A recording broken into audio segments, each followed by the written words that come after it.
off with just a lecture ramp today, huh?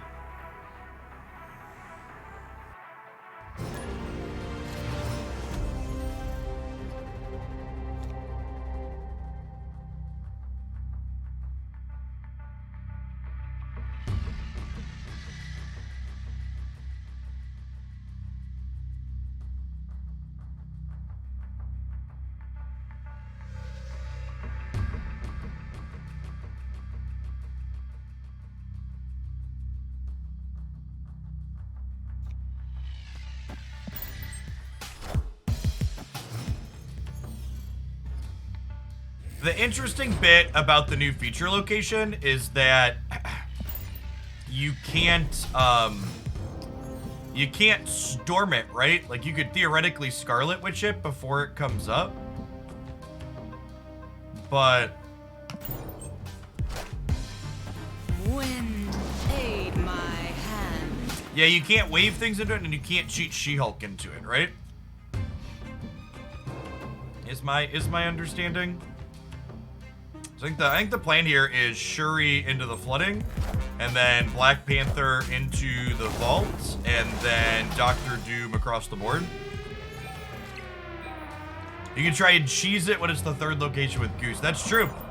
Goose is build your own Sanctum Sanctorum. I don't know. I feel like goosing into the unknown is a little bit risky, though, because I feel like a lot of people are going to be playing to the face down location. In fact, we probably should have played Sunspot into one of the two unknowns this game because of Plunder Castle possibility.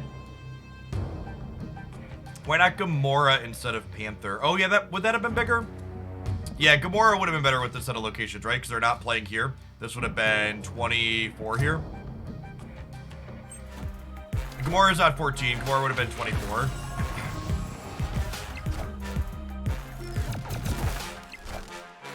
Wakanda forever!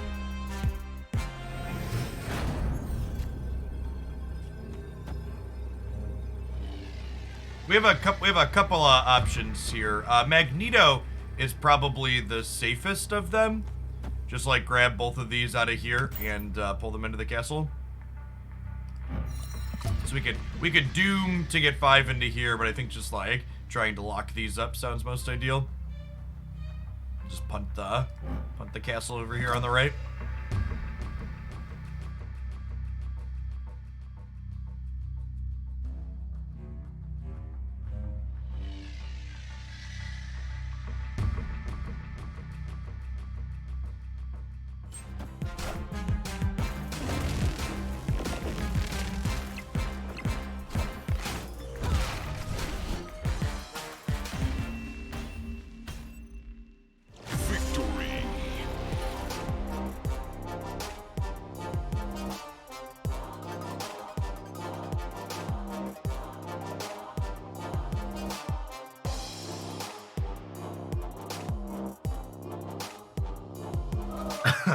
Listen, have you seen the video talking about the math on unrevealed locations? I think I haven't watched that video, but unless it's like kind of long and convoluted, there really isn't. Math on unrevealed locations is one of those topics, like when to snap and when to retreat, that you really can't just make a concise, these are best practices to do with these things, right? Like there's so many conditionals, and it depends, like based on the deck you're playing, the locations that are already flipped up, based on whether or not there's a feature location.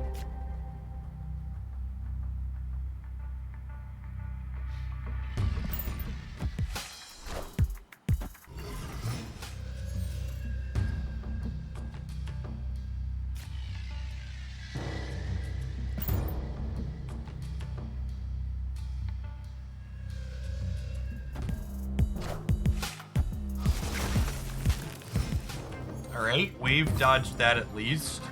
Losing our 4-drop is kind of sad, though.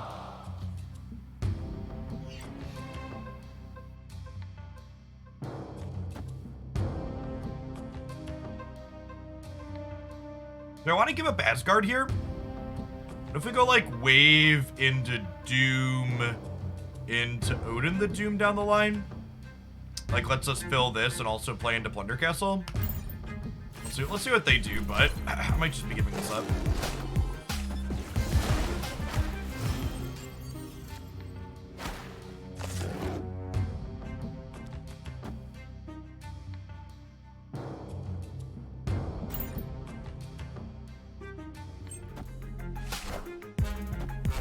Oh my gosh, they tried to be cute and they lost Asgard because of it. Shiggity Shrek, get wrecked. Feels good, man. Feels good.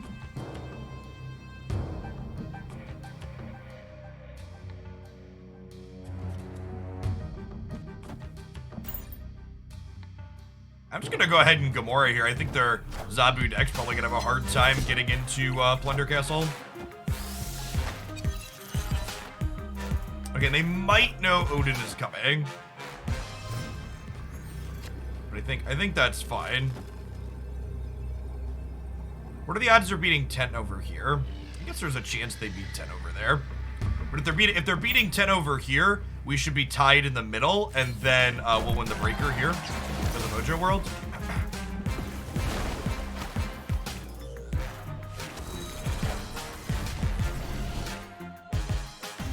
So long, bud. Victory.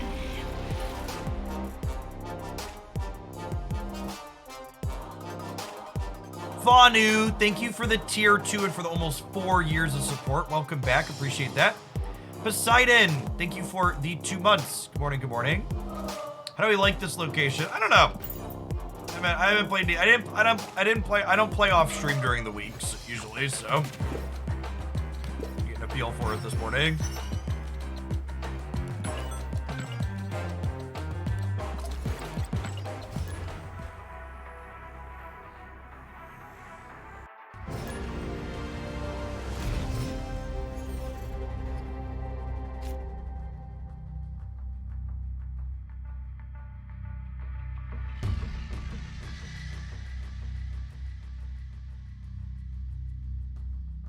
How's Shuri for a token purchase? If you are not Series 3 complete, you shouldn't be buying any Series 4 or 5 cards. You should get every Series 3 card you care about before you spend any resources on 4 or 5. Anytime you buy Series 4 or 5 cards, you are paying an incredible premium for the sake of getting slightly early access to something. Really snap on the Electro into ILS silence here.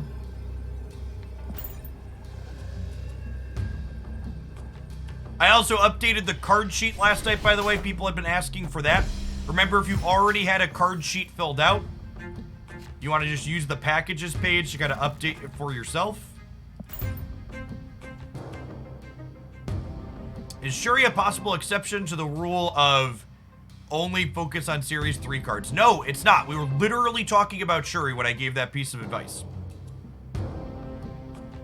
It is an incredible spew to buy Series 4 and 5 cards compared to Series 3. Hey, welcome to a live one. Soup Pants, good to have you here.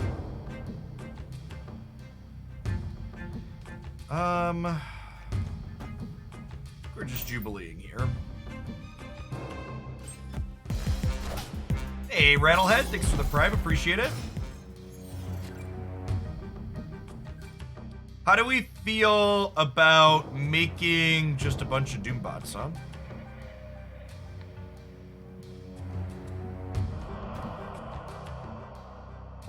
Yeah, buying Series 4 and 5 cards for tokens that make you happy and you want to play once you're Series 3 complete makes sense. That's the point of the system.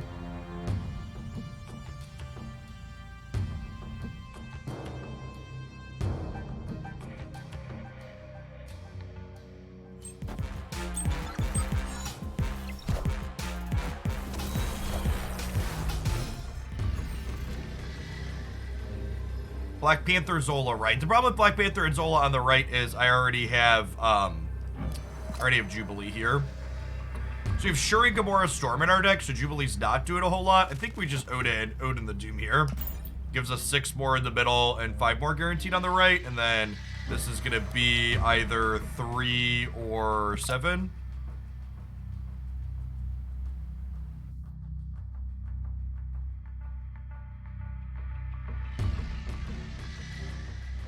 Yeah, at the end of the day, you should spend your tokens in a way that you think will make you happy, but just like, be aware if you are not Series 3 complete, you're spending 3 months worth of tokens on a Series 4 card. It will take you 3 months to reacquire 3,000 tokens if you are free to play.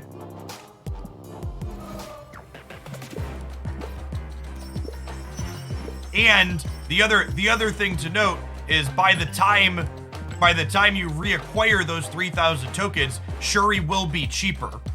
So you're paying a premium for early access anytime you are buying a Series 4 or 5 card.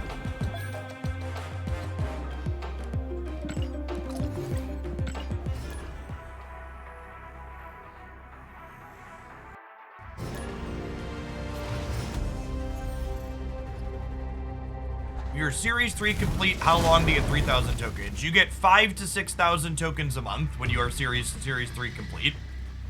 Endgame Marvel Snap players can get 2 Series 4 or 1 Series 5 card from the shop per month, is the approximate rate. Shuri drops to Series 3 next month, right? No, that is incorrect. So we don't have confirmation of this, but my assumption is that the oldest cards in Series 4 will always be the ones that downgrade first. So the Series 4 downgrades at the end of February are going to be kind of underwhelming. It's going to be like Coulson, Maria Hill, Helicarrier, and something else.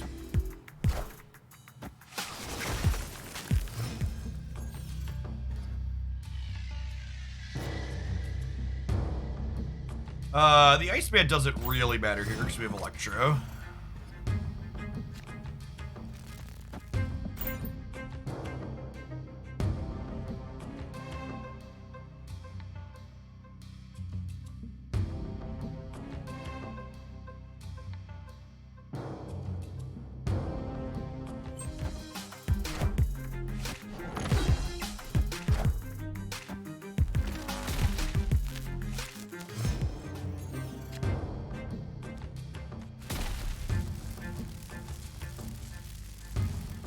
We have Odin, Shuri, Black Panther in our deck.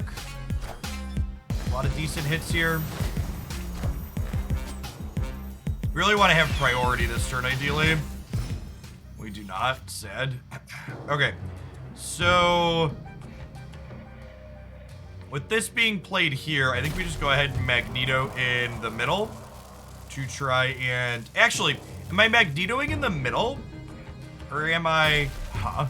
Yeah, I think I'm Magnetoing in the middle because I wanna Zola.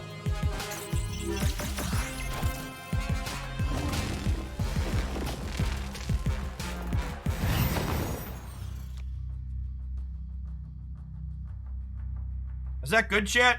Do we just Zola the Magneto? It's gonna end up with all of these over here, but I think that's fine. That may or may not be fine. We'll see. This might be a mistake because it's putting the Wong back where it started. Oh my gosh! Or it's perfect. Or it's perfect. Come here, friends. Come on a ride with Papa Magneto.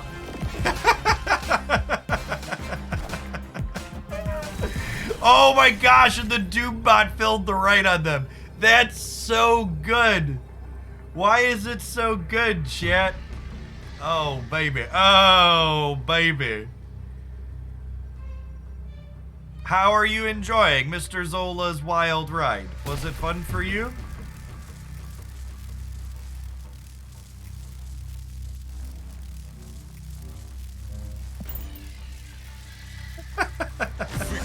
Oh, Wongers.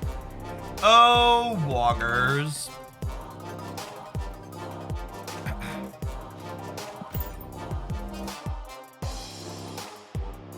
So, Glenn Jones had posted the tweet that you should expect changes to Surfer and Zabu next week.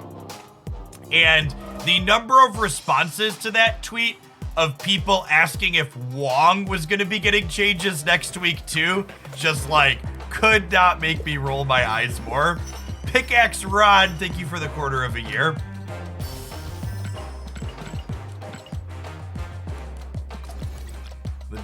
The do you understand Marvel Snap litmus test, chat, is do you think Wong is broken?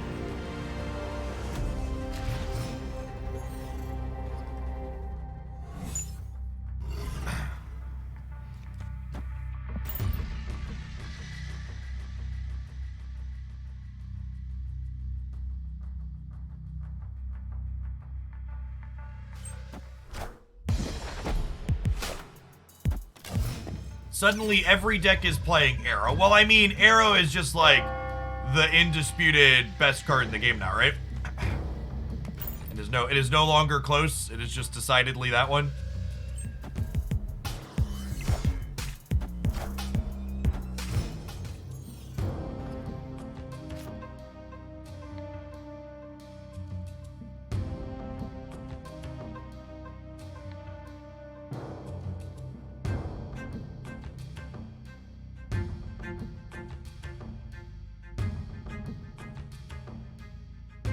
Serious, thank you for the 12 months. You think Shuri's fighting for the best card slot? I don't know that I agree with that.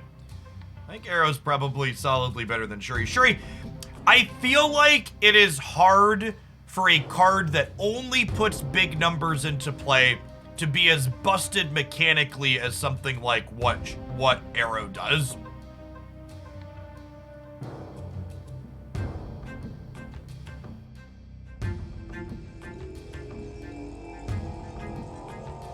Can't decide what I want to do here. I guess we'll just do this.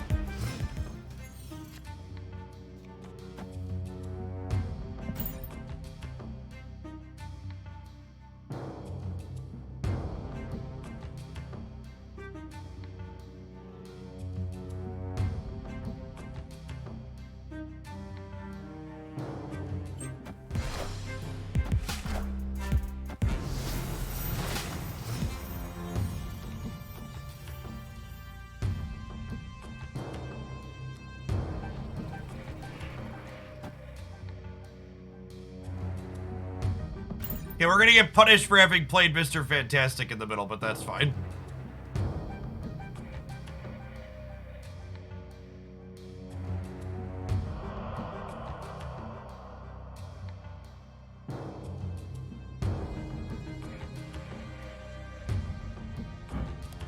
Our land's about to be large, chat. Wakanda forever!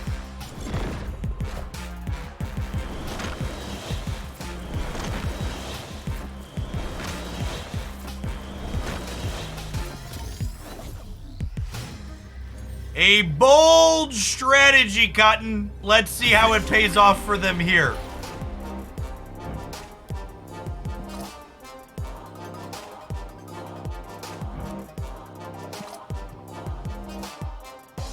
Saifu, thank you for the brand new prime. Appreciate that.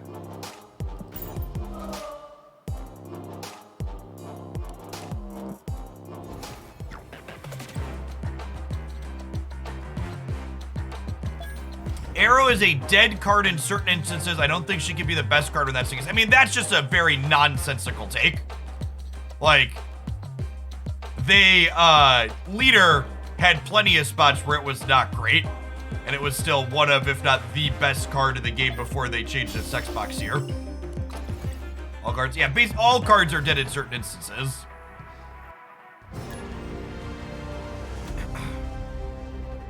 I think in order for Leader to be good, you probably have to build a deck around him now, which means that it's in a good game design spot. Leader does not seem like a card that you could just put into any single deck and have it suddenly be reasonable. Which is great. That was the problem with Leader.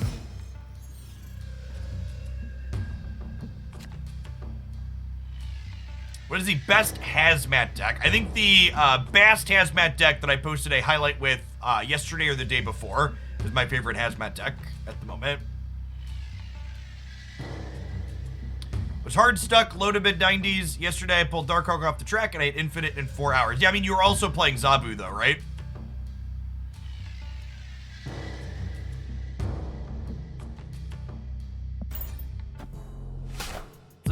This hand has a very solid 3, 4, 5, 6 here. Ha.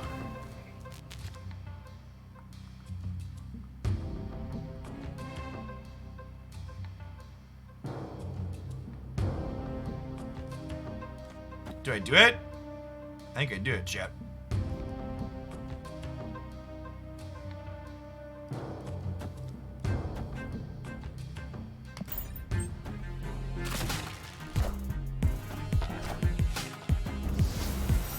Man, there's been a lot of Wong this morning. kidding.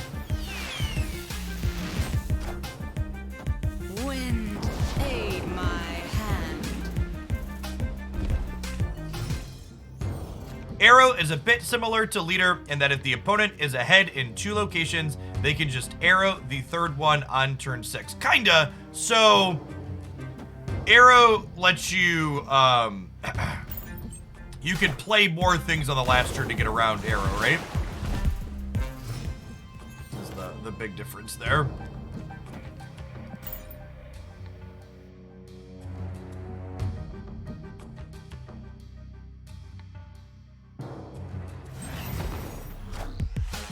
Wakanda forever!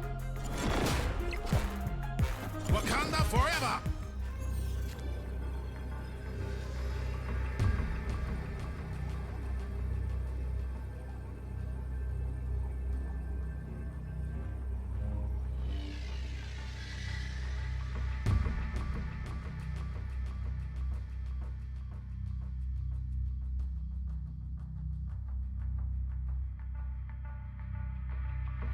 I don't think you could play Darkhawk without Zabu. I mean, before Zabu released, Darkhawk was still competitive.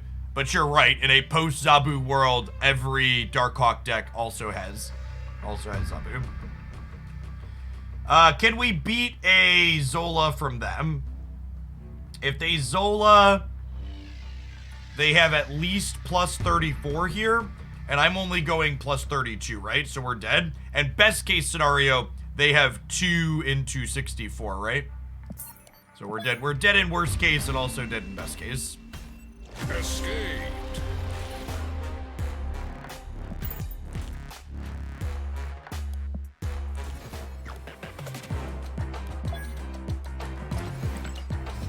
I think making Darkhawk cost 5 is one of the many ways you can make that card more reasonable.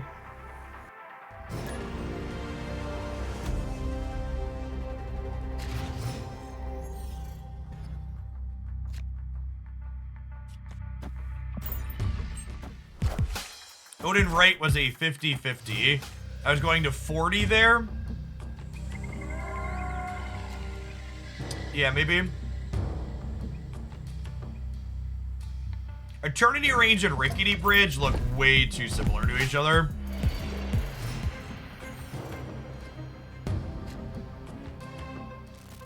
Lovely. Snap you.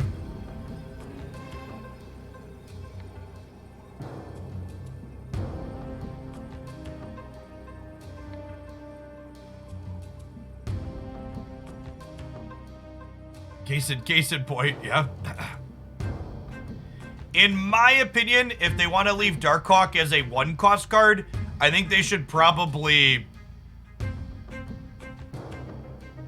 I don't know. It's a fundamental design philosophy thing, that question, right?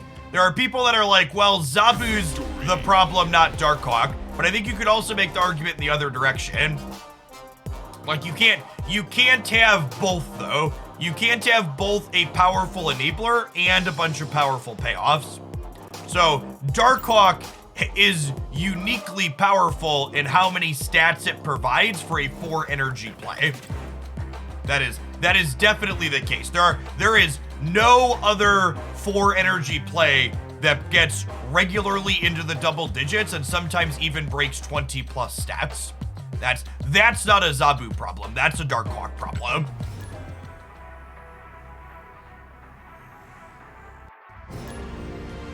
I think regardless of what happens to Zabu, if Darkhawk's gonna remain a 4-drop, it should probably be like a base 3 or 4 power and then only get +1 per card in your opponent's deck.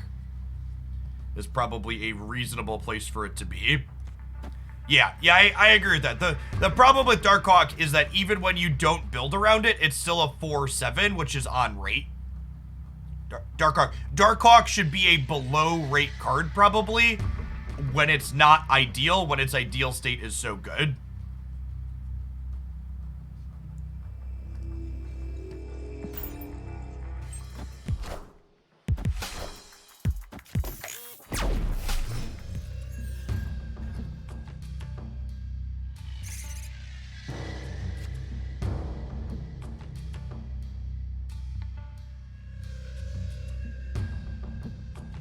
Hold on. I'm gonna go look. Oh, I need to look at a timeline on something real quick here.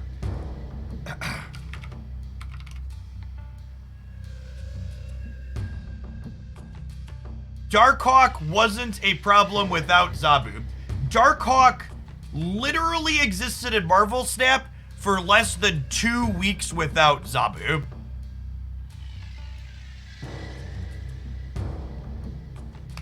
And it was a Series 5 card for the entirety of that time, and it's still a Series 5 card. So the idea that we knew what optimal Darkhawk decks looked like before Zabu released is some real big nonsense.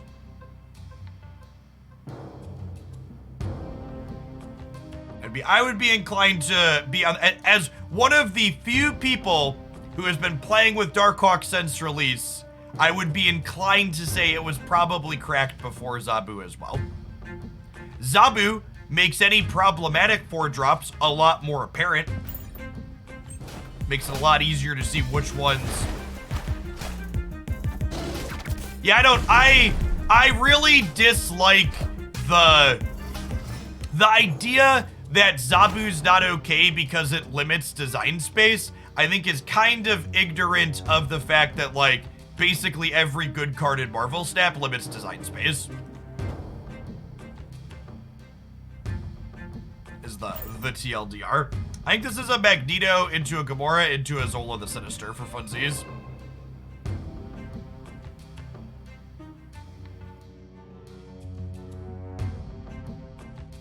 Opponent snapped. I don't think anybody currently knows what optimal Death Wave really looks like, because they just nerfed Leader, and optimal Death Wave was previously playing Leader.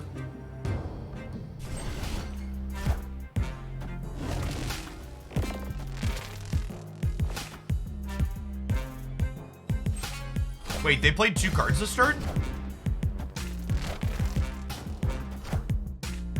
Oh, Death. Okay. That makes sense.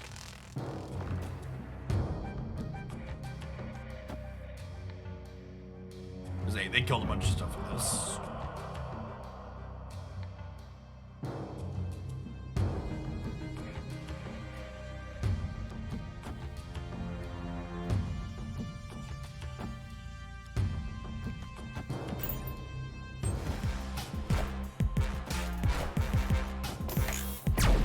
Got him.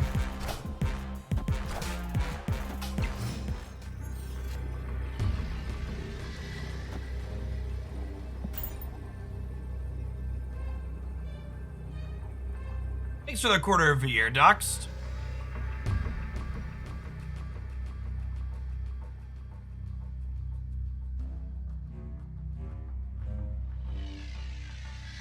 I don't know, based on the implication from Glenn Jones's tweet, I think expecting changes to Zabu and Surfer is probably a reasonable thing to say.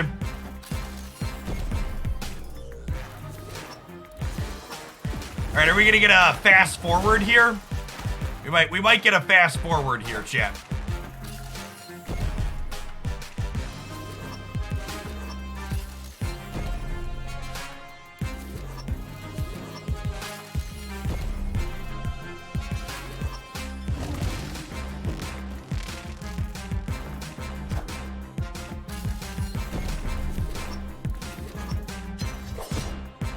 Are we good? I think we're good. We actually won the game. Okay, it didn't actually take that long. Sometimes this could hit in a way that doesn't win us the game, but Mr. Zola's wild ride ended in happiness and Gamora's. Happiness and Gamora's, chat. Lovely, lovely, lovely.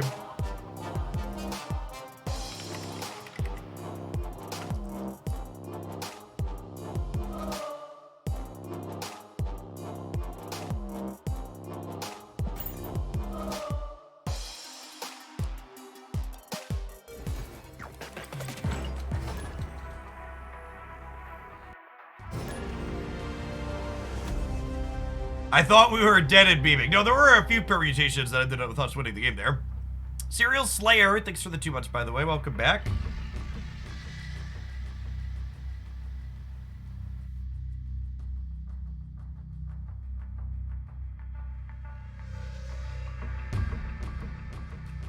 Seize my means.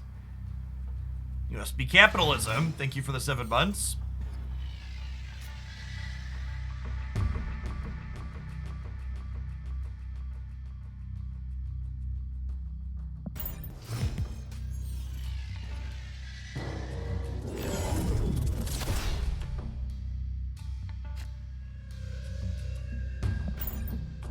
Okay, that's Shuri into a cat.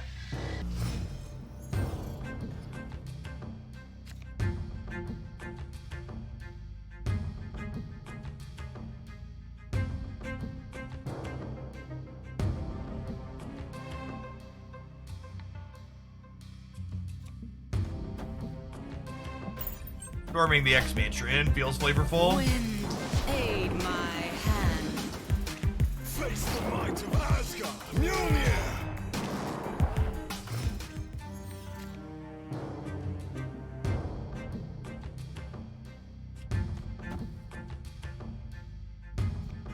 No reason not to Shuri the Nexus, really, right?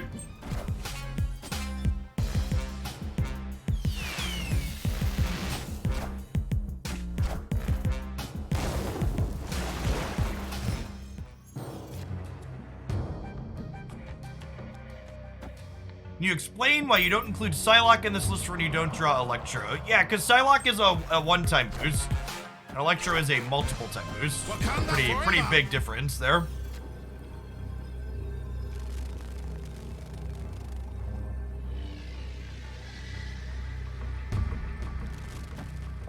All right, Ching-Chi me, babe. Wakanda forever. Just a Dracula with a little baby Magneto. Get out of here, bud. Victory. Even if they had hit Infinite, they were still dead there, right?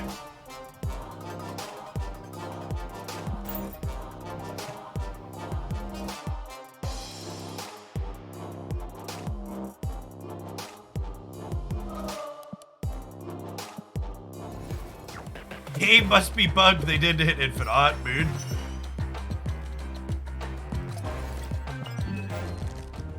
We have 1,500 credits, chat. I feel like I should upgrade someone.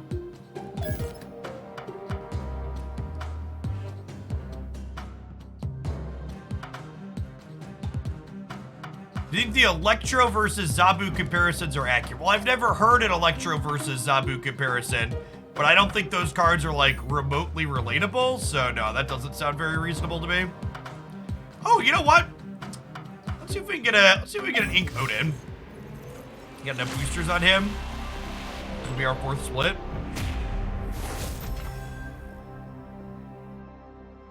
You think your Bass Mat deck will still be viable with the changes to Zabu next week? I have no idea what decks will be viable based on unknown set of changes coming to a card.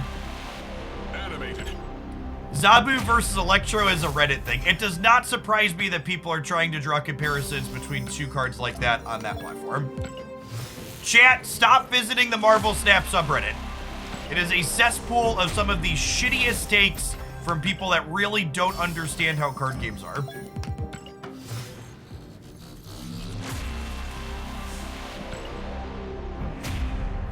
It is full of average Marvel Snap players, and the average Marvel Snap player is hard stuck at a very low rank. Ah, yes, the magic variant I've been waiting for.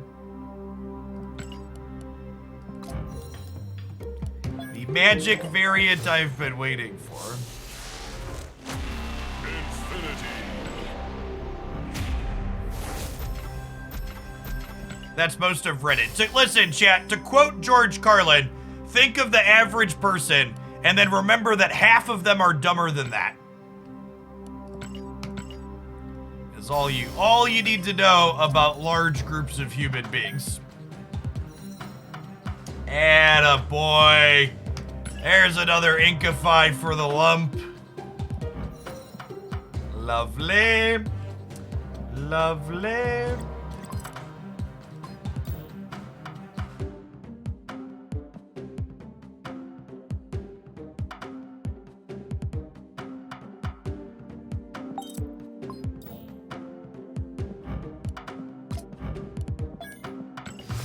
712 magic boosters, but we ain't using it.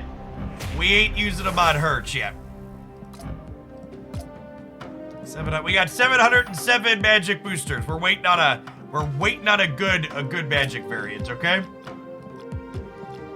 We do have enough to technically do an all ink deck at this point. Take a look at Cerebro. Yeah, that's great.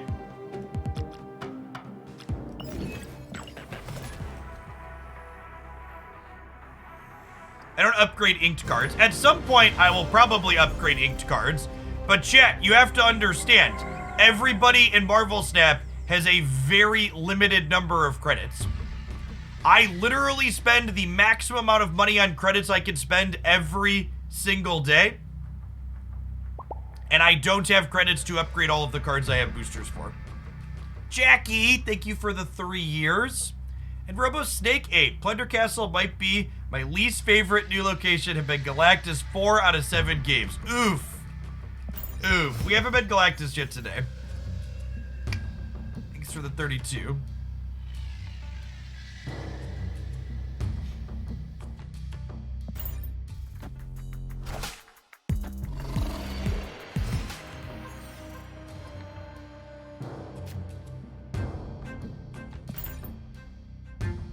Alright, chat. Feels like a kitty cat game. Without Shuri, would you sub Wong or drop Panther? Probably sub Wong. Panther Zola is just good, and you kind of want to play Zola in this archetype.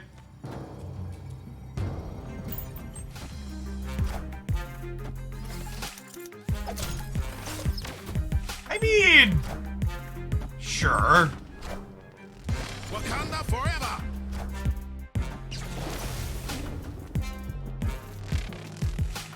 Wakanda forever! I like how I mentioned I hadn't been Galactus yet, and we immediately queue into Galactus. Also, it's not an accident that we queued into Galactus. They were the first person to emote me today. Okay, good chat. Escaped.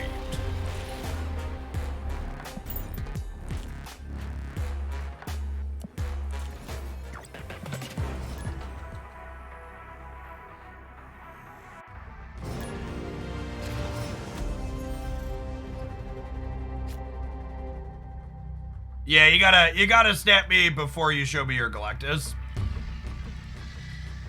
Lizard was still generic.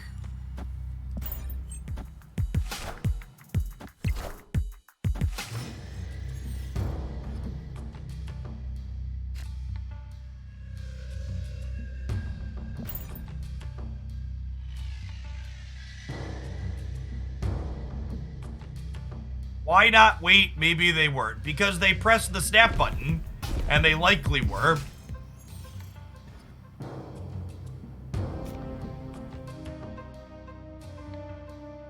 Huh?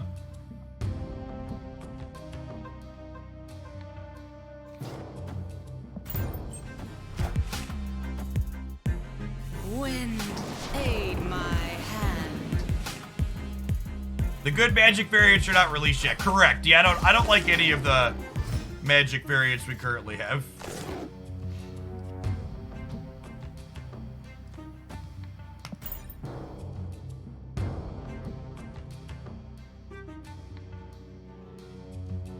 What is the use of Electro in this deck? Well, if you look at my deck, half of my cards cost 5 or more energy. Friendly neighborhood Spider-Man here.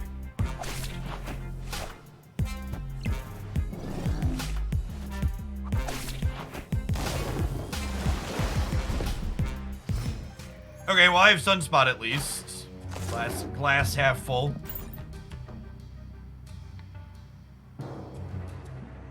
Magic Space Art is one of the best in the game. Yeah, it's not about the artwork being good. It's about a status thing. I want a variant for every card. I just don't want a bad variant or one that I don't like.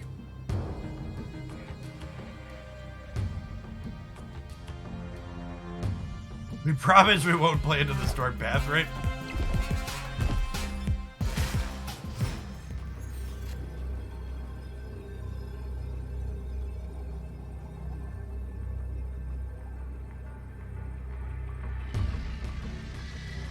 Yeah, this wins the game. Probably high, right?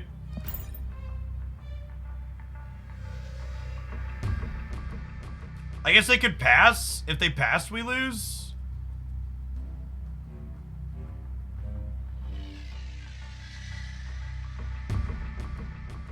Yeah, but I feel like they can't pass, right? Because if they pass, they just lose to anything not Magneto and Plunder Castle. Absolute Zero, thank you for the quarter of a year in advance. I plan to be here. Thanks for keeping me around.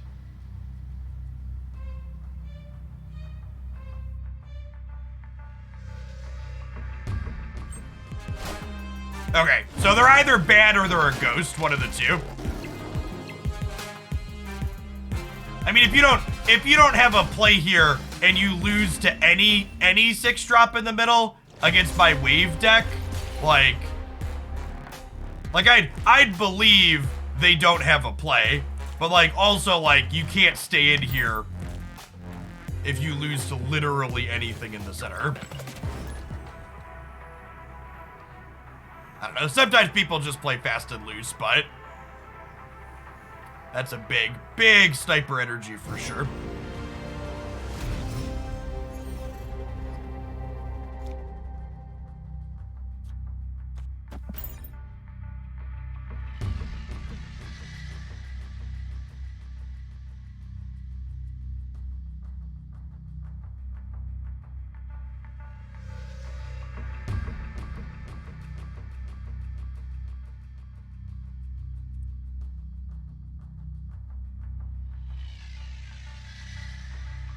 Yeah, that's probably the case, Cinder.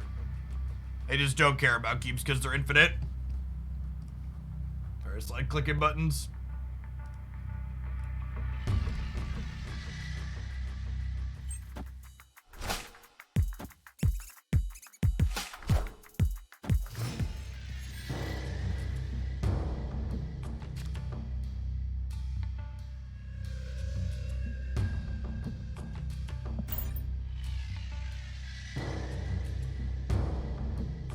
You get the Mr. Negative bundle if you don't have Mr. Negative. Correct.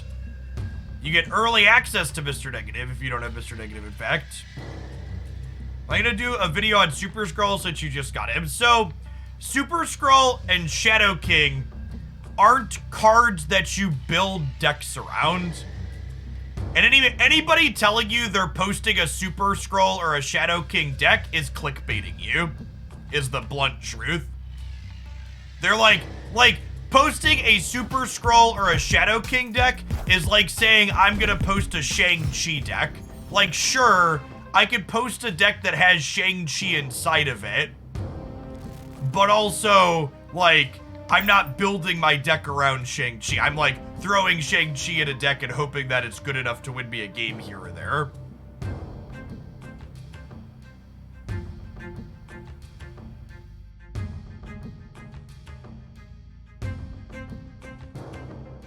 What about Orca? Orca's a card you could build a deck around. It's just not very good.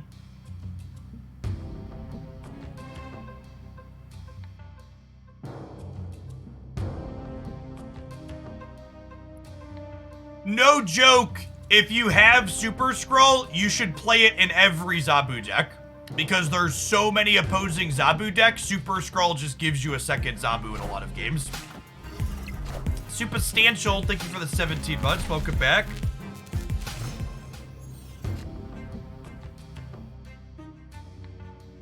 I mean, it's also worth noting, I don't think Shadow King is bad. So don't take my comment here to say Shadow King is bad. It's just not a card you build a deck with. You aren't like go, oh, I'm gonna build this sweet Shadow King deck. It's just not how it works. Wakanda forever. I'm gonna Zola the Panther. Try and Zola the Panther, because if we draw Odin next turn, Odining the Zola is fun.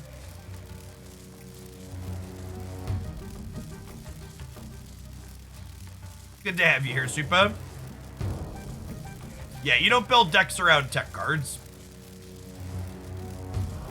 Honestly, that might be a good topic for a video. That type of question comes up enough that, like, it's probably something worth talking about. A lot of people don't seem to understand.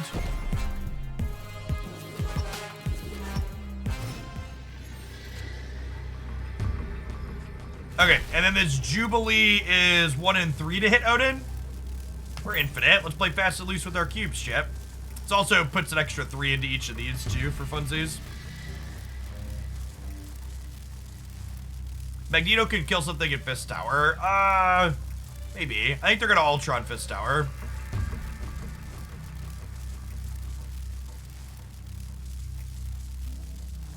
What are my thoughts on Staff's monetization killing the hype of new card releases? I think that is very likely to change once more players are in the end game scenario.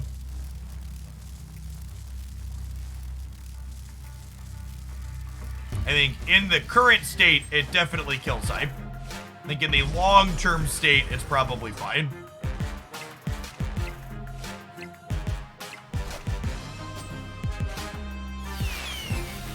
All right. Yahtzee. Come on, Mr. Zola. Damn it, Mr. Zola. You had one job, Mr. Zola.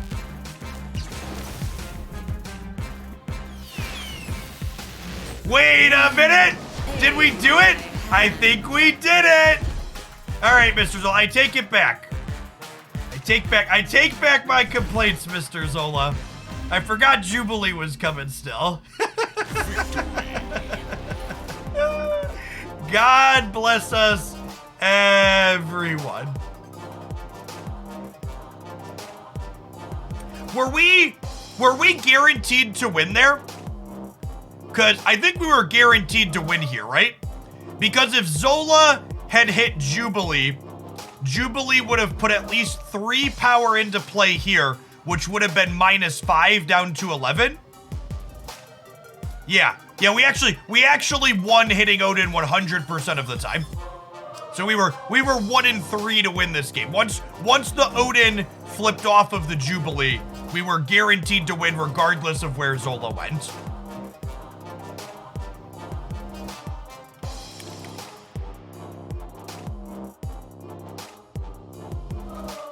We US East or US West? I don't know offhand. I think West. We can check. West, yeah.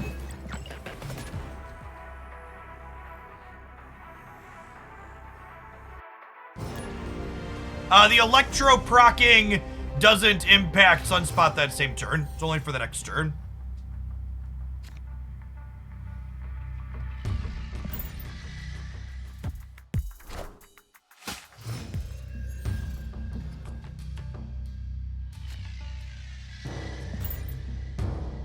All right, if we draw Wave into Doctor Doom, we have a chance.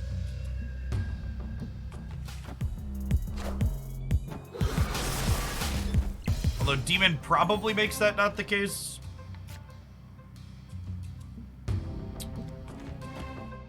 Well, TVA is an auto L, so we're gonna get rid of that one.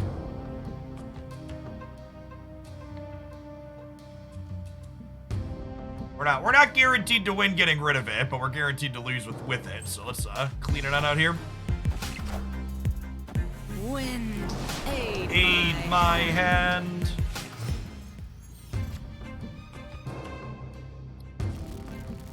I think I'm gonna Electro into Doctor Doom into Odin. Well, I guess that makes Rickety Bridge kind of sus.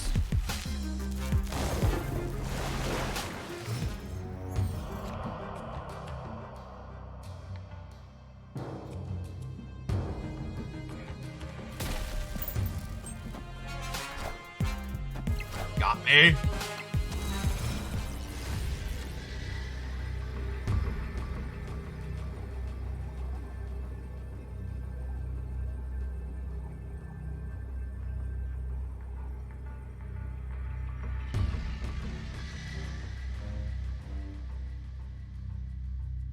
Zola Doctor Doom is worse than Odin Egg, right? Opponent snapped. Zola Doom is more power, right? That's not true, right? Zola the Doom ends up with 2 4-power things and a -1 power thing here. Whereas Odin the Doom ends up with a 4 and a 7. Yeah, I think we're dead because the Rickety Bridge is gonna blow up and we're only gonna be tied over here.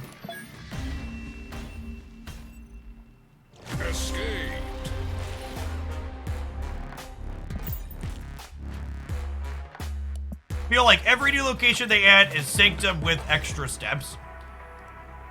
In general, I think locations that restrict the ability to play the game tend to be interesting and skill testing as generic locations. Ashton, thanks for the almost 2 years. And a Scruff McGruffin, thanks for the over 3 years. That being said, locations that restrict your ability to play as far as a feature location go do tend to kind of suck. So like I don't mind locations like this like flipping up at random.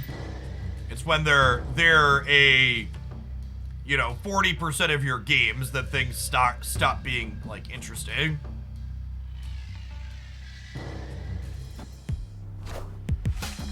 When you go back to being Series 3 incomplete, you again go back to getting one card per...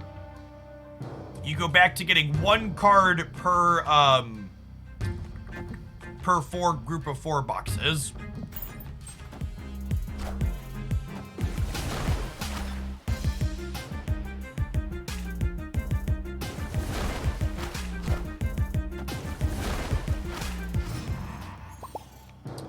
Okay, so they're probably Galactus.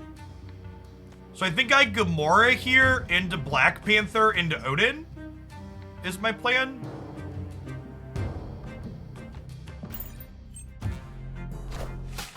Kneel before Galactus.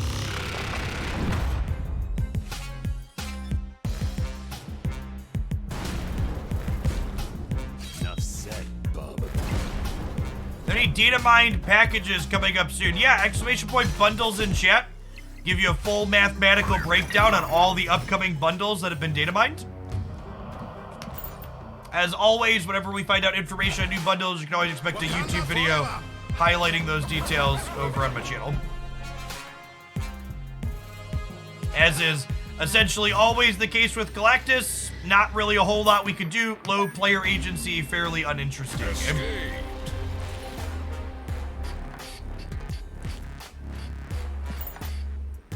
Cirrus, thank you for the Prime, appreciate that.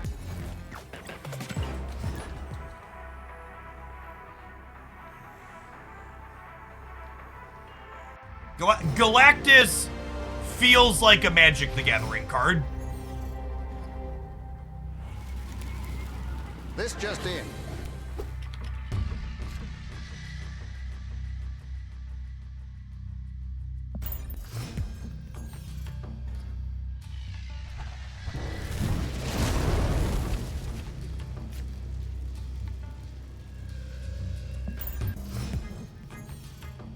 What did Magic do to me? I mean, Magic didn't do anything to me personally. For people that haven't played Magic the Gathering, a very common sentiment among Magic the Gathering players is a saying that goes, fun is zero sum. And what the implication of that saying is that if your opponent is miserable, then you are having all of the fun. Ergo, decks that make your opponents feel miserable are the best kind of decks to be playing.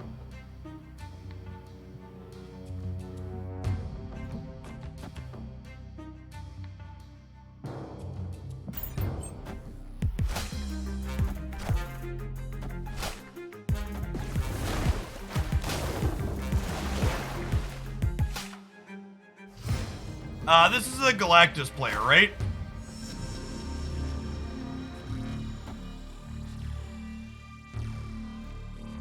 And there's actually no winning here because they have Shang-Chi in addition to Galactus, right? So I actually just can't win. I guess we stopped them from Galactusing, but we're getting Shang-Chi in the middle.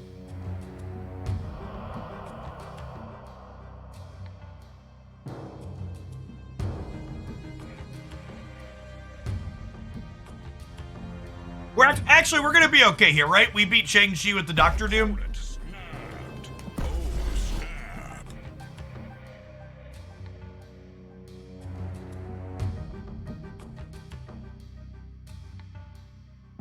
And they press the button because they get the Shang-Chi by Magneto. Okay, good chat.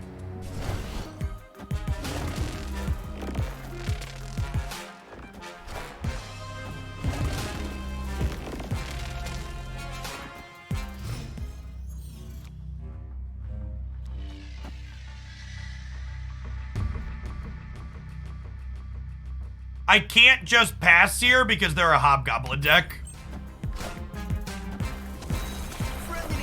Also a Spider-Man deck. Good chat.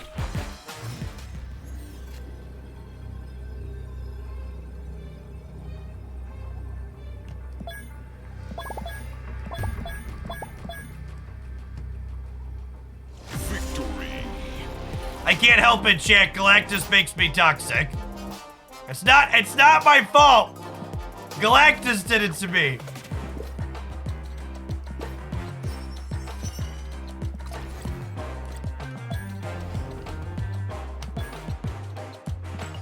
I don't always emote, but when we do, it's because we stuffed a Galactus player.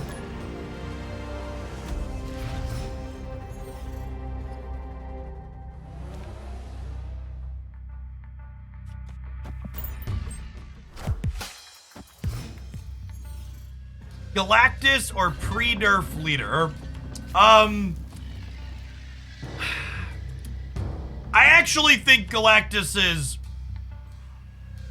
They're offensive in different ways. So, Galactus basically never generates a good game, is why I don't like it. Leader was just a busted card that didn't have any synergy and went into every deck. Galactus, you at least you still have to build a deck around it. Is the card saving grace, right?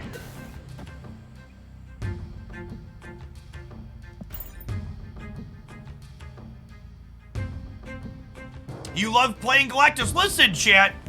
Nothing personal against you if you like playing Galactus. My 2-year-old likes eating her boogers, and I think it's gross and disgusting, and I would never do it. But you know what? Her eating her boogers isn't hurting anybody, so I just, we just let it be. So if you get joy from playing Galactus, you should do that. Be happy. Find your joy.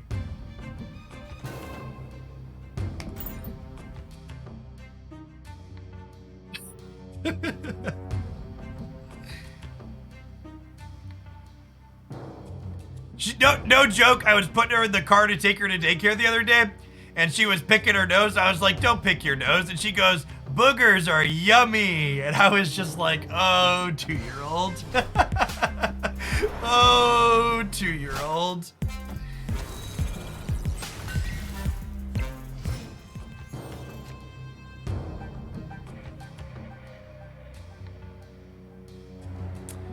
What's in our deck? Storm, Gamora, Magneto. There's a lot of good ones in there. Let's Jubilee here.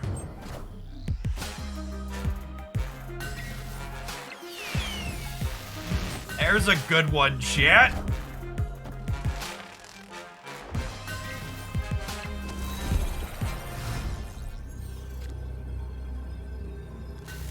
Just Odin the right over here.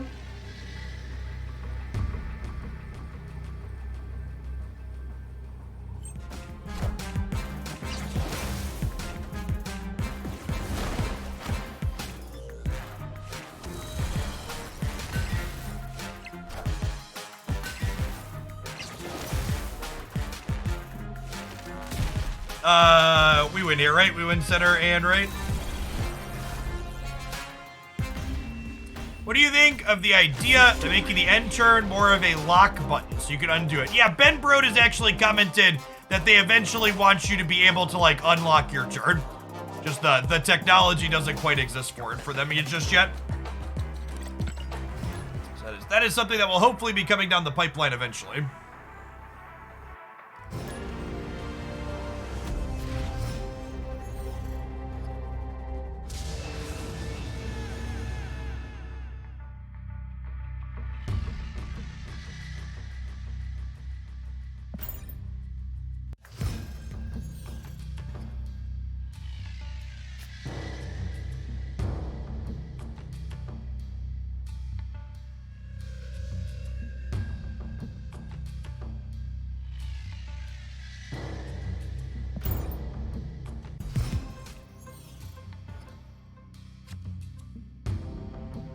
What are my current thoughts on Valkyrie? I think Valkyrie's a great card that's a ton of fun.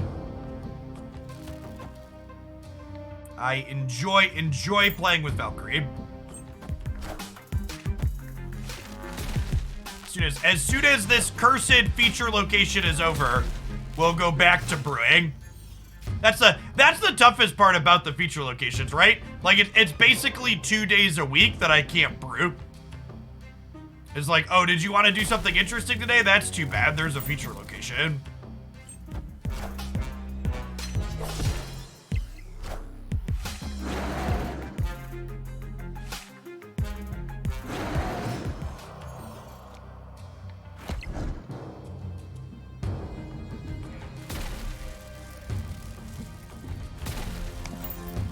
I'll put Dr. Doom in the middle in case we peel Odin next turn. And Odin, Doom, and Gamora.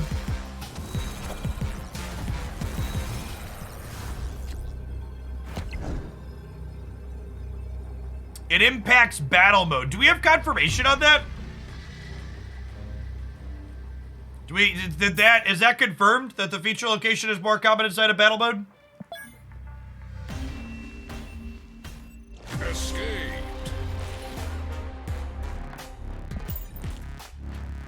Is that accurate? If that's the case, that's really sad. It does not seem to appear more in battle mode. Do we have a first-hand confirmation over there? Because anecdotes really aren't good for looking at that one way or another. Sure, like it appears in the regular location pool, but not more frequently. Okay, great.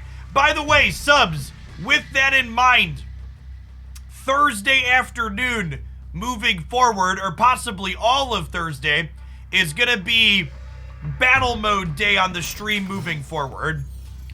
Because usually, oh, I forgot to do an ad break. I'm done. We'll do it after this. Usually, we are sick of the feature location by the end of the first day.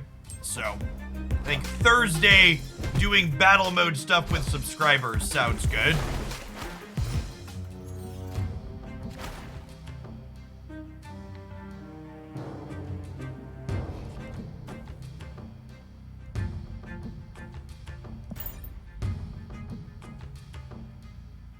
We'll go Dr. Doom into Jubilee next turn, I think.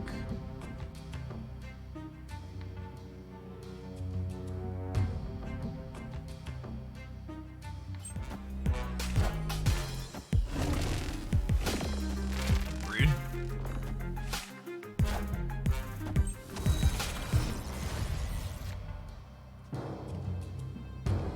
You could replace Shuri with Wong in this deck. I don't really think you could replace Panther.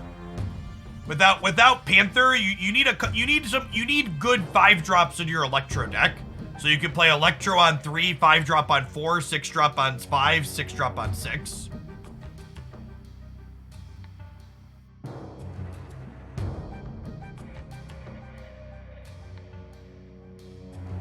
They have not given us official confirmation on whether or not bundled variants get repeats later, but I would have to assume that they're not. Victory. All right, non-subs, I'll see you in 60 seconds. BRB. Now stand up, stretch the legs.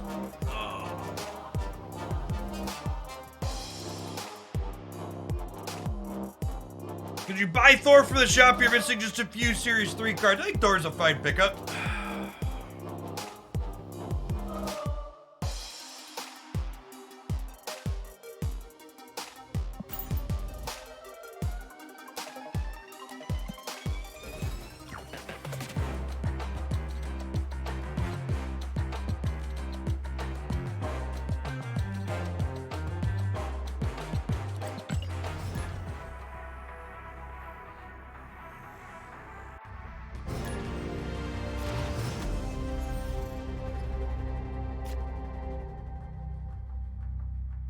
By the way, speaking of our sub battles we plan to do tomorrow, I think for the sub battles tomorrow, we're gonna house ban Surfer and Zabu.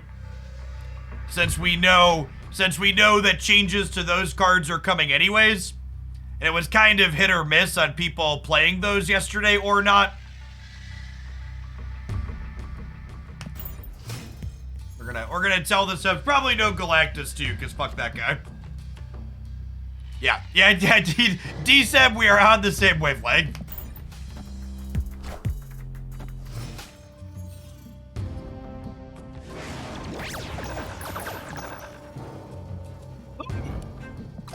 A piece of candy.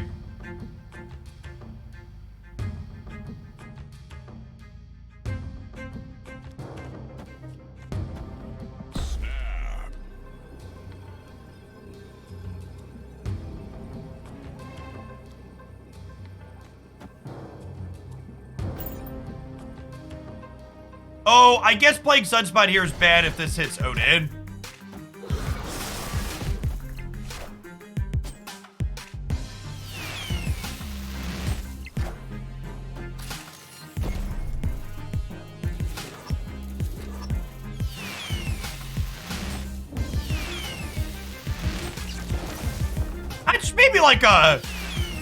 Maybe like a slightly above average turn 3, perhaps.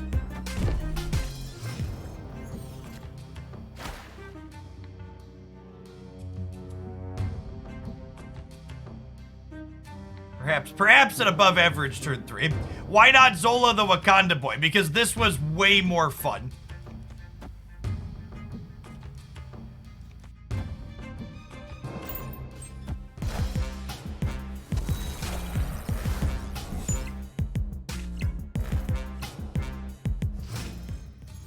Remove Clintar? No, I want Clintar, Chad. I need space in the middle.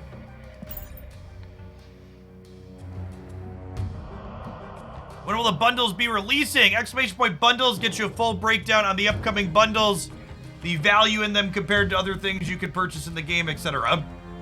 Along with their scheduled release timetables. I mean, we're in an okay spot even if they're Galactusig, right?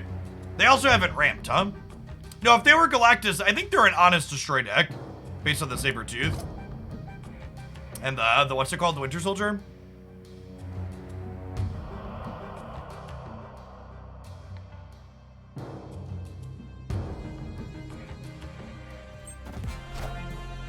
Wakanda forever!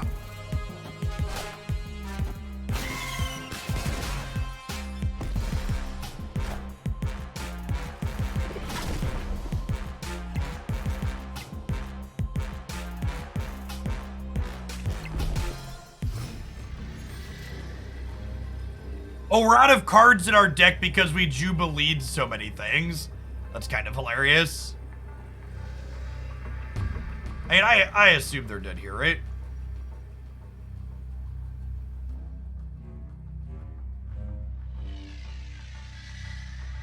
I think I soak on Sunspot in case they have, like, Shang-Chi, Demon, Titania, right?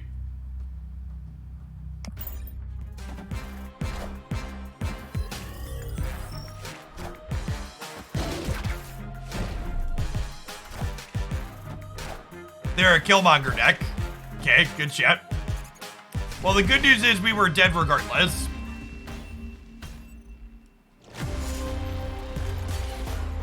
Yikes. Yikes.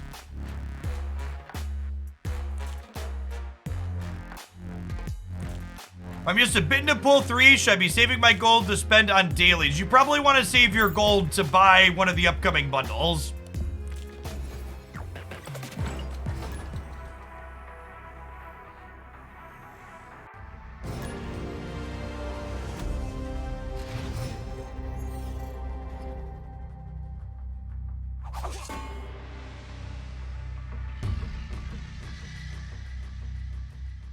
Leader was often Robin Hood.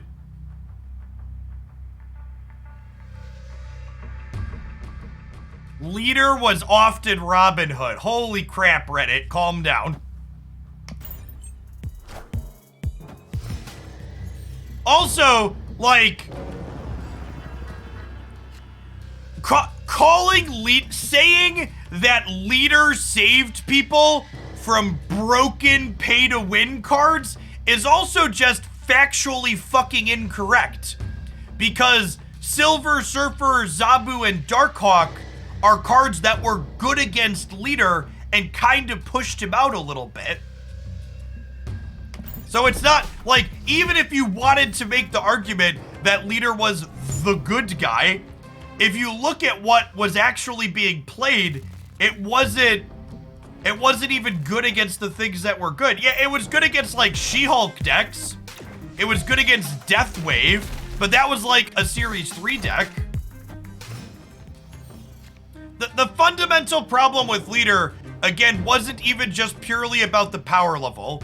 It was about the lack of deck building cost and its ease of slotting into literal anything. That's why Leader was problematic. Wakanda forever! Because it went everywhere. Okay, so if I Zola the Panther, we can then Odin the Zola for funsies.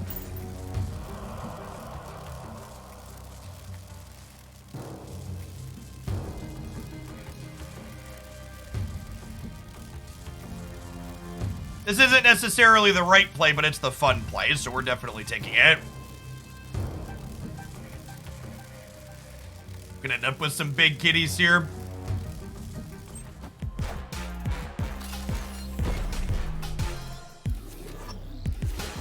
Wakanda forever!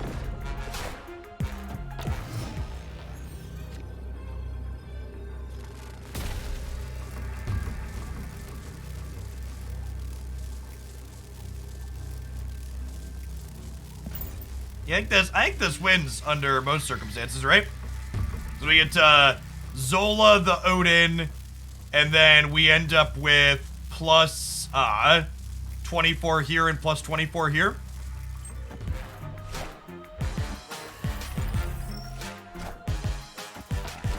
Yeah, clean living here. Really powerful Electro game. Wakanda forever! Wakanda forever!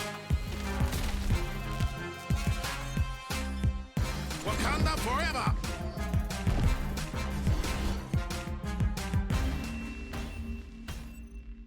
Victory!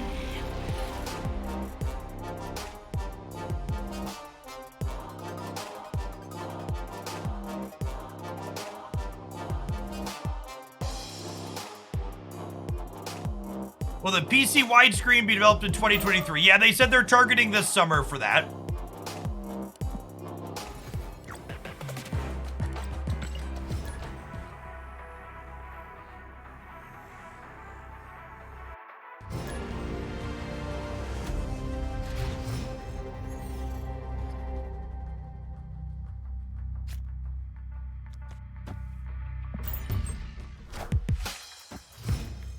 One of these is about to be Plunder Castle. This land can never be fully Weird.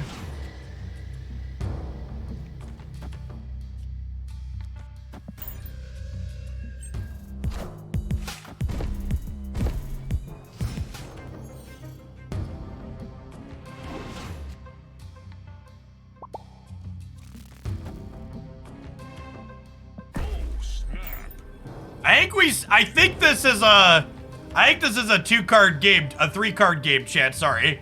We Electro here, and then we soak on the sunspots a bunch, and then we play Infinite.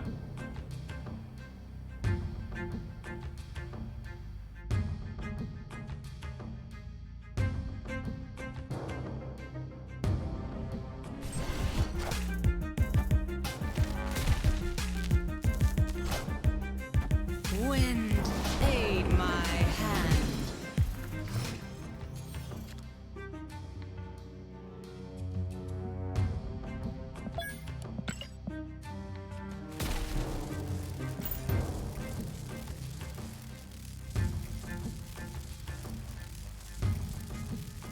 I'd be surprised if they're a Killmonger deck based on the cards we've seen out of them so far.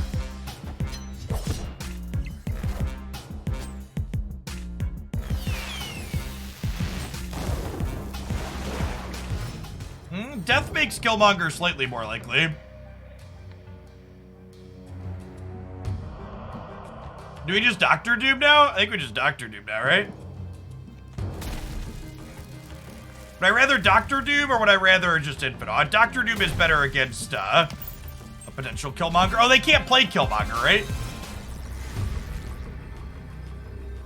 Yeah, they can't play Killmonger. Alright, they're super dead.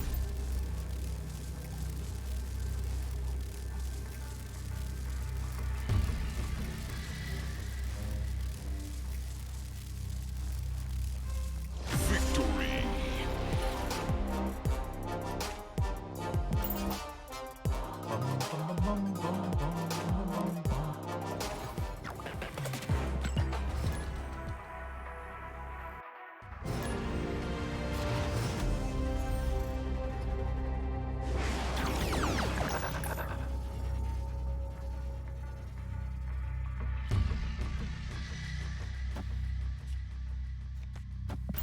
Jubilee a face down location here in case it's Plunder Castle. Rats never lucky.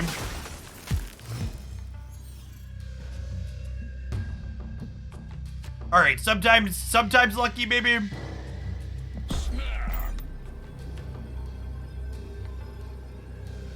Victory. Sometimes lucky. Yeah, we honestly probably should have snapped when the peak flip up.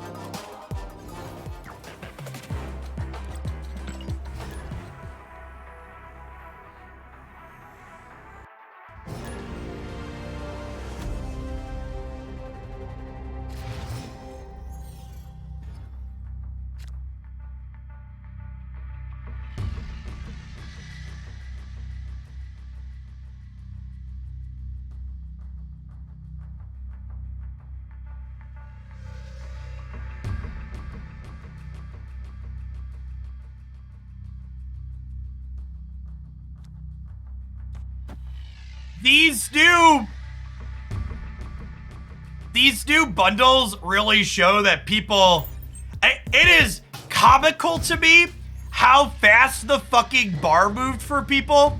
Like a week ago, people were complaining that we didn't get any bundles in January that had collector tokens. And now that we have bundles with collector's tokens coming back, the comments on the bundles video are just filled with people bitching that the value of the Mr. Negative bundle is marginally worse than the previous collector's tokens bundles. It's like they gave you what you asked for, but you still found something to complain about. Is incredibly humans interacting 2023. To be fair, it's pretty significantly worse. It's not significantly worse.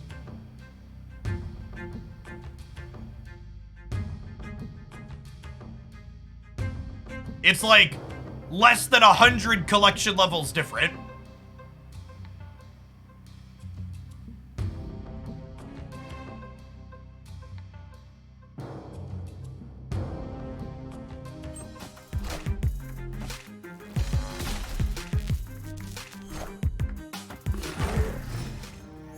Also, and this is a good one because people are bad at math, the Deadpool bundle is almost identical to the Cyber Holiday bundle.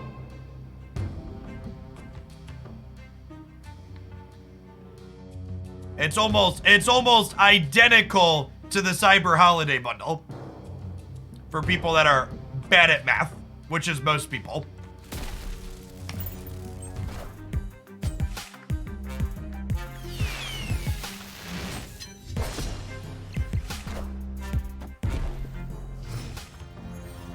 Also, it's interesting to me that people apparently expected Black Friday bundles to be the average / norm. Like, those other bundles were literally a Black Friday bundle, right? Which is, historically speaking, the times when places put their best deals into shops.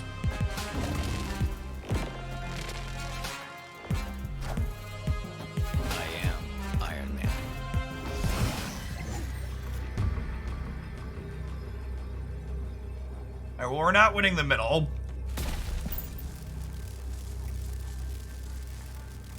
Again, I get that 100 collection levels matters to people, but you can't compare the current bundle to a bundle that is 2 months old that's no longer available. That's not a reasonable comparison. because you don't have access to that other thing, and even if you bought that other thing, you could only do it once.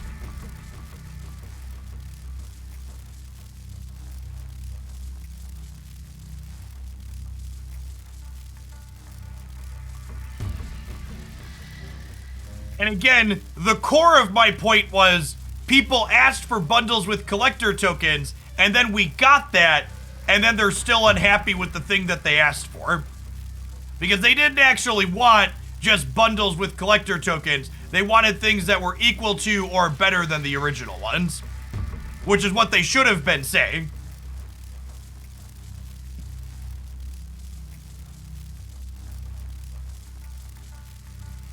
My point was, they gave people what they asked for, and then people bitched about it because people didn't ask for what they actually wanted.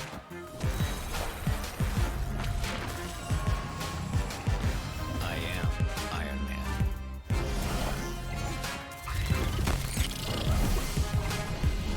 Man. Ooh, we get the breaker by a little bit.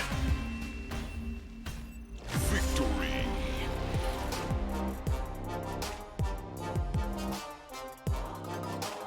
Yes, people, the actual answer is people just want everything for free / cheap all of the time. That's what they actually want.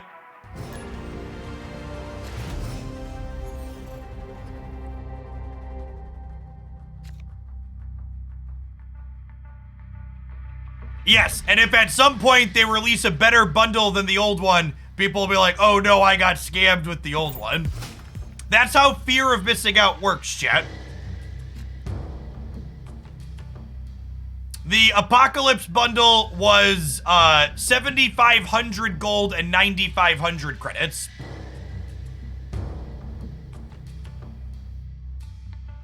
So it's not even 100 levels, right? Because it's that's 3,500 credit difference divided by 50. It's 70 levels. Depends on how you round.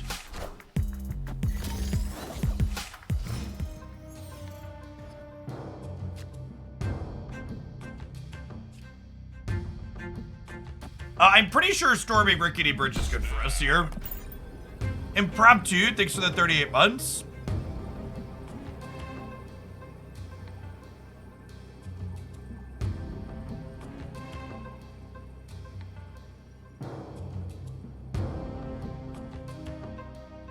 Yes, people always want to calculate value off of the literal lowest price thing ever without any guarantee that that thing will ever return. And that's not how you could price anchor. You have to price anchor off the thing that's free, that's available all of the time.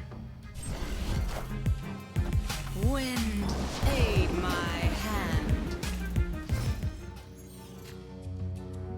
Oh, and we drew the Dr. Doom. Lovely. Hitting Electro here would be a kind of guess. Yeah, 50 credits is one collection level.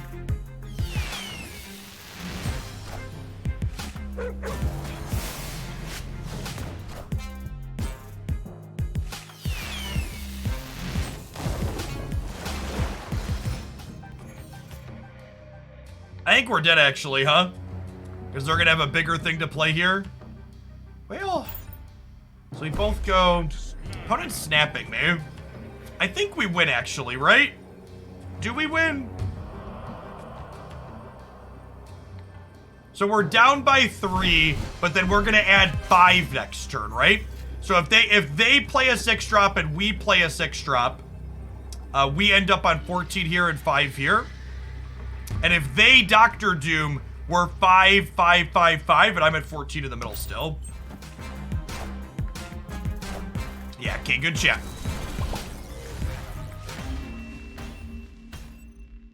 Victory. We were winning almost regardless of what they did there, right? Magneto would have beaten us, right? Magneto would have pulled these two out of here, putting us to 11, and we would have been 8 to 12. Yeah, we beat everything other than Magneto here, which was in their range, but not always a guaranteed. As an inkified Art Germ Dr. Doom.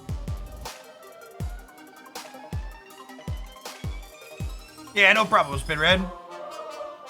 Vision, +6 drop gets us 2. They couldn't vision because of Plunder Castle.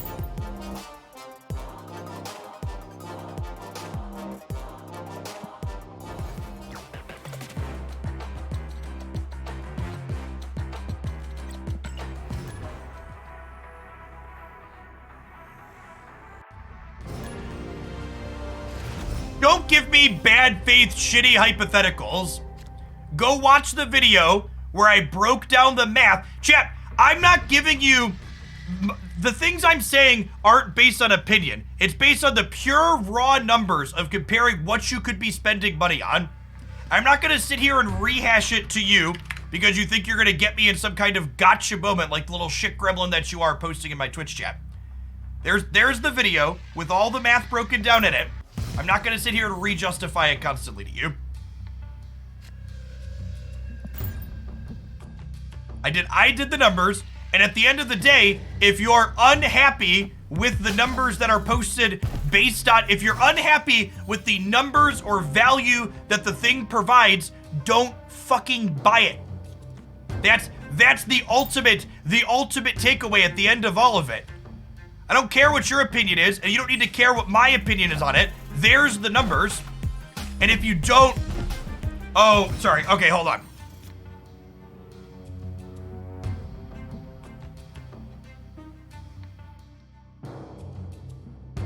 Sorry, I apologize for yelling, chat. I know many of you prefer your soft-spoken Twitch streamers that sit here and eat the microphone. So I can sit here and eat the microphone if you think my normal voice is yelling. Does this make you feel better? Does it make you feel better if I do this instead of talking normally? Apologies for not being one of your soft-spoken little Twitch streamers. We were talking about this. We were talking about this in the subs Discord server yesterday, but the number of people who comment on my videos, Jeff, why do you force your voice during your Twitch streams? And it's like, do you really think that I sit here for 7 to 10 hours a day forcing my voice? Because the only person you've ever heard stream on twitch.tv is someone who's a timid little mouse? Like, is that the experience? Like, you've never heard someone that's capable of having a reasonable projection in their voice?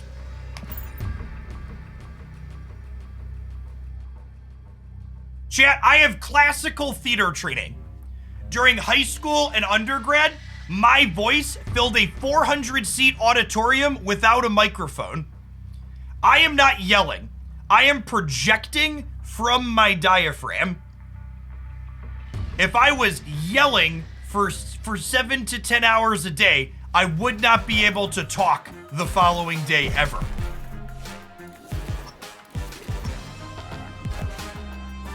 Ah, Shang-Chi's got me.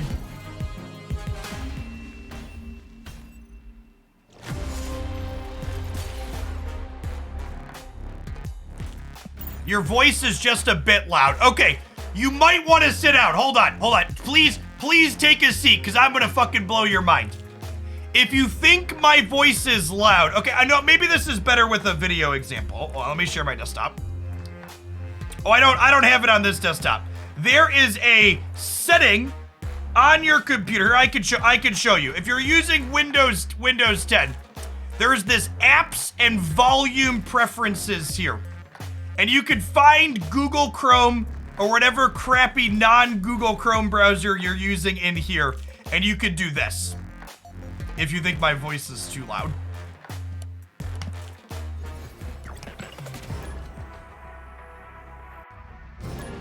The only person who gets to complain about me being too loud, chat, is my wife, because she doesn't have a volume control like the rest of you.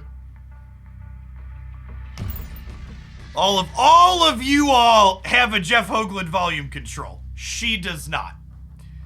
Doughfish, thank you for the 2 months of Prime. I appreciate that. Welcome back.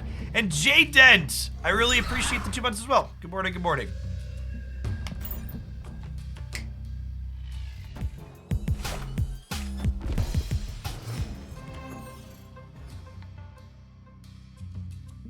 We complain you're not loud enough. Yeah, but that would be a problem with my, audio setup.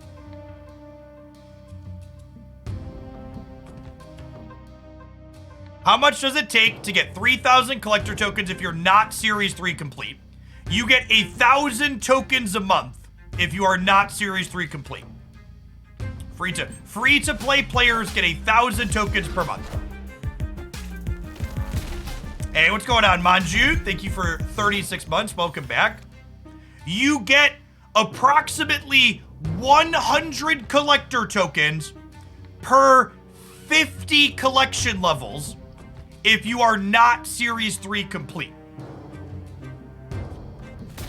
100 tokens per 50 collection levels. And free-to-play players get between 500 to 600 collection levels per month. Wakanda forever. Those are the numbers. Those are the metrics you should care about. If you are Series 3 complete, you get approximately 5,000 to 6,000 tokens per month. 5 to 6x as much. Why not Shuri? Because I'm going to Zola the Panther and then Odin the Zola.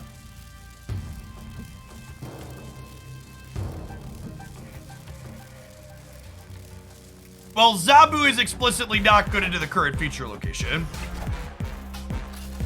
Yeah, chat, this is great. This is better than Shuri. Wakanda forever. Because this is gonna put an 8 power Odin here and here, and it's gonna give me a 32 power Panther in both of those locations as well.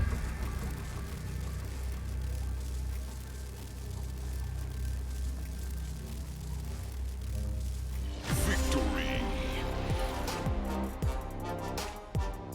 Anyone free to play in Marvel Snap will eventually get Series 3 complete and will stay Series 3 complete so long as they do their missions regularly. We don't call him Yelly Box, man. Oh, my Jim. You have 2,700 gold. Do you have time to collect 8,000 gold for the negative bundle? Honestly, if you are not spending money on Marvel Snap, you should prioritize the Deadpool bundles, and Deadpool bundles are bundles of that size. I think I would not be, and I said this in my bundle video, but to repeat, if I would not be surprised if the Deadpool bundle is the best performing bundle they have in the shop so far. While it's technically more expensive from a pure monetary perspective than the Jubilee bundle was, it's available for gold, which means free-to-play players can get it. And the metrics that you are looking for is that free-to-play players in Marvel Snap acquire approximately 2,000 gold per month. And if you are purchasing the season pass, you will get an additional 900 gold on top of that. So if you are starting today with 0 gold and you buy the season pass this month, you will have almost enough gold to buy the Deadpool bundle from that alone. If you're saying, Jeff, what's a Deadpool bundle? Full breakdown on that and the other things that were data mined here. Oh my gosh, we lost it by 1, brutal. Is this deck built specifically for the feature location? Not really. This kind of rampy deck has existed in the format for a little bit. And actually, so this is the reason why I love Gamora in this deck, chat. Oh my god, they had the same plan. Rough. So Gamora is very similar to Black Panther in that you could Zola the Gamora and then Odin the Zola to re-trigger her again.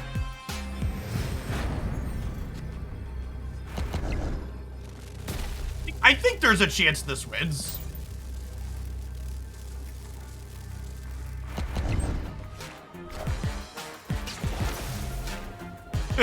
Wait, do we win? I think we win, right? Because we get... No, because our Gamoras don't trigger because the Odins weren't played. I'm wrong. We're a little short, because the Odins don't count as played. Rats. Gamora re-triggers, but the Odins weren't technically played, so I don't get my +5s. I do not think this deck is playable without Dr. Doom. I think you could you could substitute Shuri and maybe Magneto, but I think Dr. Doom is pretty important. Dr. Doom lets you spread out and play for all 3 paths.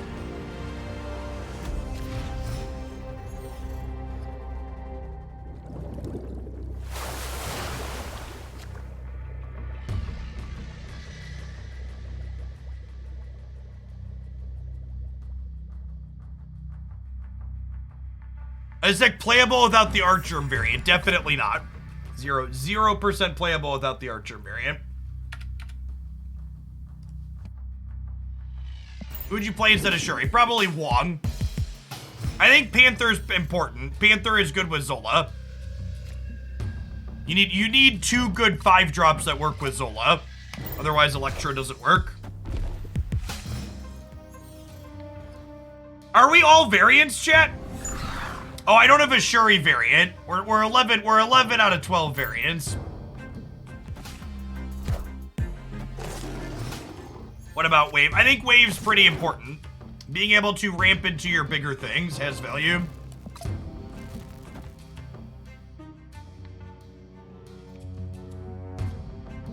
I have my deck to Jubilee. We have Arnim, Zola, Storm, Magneto. It's gonna go either way.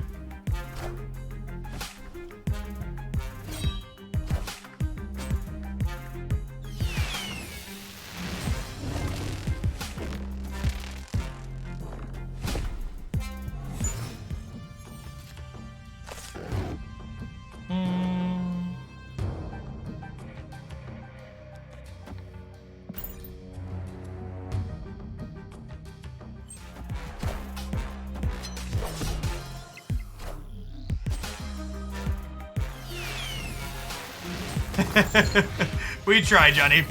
Friendly neighborhood Spider-Man. Oh no! I can't play cards to the right.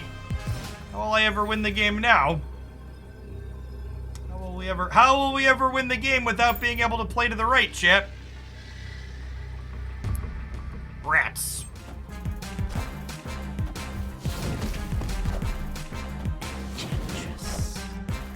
Get out of here. So long, bud. Boop.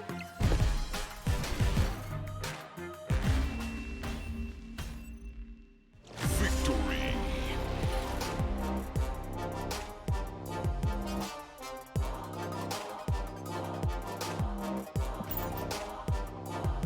Definitely priority diff.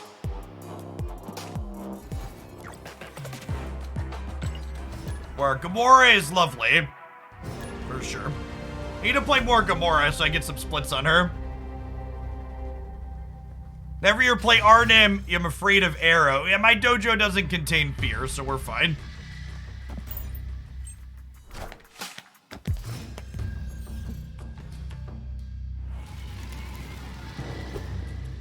Parker! Parker!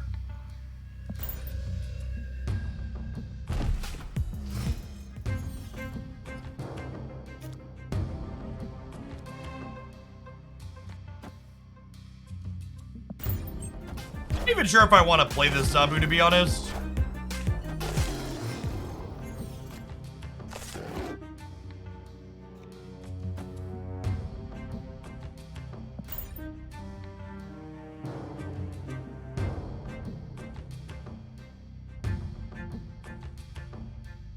Is Daredevil good in this deck? Probably not.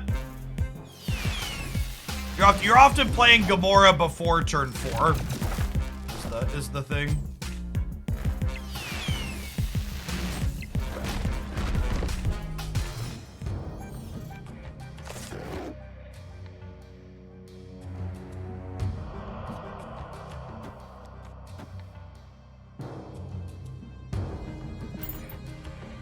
Can Gamora win center here? I don't know.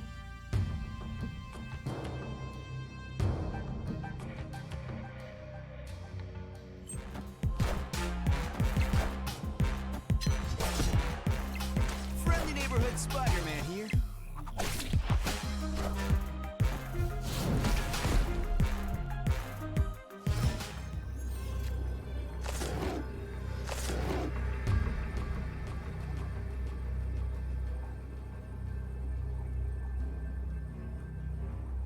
think we're done. They probably can't get into here, but...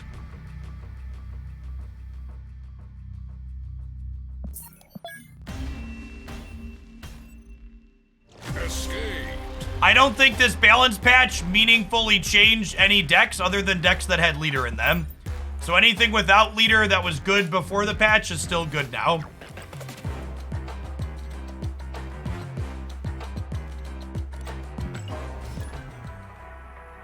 How can you join the Discord server? My Discord server is limited only to people who are subscribed here on Twitch or a paid member over on the YouTube side. I know that unfortunately excludes some people, but chat, I just don't have it in me to moderate a public Discord server. That sounds like a lot of unnecessary headache. I'm interested in trying out the new Wolverine. The new Wolverine is not good into the current feature location. And if you want to see a video with the new Wolverine into before the feature location went live, that's up on my YouTube channel now.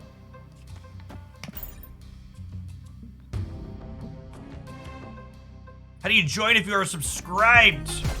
Gotta link your subscribed account with following the directions here on my site.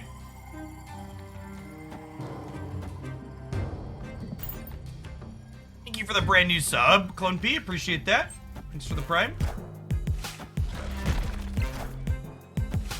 Their Zabu is all dressed up with nowhere to go here, chat. And thanks to the Elysium, we're gonna have Arnim Zola into the Panther, into Odin the Zola across here. What video has the Wolverine stuff? It'll be publishing in about 20 minutes.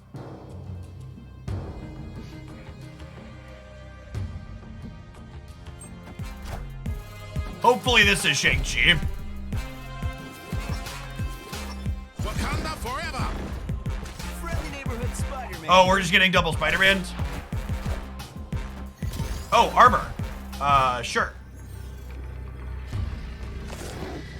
I assume they're dead here, right?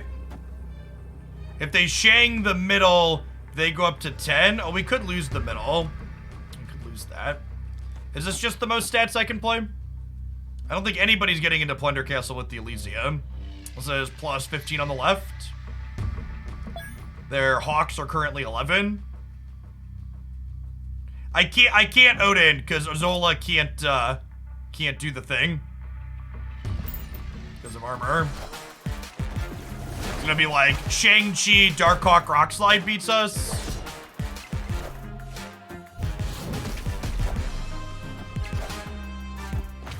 That'll also do.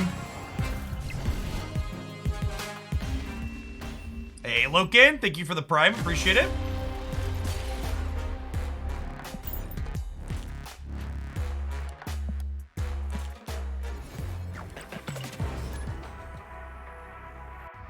Our fun, interesting deck has died to Zabu.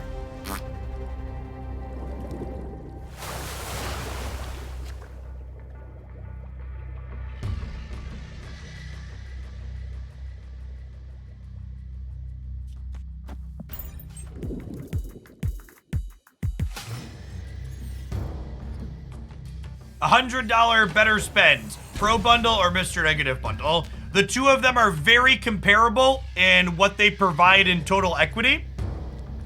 Meaning you should definitely get the Mr. Negative if you're between the two of them because you could always get the Pro bundle later, whereas the Mr. Negative bundle is time gated.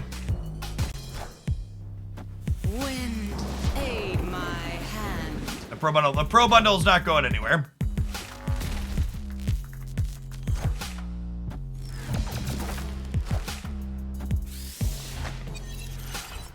Plunder Castle is the current cost, not original cost.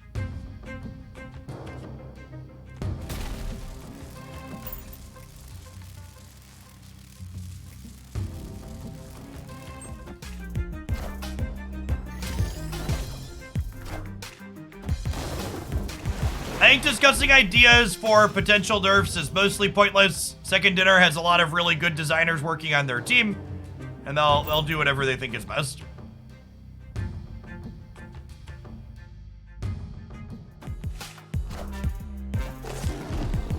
Generally speaking, it is a safe assumption that any bundle that is available to always be purchased will likely be worse than any bundle that is a temporary buy. You have to make the temporary buy bundles more appealing to FOMO people.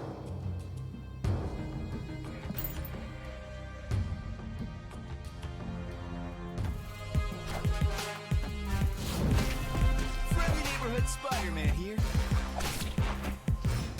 Unfortunately, I lost my gamble on Wendizola. I thought they would save their Shang-Chi for the last turn, and they played it this turn. It's just how it be.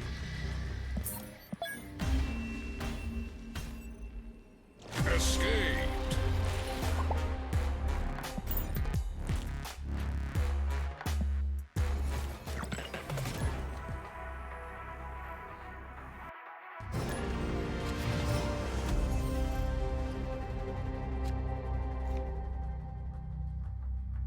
I wonder if free-to-play are going to have a dozen or more bundles to scroll past in the shop after a year or so. No, I don't think that's the case, Slaw. I would, and obviously I could be proven wrong, but I would be kind of surprised if they add another permanent bundle to Marvel Snap. I mean, I'm expecting there to be 2 to 3 rotating bundles with some consistency. But I would wager outside of the small number of rotating bundles, number of permanent bundles will be small.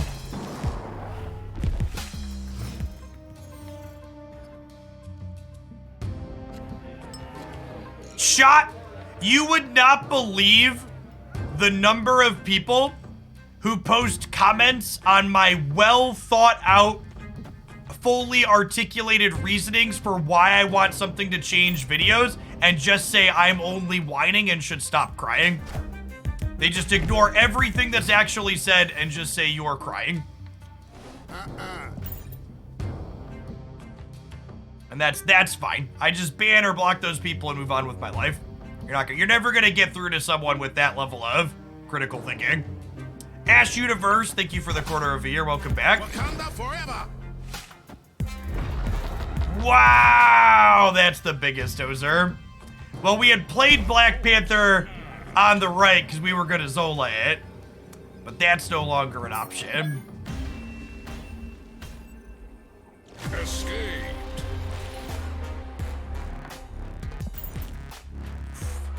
Oof.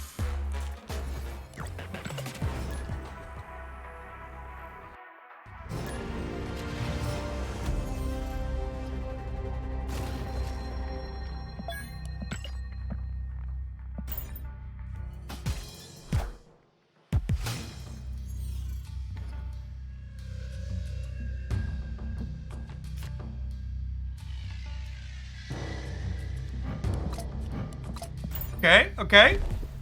Lethal Llamas, thanks for the prime.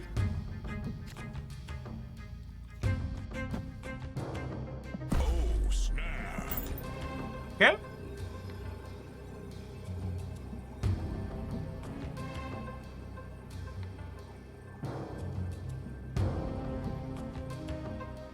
This is actually the only Panther split I have, so I'm nowhere near getting an Inkify.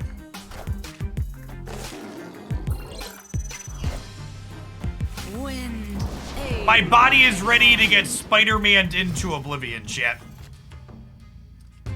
My body is ready to get Spider. How many Zabus in a row is this, by the way?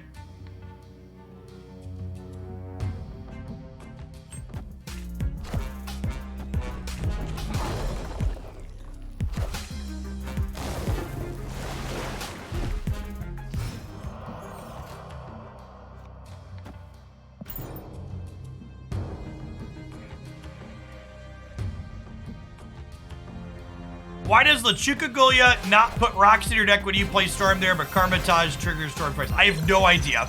It's super inconsistent, though. Wakanda forever.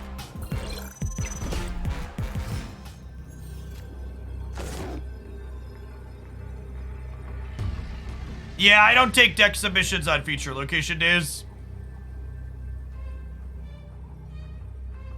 Okay, and now because Shuri got put in the middle, we just Magneto on the right to put Wong in a trash can, right? Here, friends.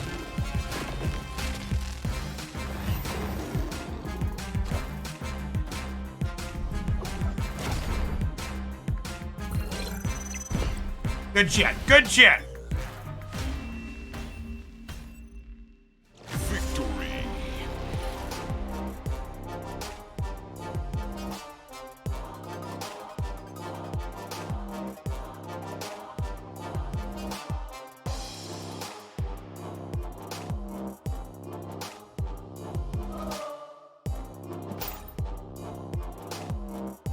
Do I dream about Snap? I do not. Chat, I have 3 small children and work more than full time. I don't dream. I hit my bed, I pass out, I wake up when my alarm blares 5 to 6 hours later.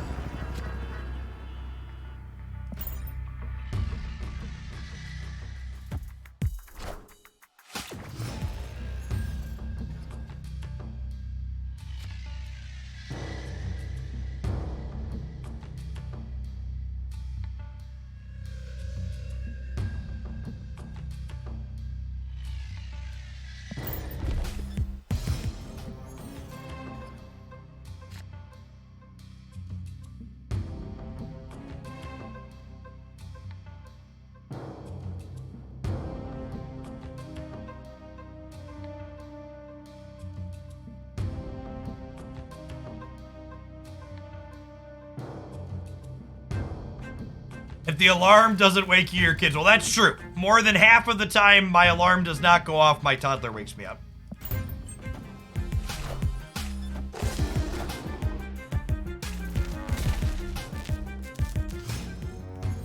Hey, look, chat. It's another Zabu deck. Stop me if you've heard this one before.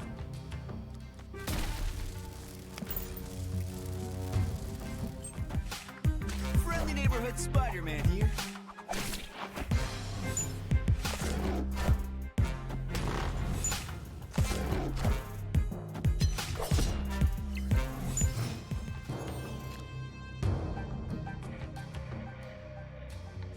Dr. Doom this turn. We can maybe have a 17 power Gamora somewhere next turn if we need it, or we can Odin the Dr. Doom.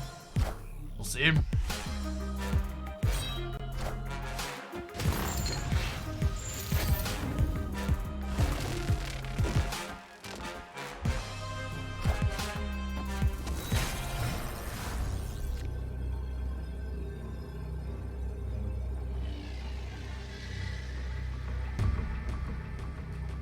I think we're dead here, unfortunately. And plus 17 only puts us to... Plus 17 only puts us to 24 here.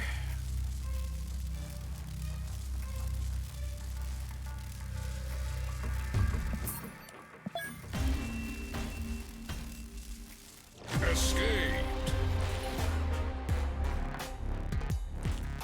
Okay, chat. So I've been looking around at a lot of... I watch a lot of Marvel Snap content and scroll through and see what other people are doing.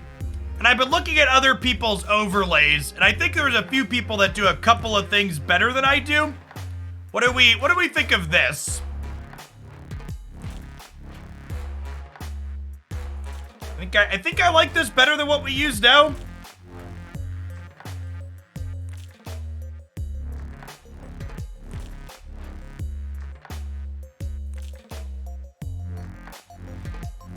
Yeah, this is bits and pieces from what a couple of different people do. I sent one of my graphics designers a bunch of examples from what other people do.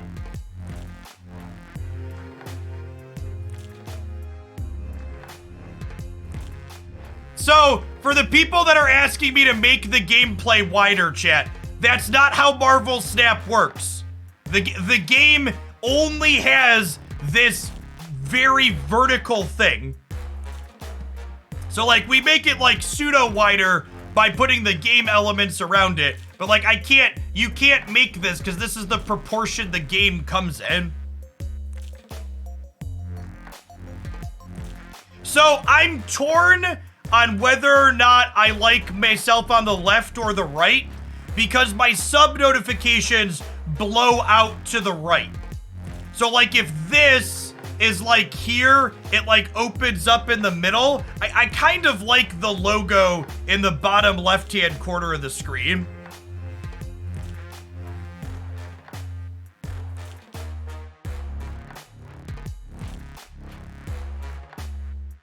Yeah, maybe we don't want the circles to be circles so we can see the shape of them. That's probably good feedback. Seeing the cube as a cube is a good idea.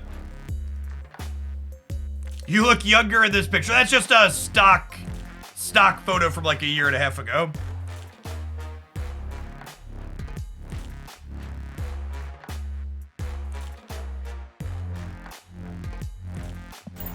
That's the look of a Hogel that's never played against a zombie. Yeah. When I set it up, we'll make the camera look like I'm looking at the gameplay. That's a trivial extra thing.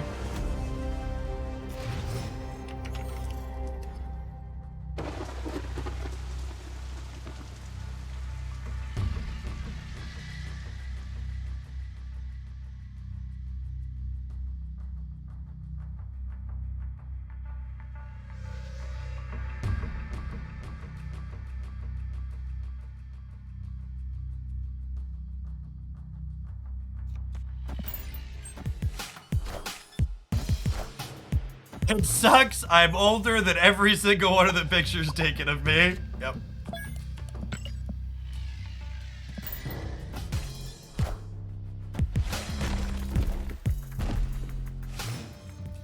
Oh, that's a good thought.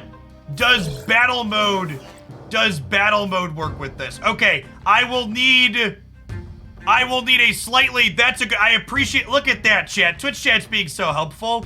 I will need to make sure I have a framing that works with battle mode. Wind, aid my hand. I will need a framing that works with battle mode. Is definitely the case.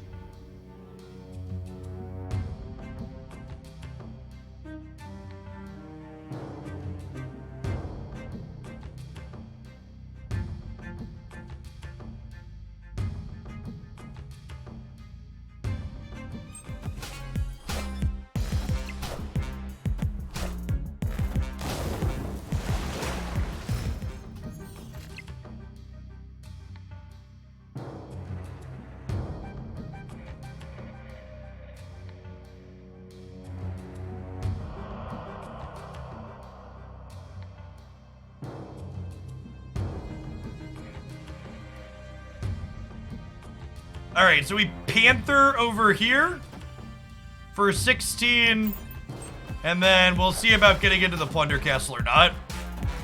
Magneto mid, maybe? Wakanda forever! Magneto mid could lose to them soaking, right? With the cutouts for the opponent, I don't think we can see when you click on that. That's not true, Gap. When you click on that, it appears in the center of the screen now. And you already don't see my cutouts, but when you click on the opponent, it appears in the center of the screen, conveniently.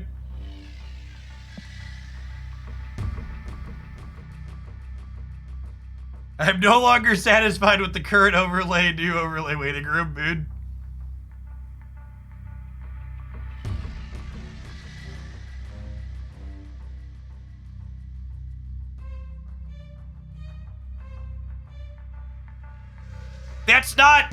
That's not how it works, Level.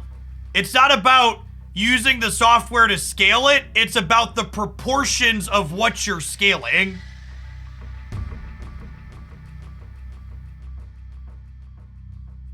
Yeah, I don't think you're going to be able to fit more than just the cards from the tracker.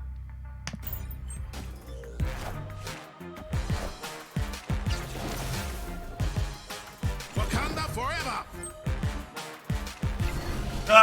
Did we win the breaker? We won the breaker by 1? Nailed it. Easy game. Look at that. They didn't discard Infinite, and we won the game.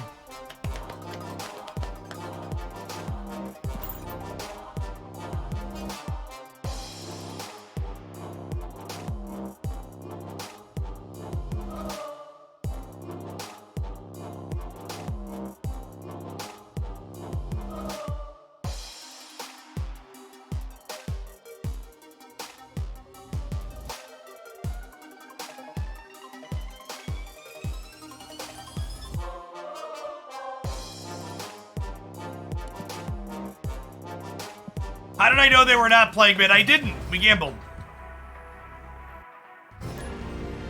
I assume they Chavez'd on the right because they wanted the best chance to trigger their Omega Red. Would be my best guesstimate there.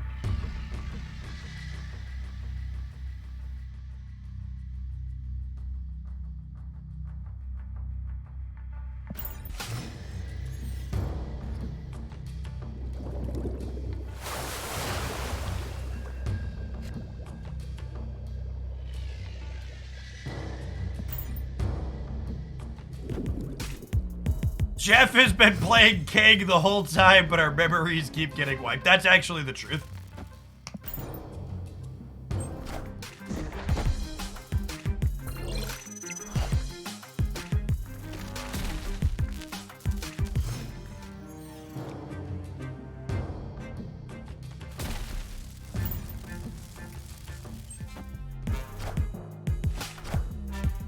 Wakanda forever!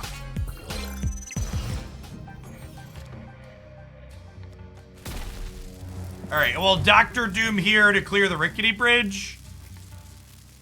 Then we can play multiple cards next turn if we need to. Would you like more Psylocke or Electro? Psylocke and Electro are very different cards that go in very different decks. So in a deck like this that's looking to play lots of big things, Electro is much better. Psylocke is a one-time accelerant.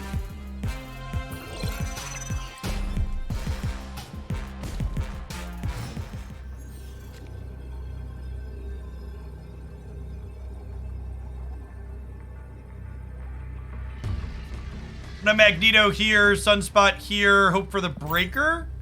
May or may not work out for us. They have 6 cards in their hands, so I have to imagine this Dracula's not going to be very good. And here's a point where we have too many locations. Nah, not at all.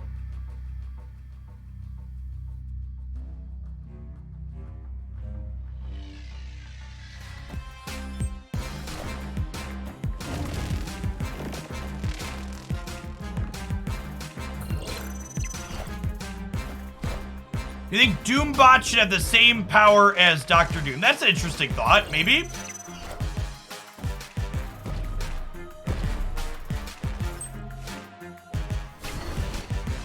Is the game broken, chat? That is the second game in a row where an opposing Dracula didn't discard an Infinite. Something must be bugged, right? That can't be normal.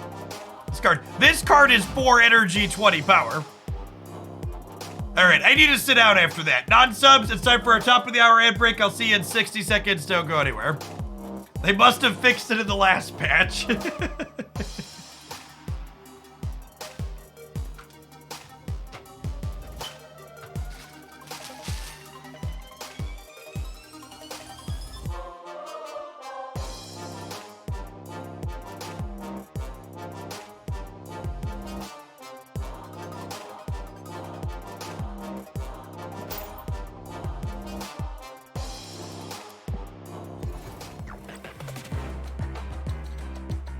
Alright, we've been playing this ramp deck all morning. Do we want to do something else?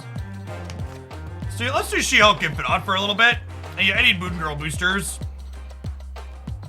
I accidentally patched everyone's Dracula to work like mine.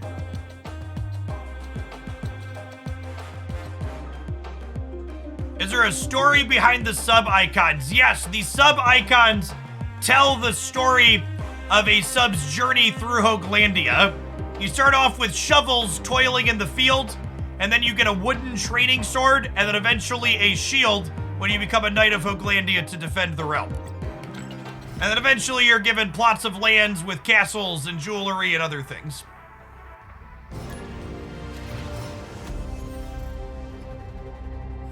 Dr. Acula has lost another patient. Can you explain how to best make use of Wave in the previous deck, I'm assuming? Yeah, you play her when you want to play a 6-drop at a time. Solemnity, thank you for the Prime. I appreciate that. Subs are paying to work. No, subs don't have to actually be moderators. They just have the option to if they want to. Ask any of the long-term existing subs. 99% of the moderation that happens on this channel, I do personally. which is why it really makes me chuckle when people let... It really makes me chuckle when people comment in the unbanned requests like someone other than me banned them.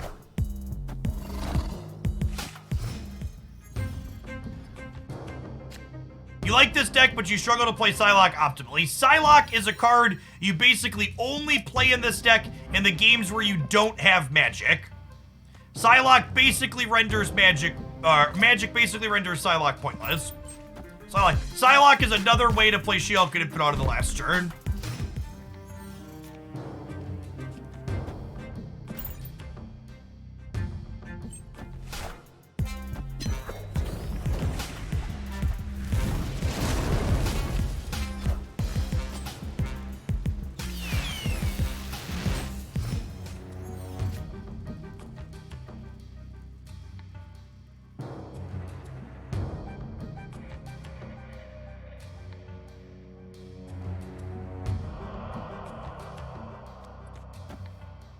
We're sunspotting here for sure. This was a hub Nova, so not super worried about Killmonger out of them. Would I rather play Cosmo in the middle, or would I rather soak extra into the sunspot? Probably Cosmo in the middle.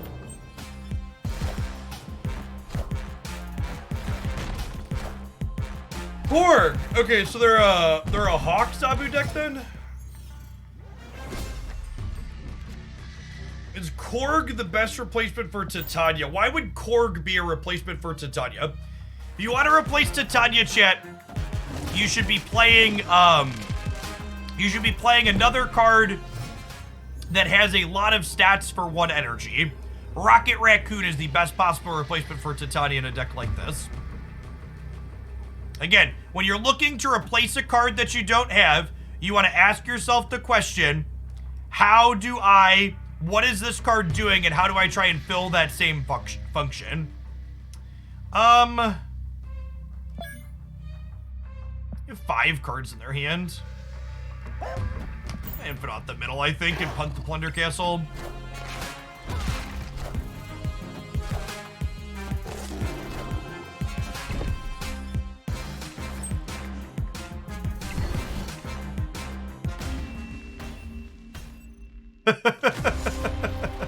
There we go. There we go. There's the Dracula we know and hate. 3 cards in hand.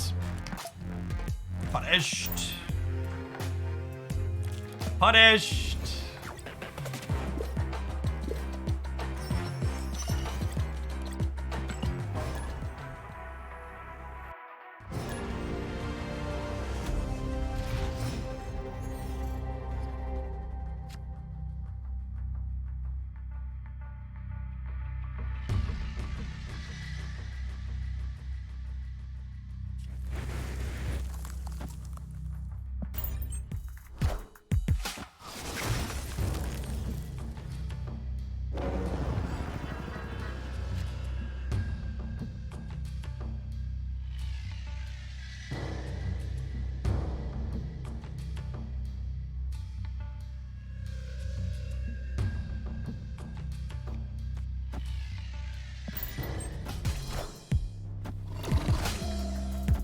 Is there a counter for Dracula other than rocks? So, amusingly enough, next month, Master Mold will be a Series 5 card that will counter Dracula.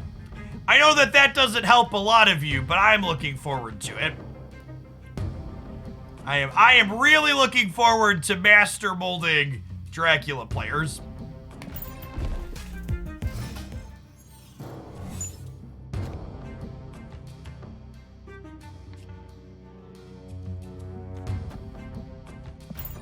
Max and Black Widow are soft counters. Master Mold will be a better one.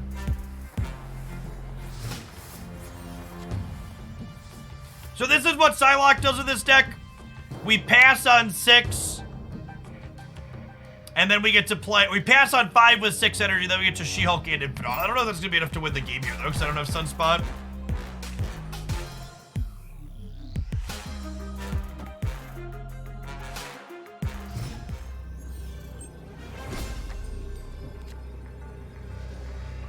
Yeah, I'm only going to 28 here, right?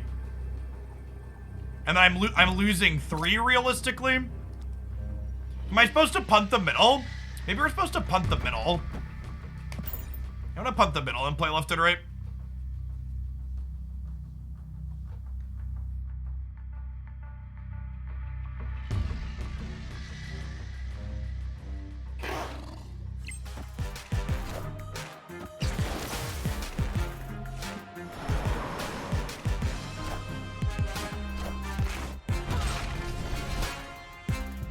Dead to the best card in Marvel Snap, chat. Dead to the best card in Marvel Snap.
I guess we'll do this.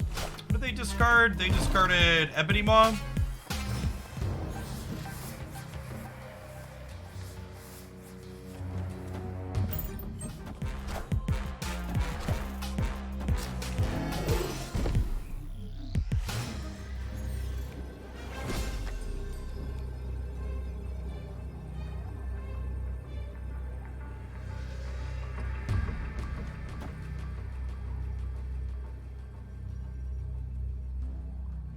It's kind of a coin flip. We're going to 14 here, so we're probably okay in Sokovia. It's kind of, which of these two do they play to here?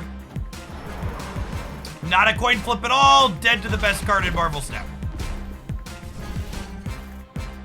Quazacoto, thank you for the 32 months. Welcome back.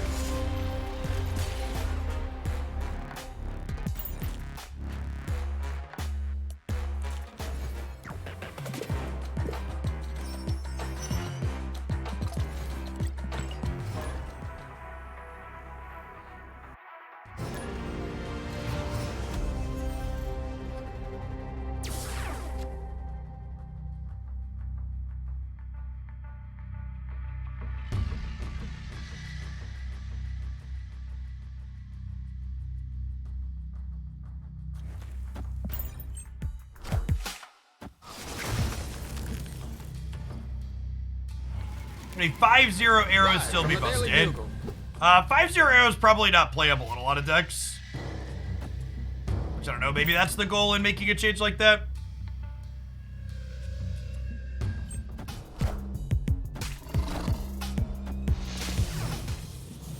I think 5-5 or 5-4, probably somewhere in that realm is likely good and reasonable. I'll snap them here. We're gonna have 3 Hulks and we're gonna have an armor for the center.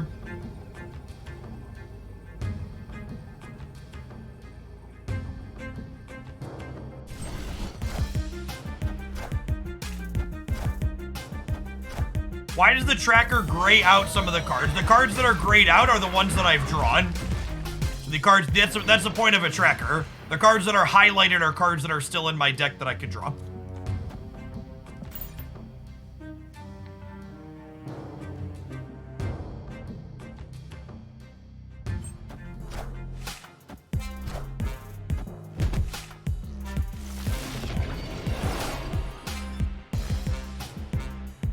All right, now the fact that they played 3 Hulks middle means that I want to just chill here. I don't want to play armor. And we'll soak 5, so we'll have 2 1 energy She-Hulk, so we'll get to go Hulk, Titania, armor on the last turn. Hey, Dal, thanks for the prime, appreciate it.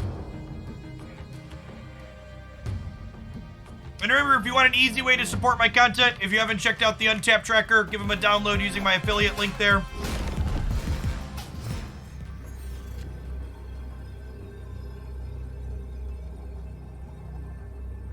Heh. Easy being cheesy.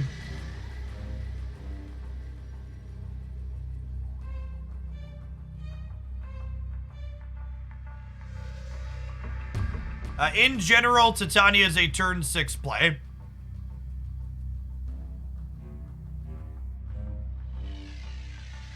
They reduced the amount of gold you get on the weekly challenge track. I don't believe so. It's always been 200. So you get 800 per month from that. I don't think this wins. I'm not worried about Shang-Chi. Iron Man's the card they could play to beat us middle. Opponent retreated, sure. Victory.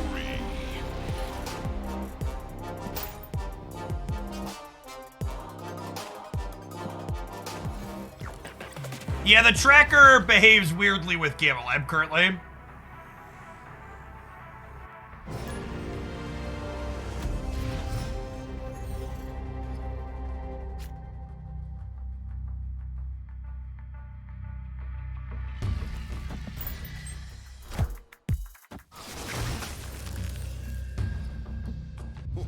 This land is always changing. Right on time.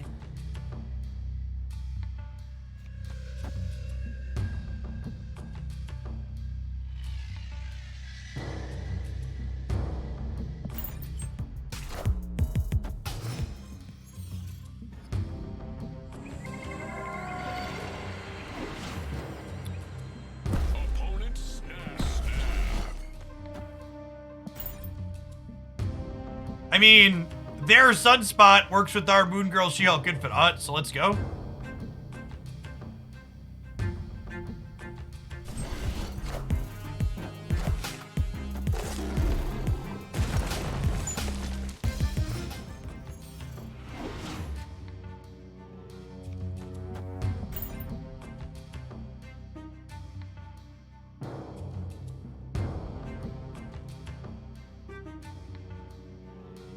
Morning, Nanduns.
Hey, thanks, opponent.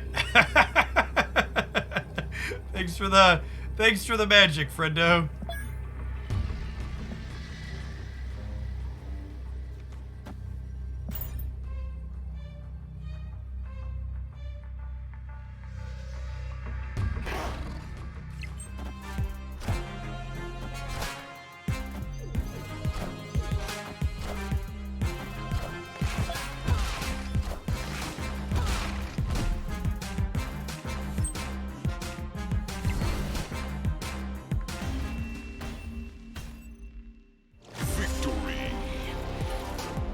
Did you buy She-Hulk or Luke Cage in the shop? She-Hulk is definitely the more powerful card of those two.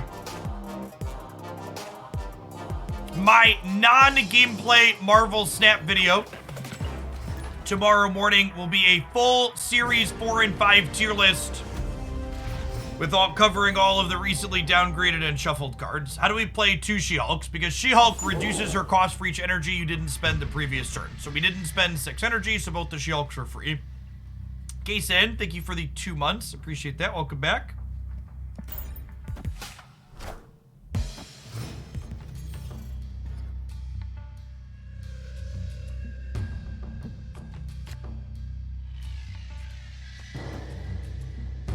I like armoring the monster aisle here. So that way, like armoring the monster aisle here because we don't have Shang-Chi and they might.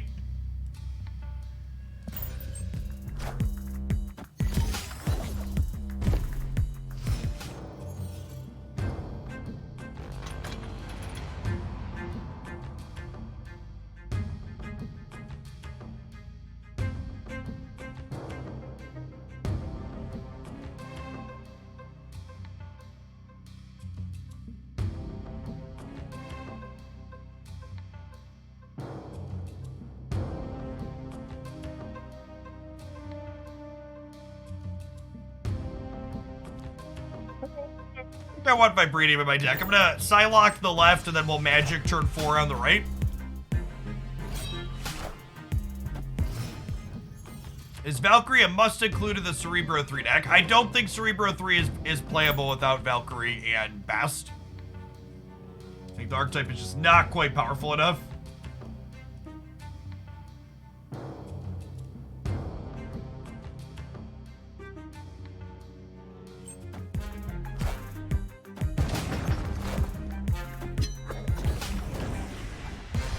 Did you know you could pull Series 4 cards without being Series 3 complete? You can, yeah. And if that is news to you, you should make sure to watch my video breaking down how reserves work in Marvel Snap, because there's probably a lot of other things you don't know about how reserves work as well, if that was a surprise to you. A lot of good information there. Solid draw here in She-Hulk. We get to go Iceman into Moon Girl. Copy all these up, pass on 6, go Infinite She-Hulk on the last turn. Go to Cosmo to stop Ghost Rider. You guys want to do our thing.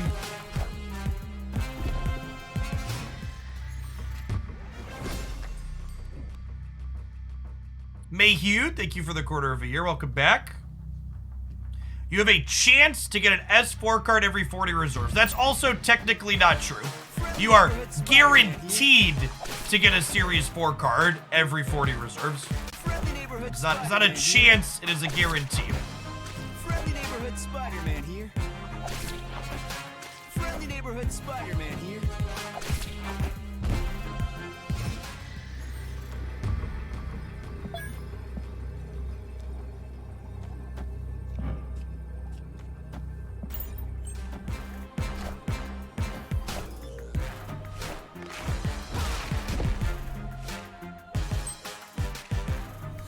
Sometimes lucky. Victory. We can't play the center location next game either, dude.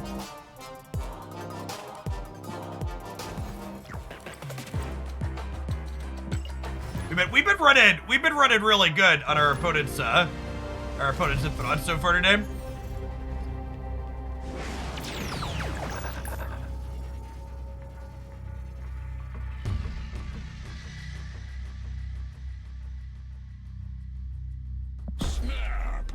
Anytime the peak is neutral for me, I like to snap because it's usually bad. Victory.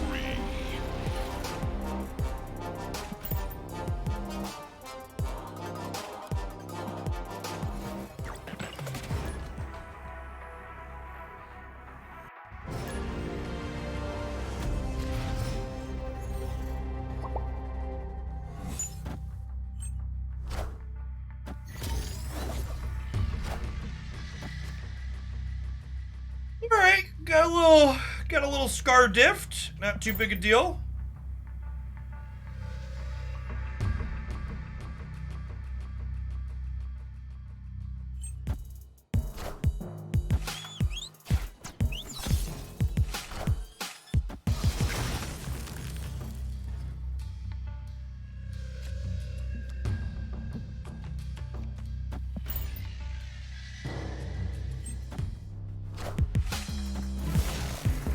It was mostly a coin flip situation that last game, Duck Doolittle, whether or not we played our bigger thing left or right, and they did as well.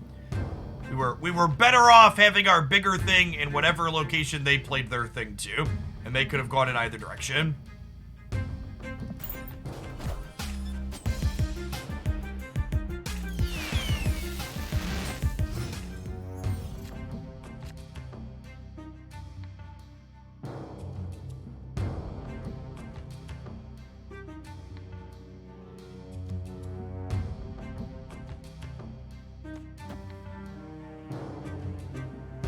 Opponent snapped.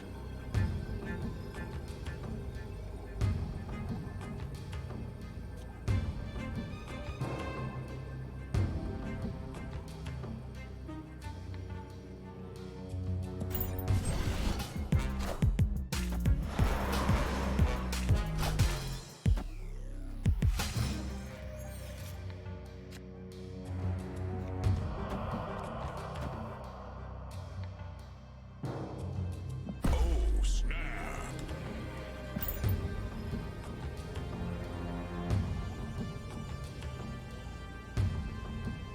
Wonder if they have a way to get into the Plunder Castle here. They do, but they're locked out now. I was sad when they didn't play left, chat. I was sad when they didn't play left. But that's fine. Titania's got our back.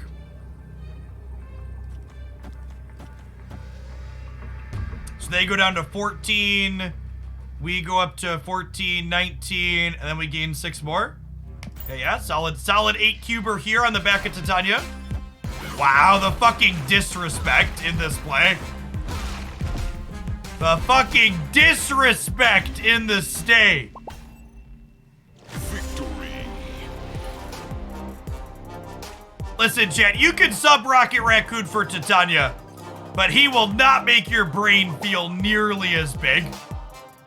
She's such a fantastic, like, finesse card to play.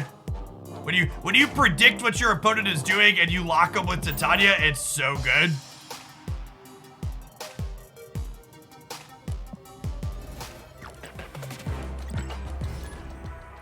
The ceiling on Titania as a card is just like really high.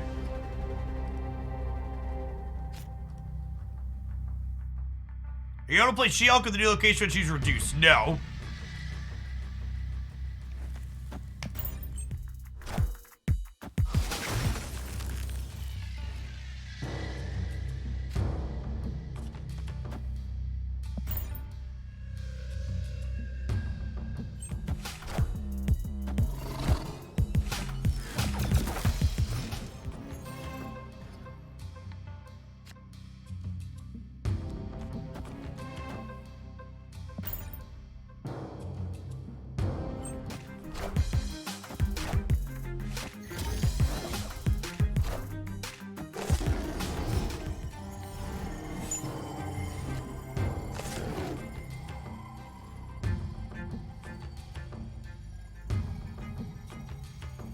I think I have to Psylocke this turn.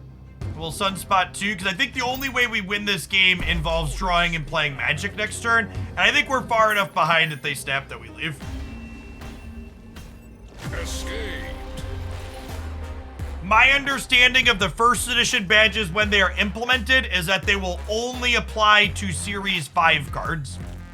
So things that started Series 4 or things that you purchased inside of Series 4 will not be applicable.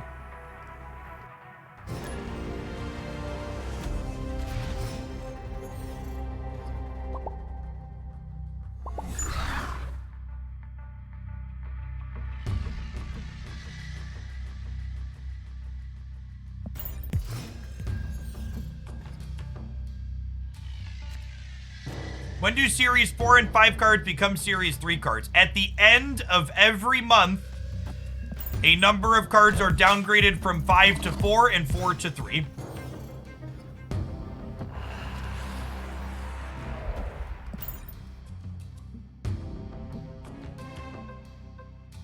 Where can you find which cards are in which series? You can type exclamation point and a card name. Oh, actually, I don't think that's happened yet. Hold on. think the bot got updated here. Let me check. Okay, yeah. Okay, cool. The bot's updated. If you type exclamation point into card name in my chat, it shows the series/pool in the card. You can also use a community site like snap.fan to search for series. When will we get the I got it before it downgraded badges? They have not given us a timeline on that yet.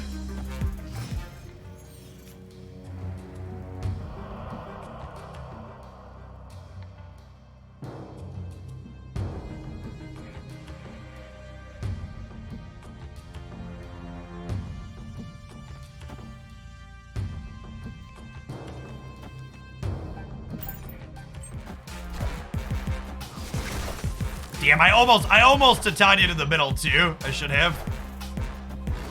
That's fine. We're gonna pass this turn. And then we'll play all 3 of these for 35 power on the last turn.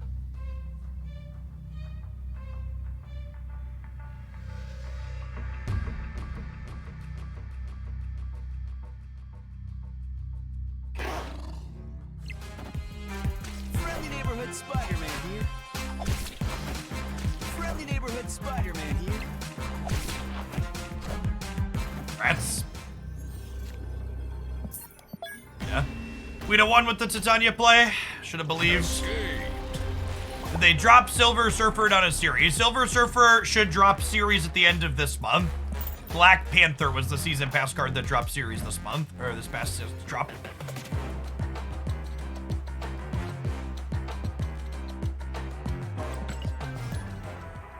I think the experience of people starting to hoard reserves for the series downgrades every month is a net negative experience on the economy.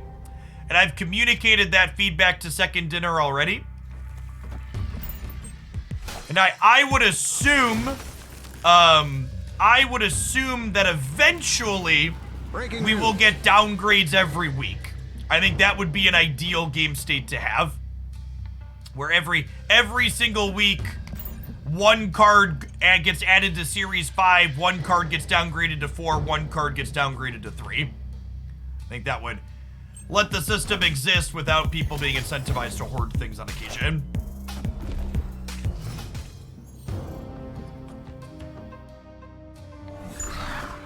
Be my desired implementation.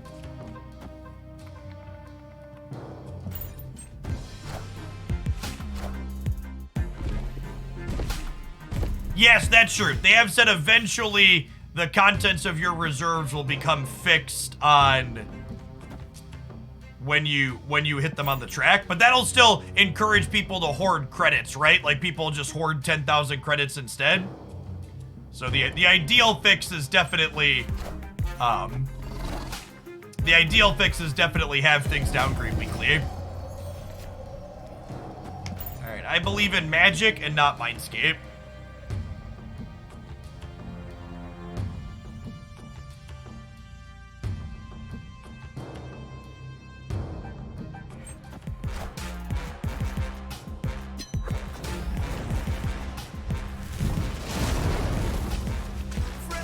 Spider-Man here.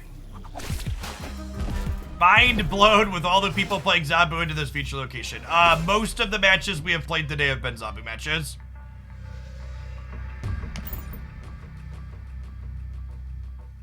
All right, hoping to draw She-Hulk next turn.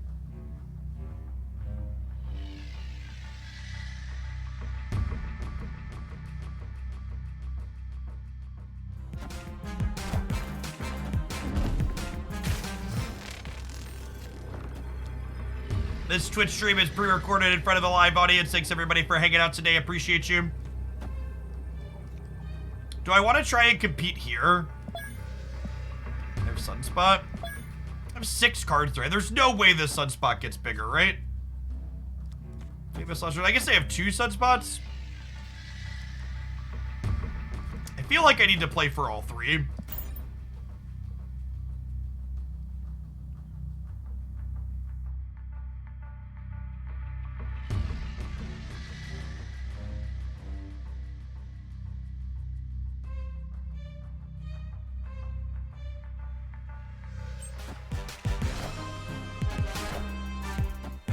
All right, so it comes down to Dracula, 5 cards in hand.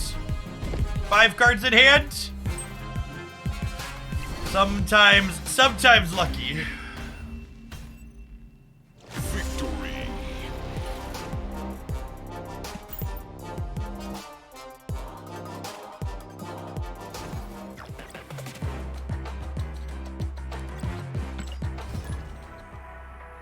I think Super Scroll should probably be in most Zabu decks, Gap. Cards fine, and it gives you Zabu redundancy.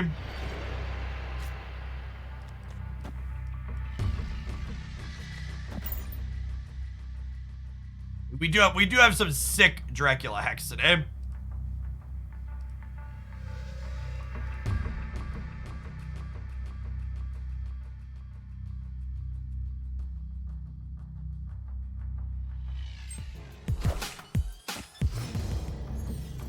Will we play leader now? I think at some point it could be fun to try and build a have some crap deck to force your opponent to play to the right on the last turn of the game. You gotta like build around the card a little bit, but that archetype also doesn't sound like a particularly great thing to play into Plunder Castles, so I don't know that we could really do that today.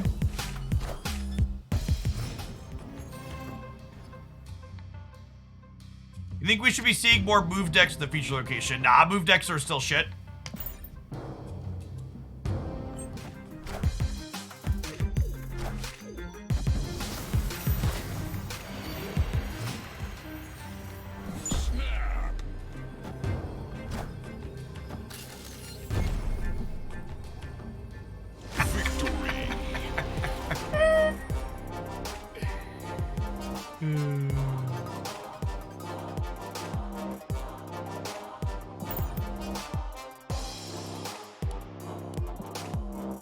Are move decks actually bad? Yes, there has never been a competitively viable move deck in the almost year that Marvel Snap has existed. Move is like a fine and reasonable strategy at the lower levels when your opponents are bad and card pools are limited. But in my time playing Marvel Snap, there has never been a competitive move deck in the full card pool.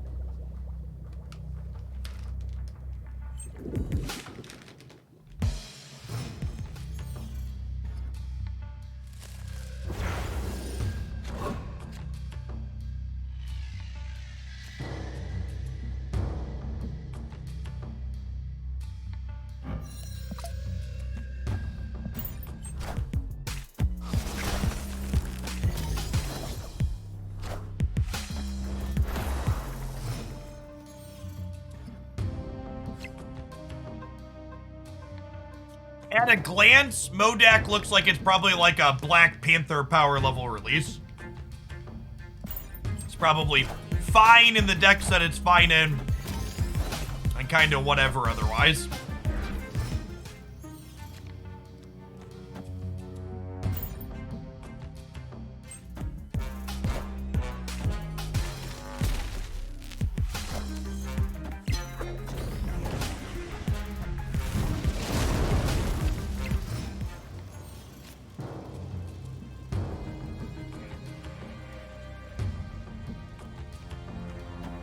If you're interested in finding out more regarding upcoming card releases, I covered all of the cards that will be releasing in February and March in my patch review video last night on my channel.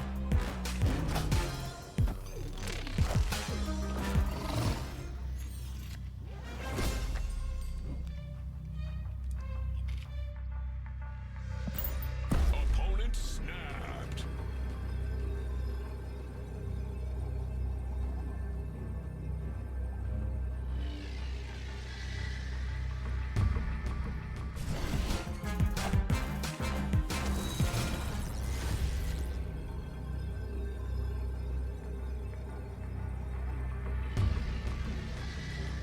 Feels like Odin, my doom.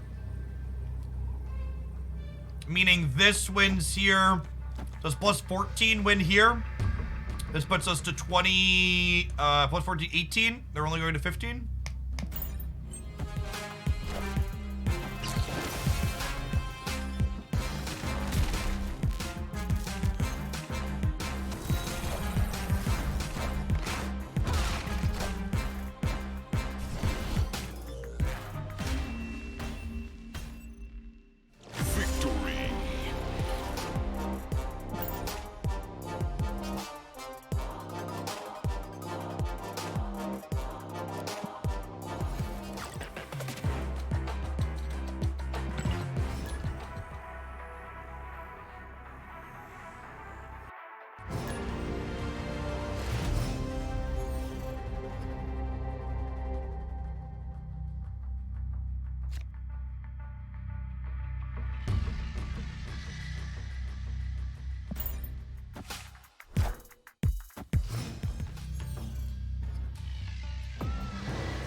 Well, so the thing to understand about saving your collector's tokens to buy 3,000 collector's tokens cards is that you're also, using the token shop is always inefficient, is the TLDR.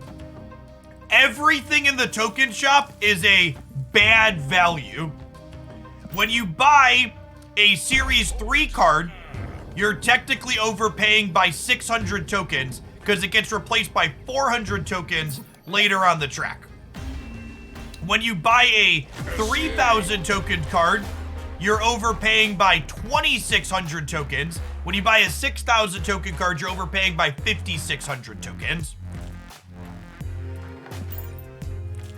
The best purchases in the shop are the cards that permanently or pseudo-permanently, however long they're staying in there. So Galactus and Thanos are technically the optimal purchases from the shop because they're going to be 6,000 collector tokens in perpetuity, it looks like, for the time being. But other than those two, everything else is overpriced for early access.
Which is better, Galactus or Thanos? Galactus is the more competitively viable card.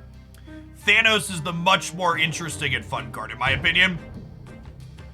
Galactus is an incredibly linear card that does exactly one thing every single game.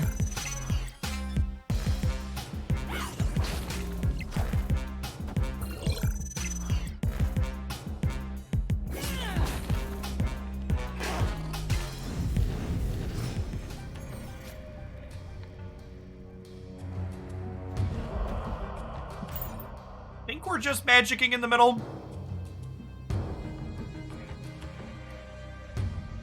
That's an interesting comment, nerd. I gotta put my college education to use somewhere. Perp C, thank you for the 41 months. Any recommended discard deck? So, I have a Dracula Ultimate deck guide, if you're interested in playing specifically Dracula.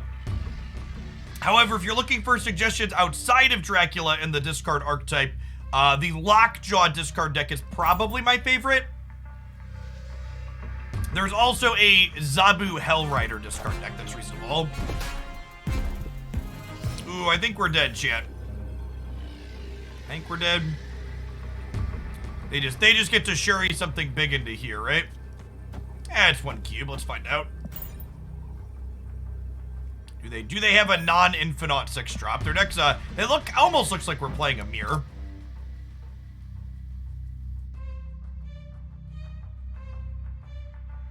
Darkhawk is a very powerful and competitive Marvel Snap card. If you are Series 3 complete, it is a reasonable pickup. But again, also from the perspective of, is it worth the tokens or should you wait? At the end of this month, Darkhawk will become 3,000 tokens. And then he will remain 3,000 tokens for like 2 months. And then eventually he'll be 1,000 tokens. Cards in Marvel Snap get cheaper over time.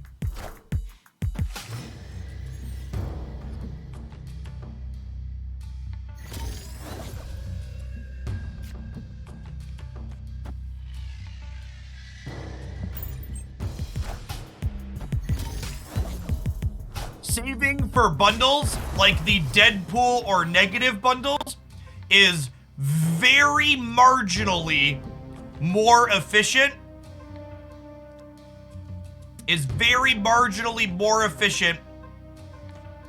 Than buying mission refreshes. But I would really emphasize the marginally more efficient part. Oh, that's the good stuff right there. Because it's so marginally more efficient that you should just do the thing that makes you happy. If it makes you happy to like refresh your missions every day, just do that and play Marvel Snap in a way you enjoy.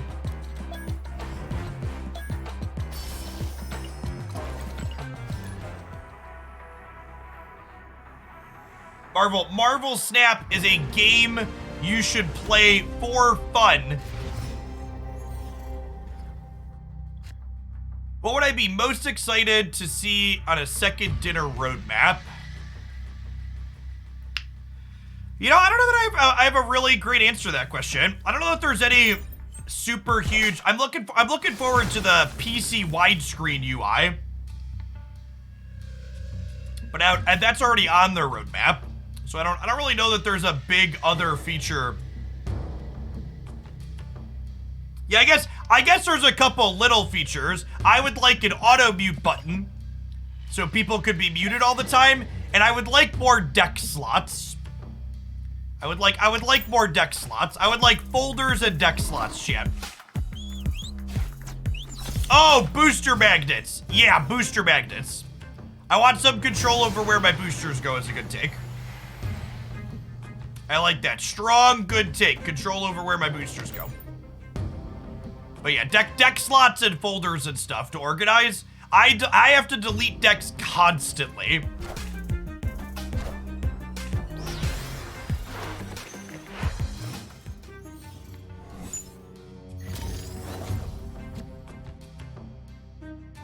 Buying mission refills every day. How far do you typically get on the Battle Pass track? Do those rewards total up to be worth the gold? So the thing to understand, Rye Guy, is that buying missions for the credits is the same ratio as buying credits directly. So you're just getting a little bit of Season Pass XP on top of that. It comes out to a couple of extra levels a month. It's not a ton. Can we play Hella with today's feature location? Yeah, I think we could do that.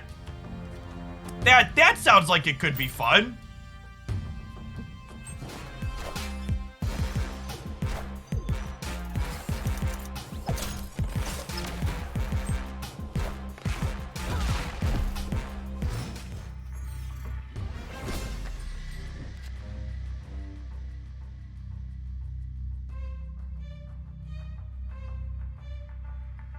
We're getting Galactus, huh?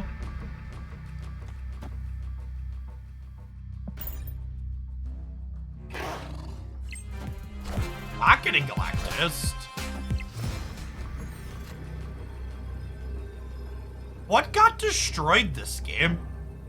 Oh my god, they Yondu'd my Infinite. Are you kidding me?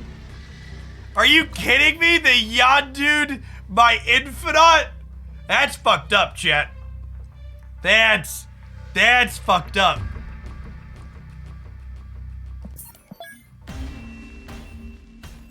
I was like, what? What blew up?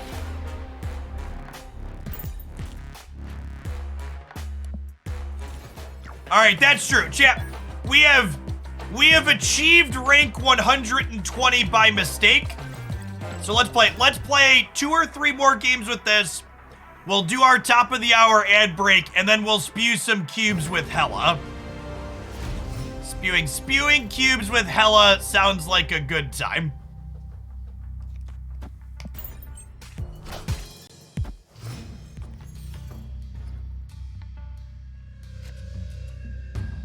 Gambling cubes to 200, something like that. What's going on, Dara?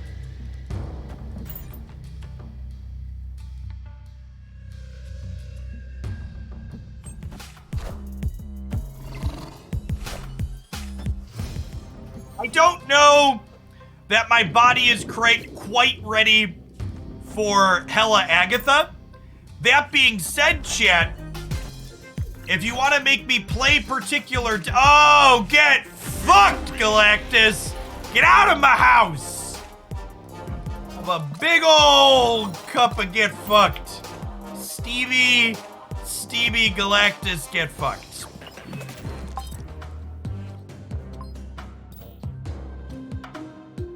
We have a lot of Infinite boosters, chat. This might be the next card we go for Inkify on. Not that artwork. We have this artwork. We have 350, and I have 2 splits already. Yeah, I think he's gonna be my next target for Inkifying. Yeah, sorry, I was gonna mention the charity stream on Friday. So Friday's charity stream to benefit the American Heart Association. We'll have a number of gameplay-related donation incentives, including doing things like adding Agatha to my deck or making me snap.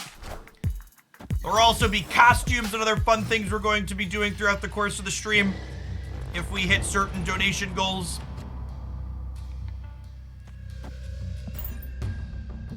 That'll be all day on Friday.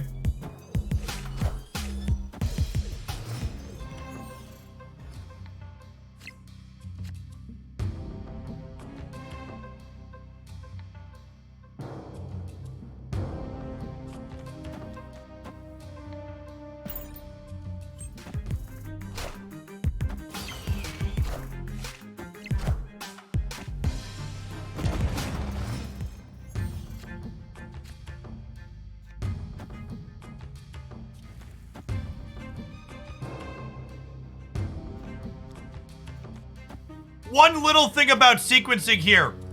You'll note that created by Moon Girl is text that my opponent will also see.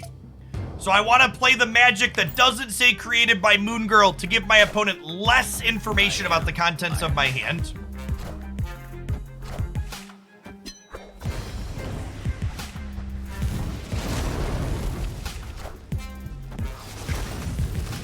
Infinite with the double She-Hulk Hawk deck. Nice. That deck is busted. It's very, very strong. I am gonna play... am I? I think I'm just soaking on Sunspot, champ. I think we're just vibing for now. Avengers! Assemble.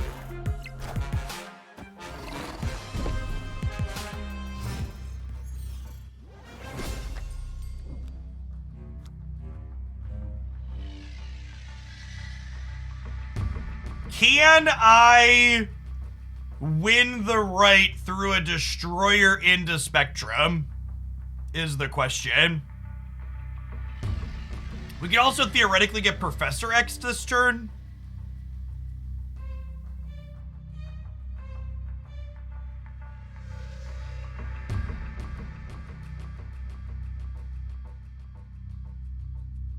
Is the She-Hulk Hawk deck on YouTube? Yeah, it's one of the decks that I posted at the start of the month that helped me get to Infinite. Is very, very good.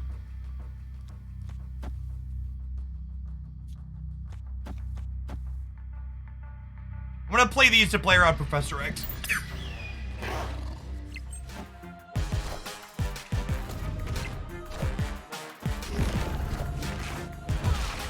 Wait, what?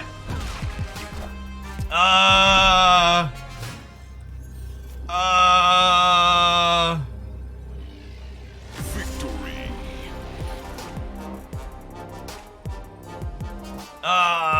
Friendo. Friendo.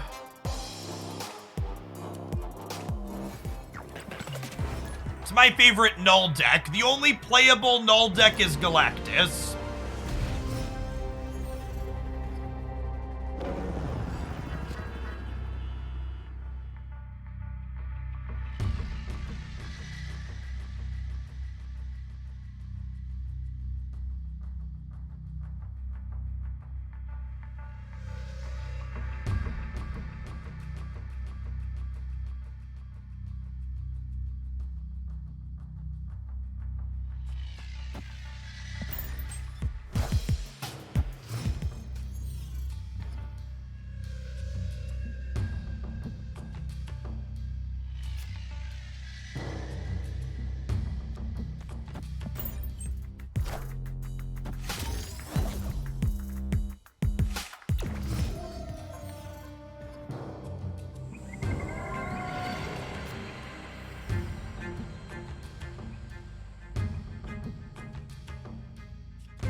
Cosno, the Baxter building.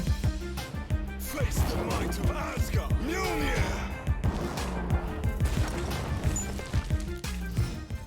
Can you plug Null into a Deadpool deck and have it work? I think the best Deadpool decks probably don't involve Null, and I also think the best Deadpool decks are still pretty bad.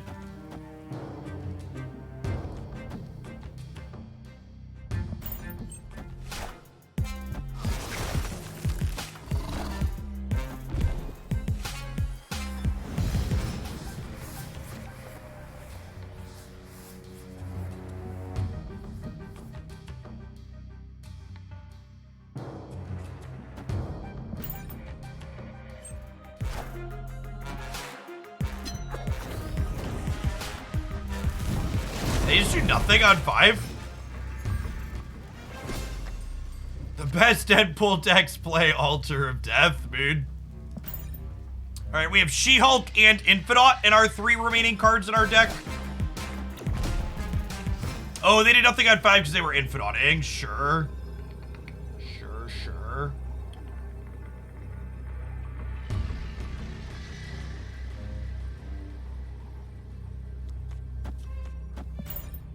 How many Cosmo variants do I have? 3? 3. Hey, Scyther, thanks for the prime. An excellent Pokemon.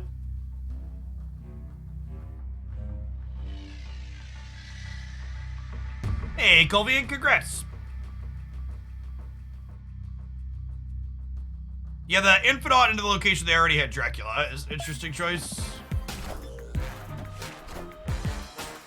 Oh gosh.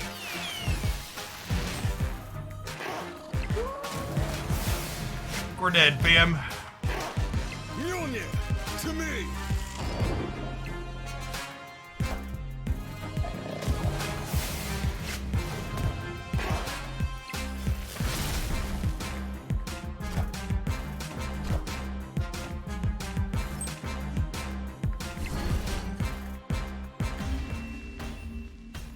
Did I miss anything about the Unite scene? I miss doing competitive 5v5 sometimes. But it just takes so much work to find a group of full 5 to play with, and then there's so long of queue times trying to find other 5 stacks to play against.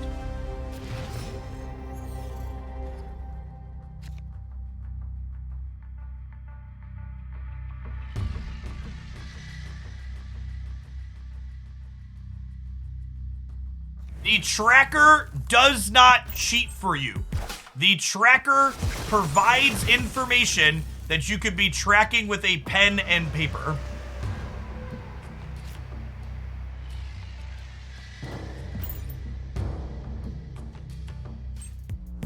Multiple sunspots work in a profitable manner. Why does Warrior Falls trigger before my sunspot gets bigger?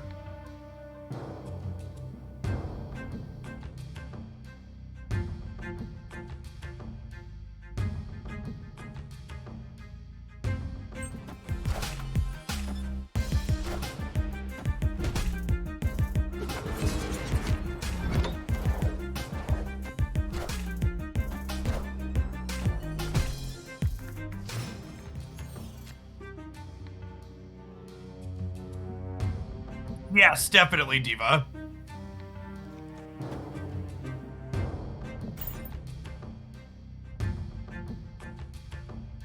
Armor up in the middle.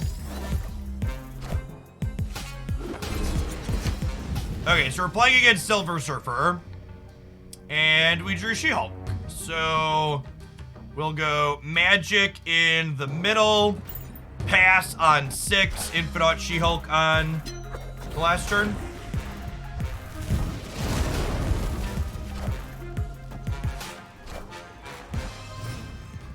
Does using an app to track the opponent's shown card and predict their meta deck feel like cheating? I don't know. Is it cheating because I'm good at the game and could do the same? What are they doing? The opponent's playing stock Silver Surfer, chat. What if they have Storm? Then we lose.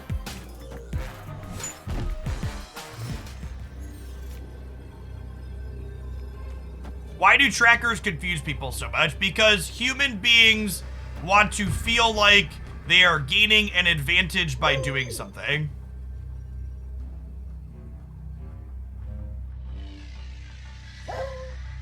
All right, if they double Surfer here, they gain 18 on the right, putting them to 34, meaning if I force both of these here, we win the right.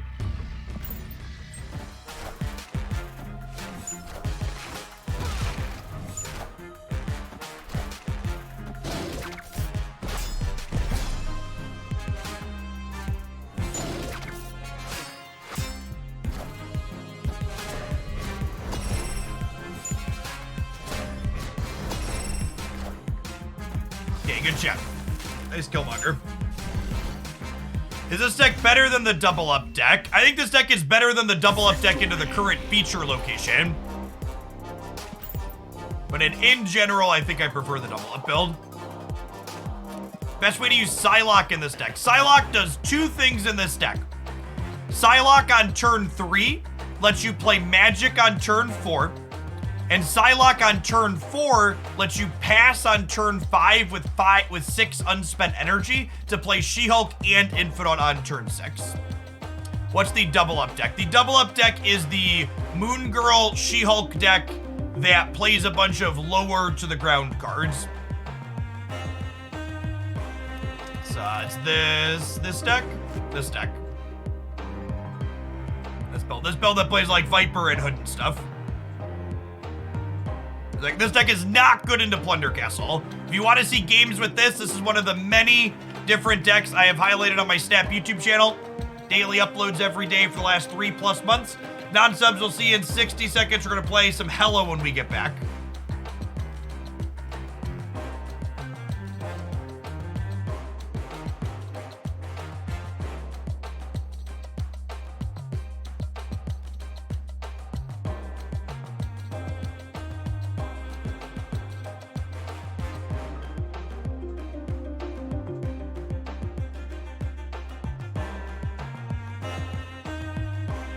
Hey, Jorblob, thanks for the prime.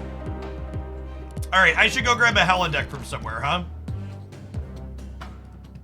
All right, we're gonna go steal a deck from Basjeff.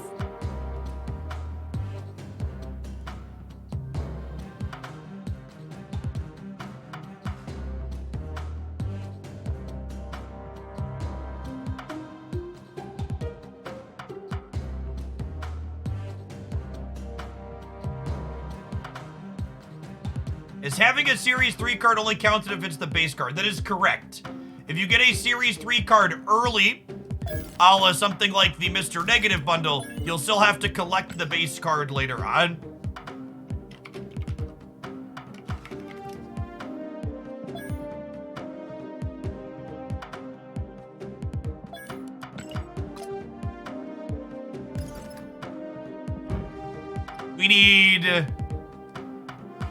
We need 8 boosters to split Hella, and we need 10 boosters to split Black Cat. It's a good deck to play. These are 2 cards I still don't have infinite splits on. We need a lot of boosters to split Hella Carrier.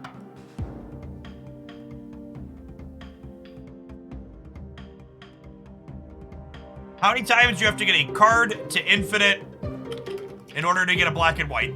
Your 4th split is your first chance to get a black and white split, but it's only a chance.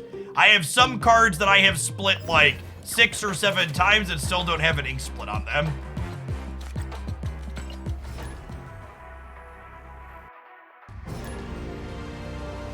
We did not play double up into the feature location. I was highlighting it as a deck that was similar to the other deck.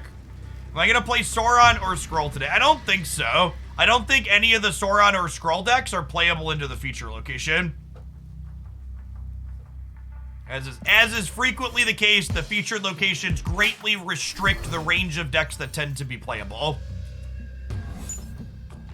Never fails, chat.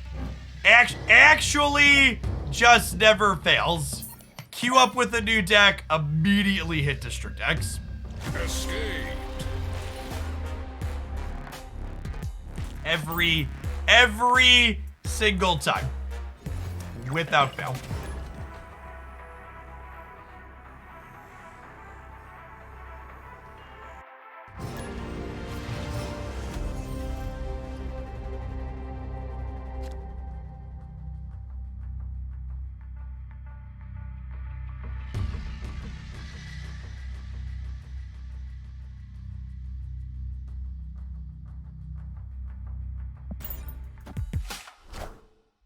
Are any hazmat decks playable? There is a Bass Darkhawk hazmat deck that is somewhat reasonable. There's also a Ironheart hazmat deck that's okay. Again, daily highlights on the YouTube channel, 100+ days in a row, have covered most ideas like those in the past. Recommend checking them out.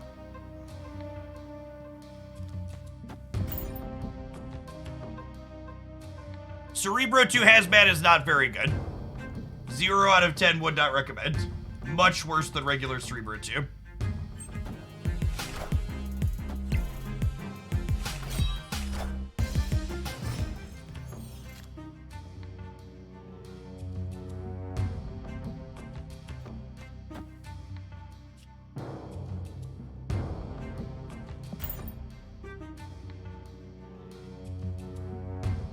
I think locations like Ego and District Deck should be removed from the game. No, I think you need to get good if you think those locations aren't good for the game. Card gamers love optimizing the fucking fun out of their games. Locations like those are very fun, chat. Let it be like Elsa. Learn to let it go.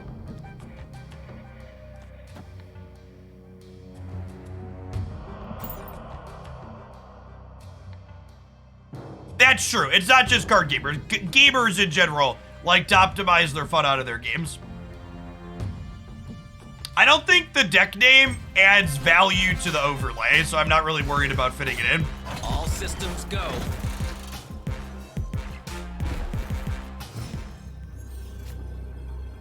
They might be infinauting me, chat.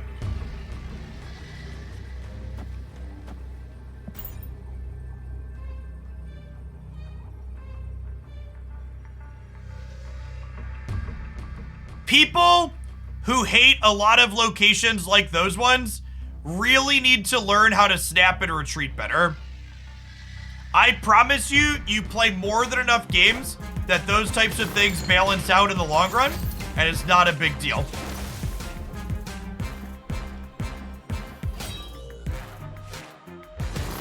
Let's talk about the order on my Blade versus Ghost Rider. So I Ghost Ridered before Blade because I wanted the chance, I wanted to be more likely to get Infinite. Before I Blade discarded, the only cards I had discarded were Hela and Infinite. Meaning if I Ghost Rider and then Blade, I am guaranteed to put Infinite somewhere onto my board with Ghost Rider. And obviously we lost the coin flip here. But I think adding the variance from Blade there is not ideal. So I played him afterwards intentionally.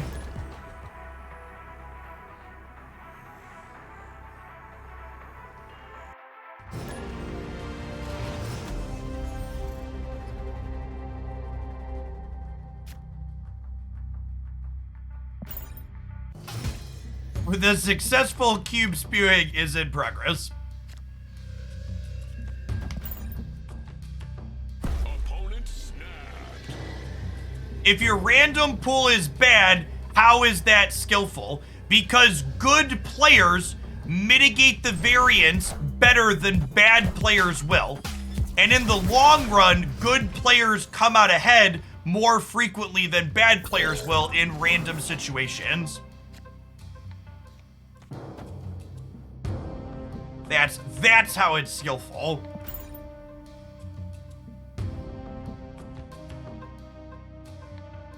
Sometimes you do just get diffed and you lose the game because you got diffed, chat.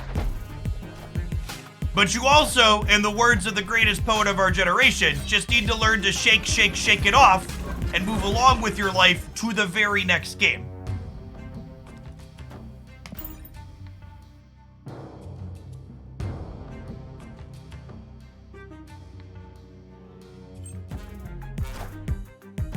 Wind, aid my hand. Is it not valid to recognize that in the long run, those locations are a wash, but you don't enjoy those locations. Yeah, chat, I'm not telling anybody you have to enjoy District X. That is not any of the words that just fucking came out of my mouth. The words that I said were those locations can be and are skill testing. I'm not here to tell people you have to like or dislike a particular thing. That's not remotely what I just said. What I will argue against eternally is the type of shit that people say where, oh, this location is unfun because it's not skill testing. That is very much not the case. Quake here, Dumpster and our opponent here with the hub. God bless. What do we have discarded at this point? We have a Warpath discarded, so this is 10 power over here. Or I can go Taskmaster into Blade. Taskmaster copy 6, this is 9 powered, it makes Morbius bigger. Are Dazzler and Shauna supposed to be played together? They can be, but they don't have to be. My favorite Dazzler deck's actually a Thanos deck.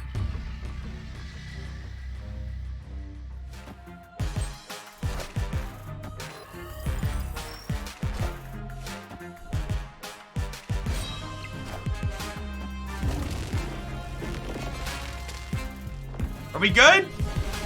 Narrowly? Narrowly. Victory. Hey, Veed, congrats. Any words of wisdom? I found out I'm gonna be a dad. Yeah, they get more difficult the larger they get. They're easy when they're little.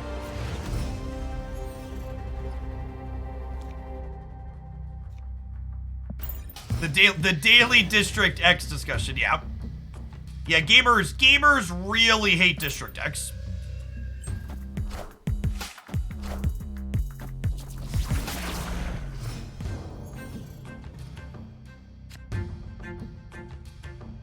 At what age do they switch from easy or not so easy? Once they get mobile, all bets are off.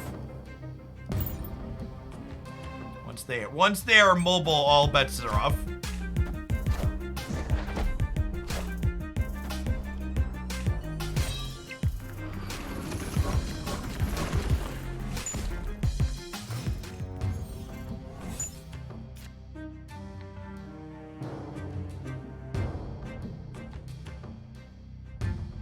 Oh, snap.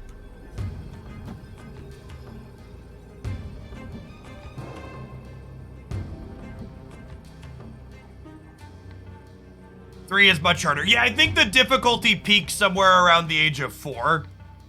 Would be my take.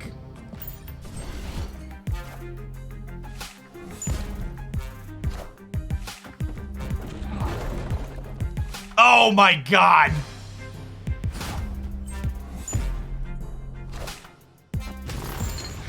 AJ Omega, thank you for the pride. They didn't hit either of our things into the Plunder Castle.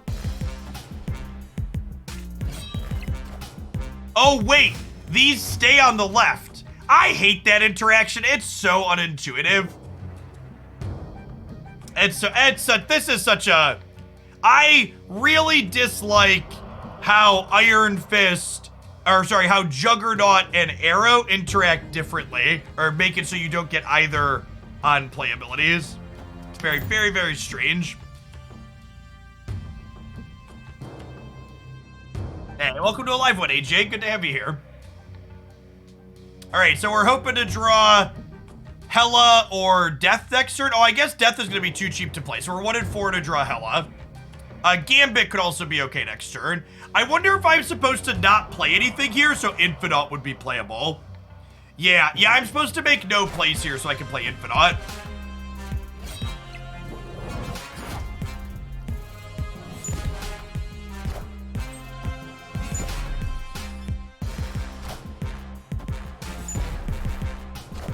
That's fine. Let's just draw Hela, chat.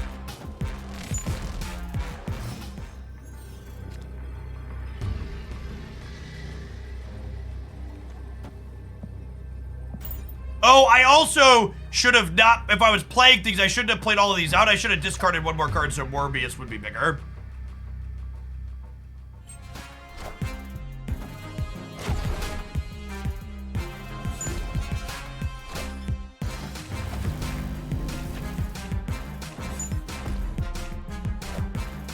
Alright, didn't matter. Didn't matter. Rip.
Some of my friends have climbed Infinite with collection level 400, and they keep playing against the same pool 1 to 2 decks. Is it easier to climb with lower collection level? I'm around 3K, and games are hard. Yeah, when you start off, things are a little bit easier to a degree.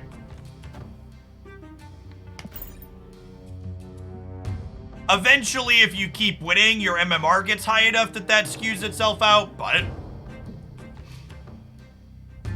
it's also just easier to have to play around fewer things, right?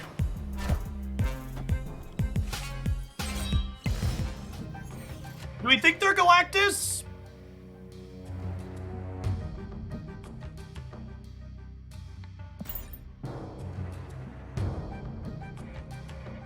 Yeah, it's much easier to play around things in Series 1 and 2 because the output range of what you're playing around is much smaller. Yeah, it looks like standard ramp stuff.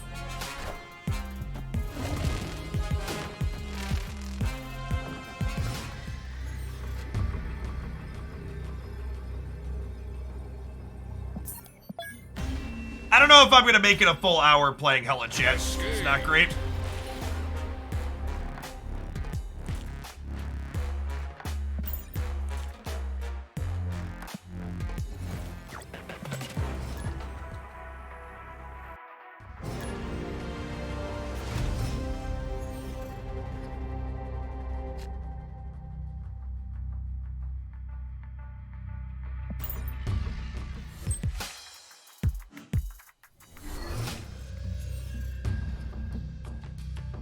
What are my thoughts on Invisible Woman and Hela? I think if you are playing a deck like Hela, you should just embrace the chaos and try to run hot. I think trying to mitigate the variance of what you are currently playing goes fully against the spirit of what this deck is, and you should just roll with the punches.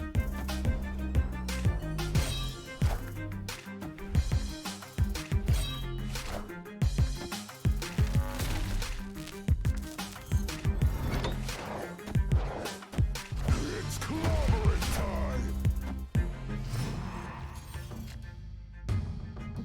Yes, and also, you also just get Cosmo'd a ton against people that know what's up, is also accurate. Would Hela being immune to being discarded be OP? Yes. Clear for takeoff.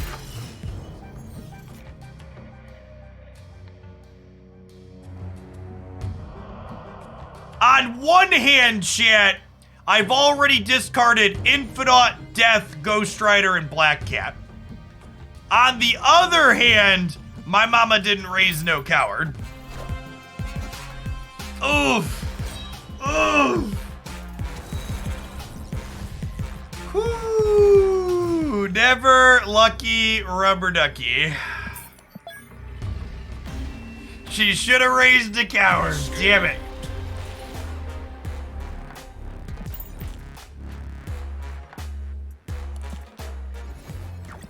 Losing coin flips is what this channel is always about.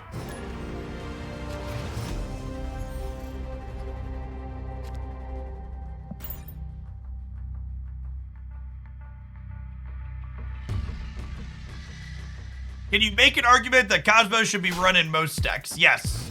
There is a good argument that that is the case. It's a reasonable thing to say.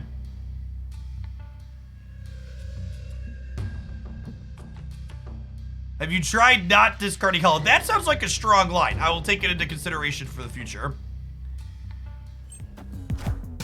HR Stockholm, thank you for the prime. Appreciate it. That is a super Psylocke. Super duper Psylocke.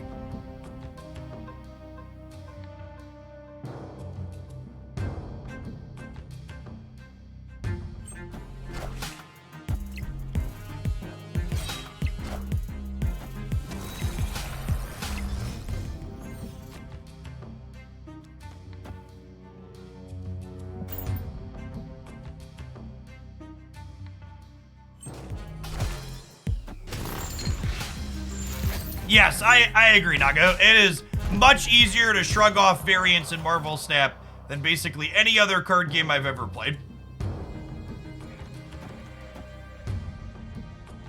Actually, let's put both of these in the middle, because we might have a bunch of Helicarrier cards to play out next turn. Hey, Kobash Maru, thank you for the brand new prime. And Mentalo, thank you as well. Afternoon, folks.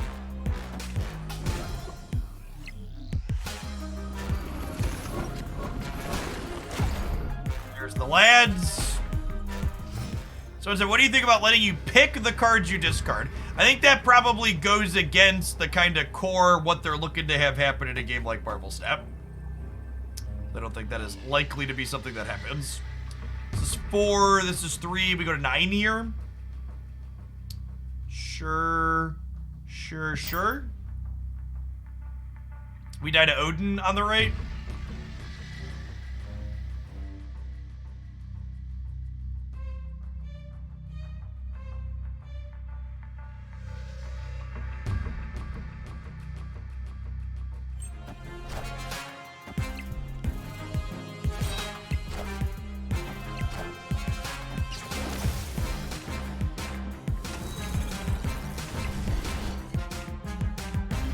This is the other part of it, like, we had a game where we finally ran okay on our discards, and then we just didn't have hell at the end of it.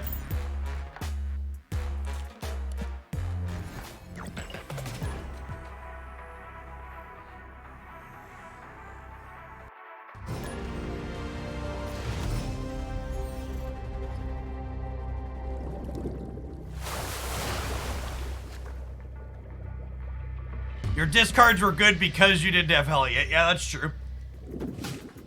It's an accurate take.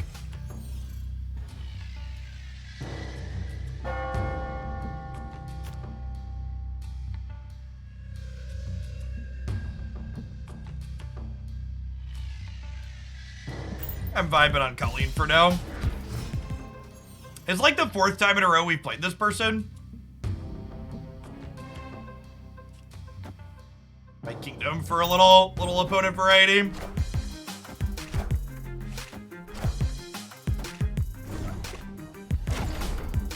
All right, now kill the mob. Thanks. Appreciate you, Gambit.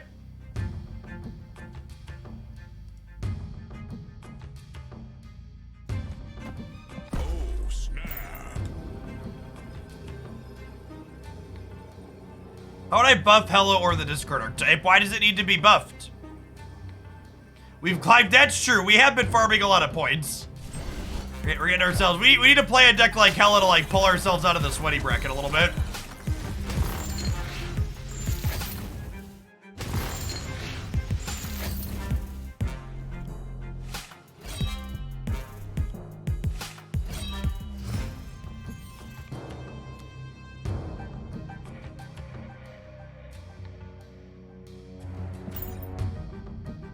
All right, chat. We need to draw Hella. Wanted form.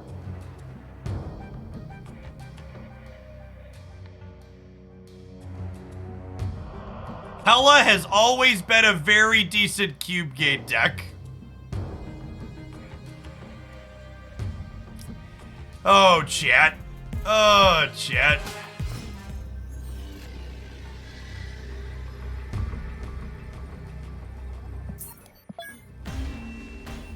Maybe for your opponents, yeah. It's really there is someone gaining cubes when somebody's playing Hella.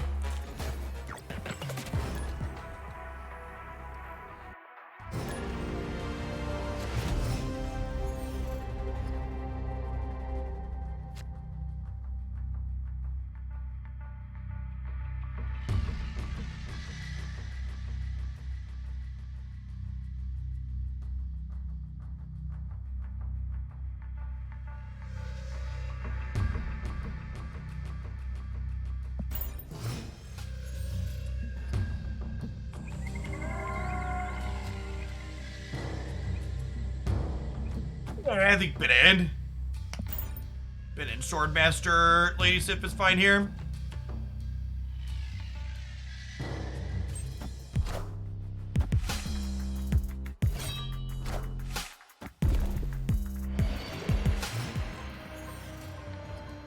I'll be 2/3 to be happy with the result of this, or we could Gambit and be 2/3 with the result of that. Sounds lovely.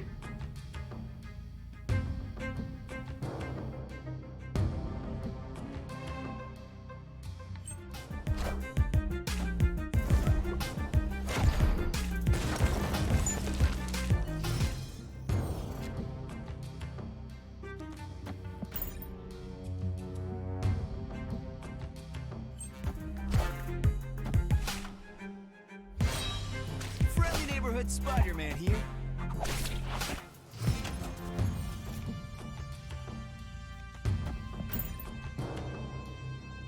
All right, Chad, I believe we are going to draw Ghost Rider, and Ghost Rider is going to resurrect Hella, and we're going to win the game.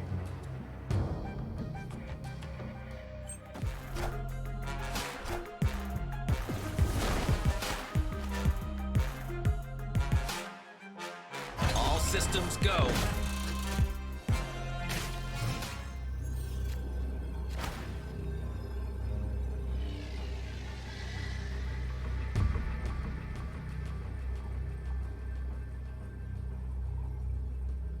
Do you know when the collector's token bundles are coming out? Yeah, all the dates are covered in the data mine breakdown up on my YouTube channel.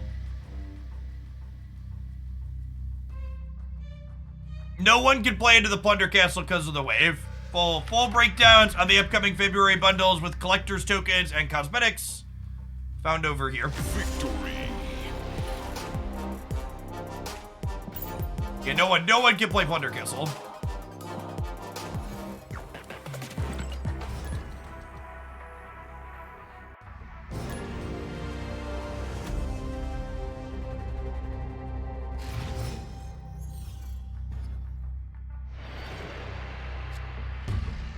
Doom could have gotten into the castle, but Doom lost them the other two locations. That didn't matter. Hey, Thanos. Good to see you drop by. Yeah, we'll call Lead Wing. Drop either of these.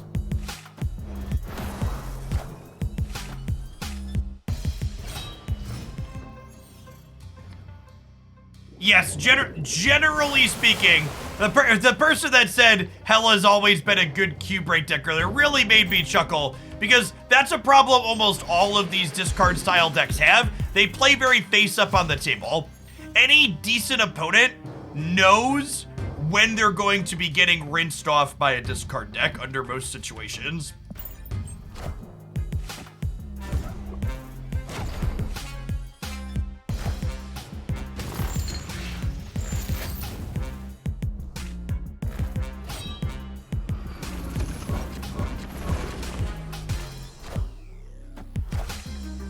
That's a reason to play Invisible Woman. No, it's not.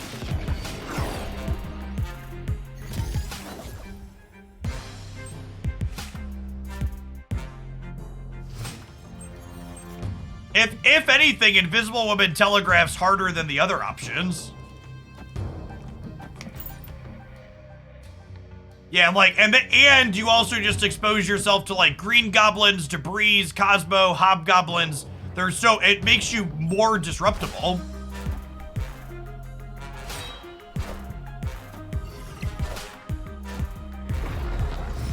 That's fine. We left Hella on top of the deck.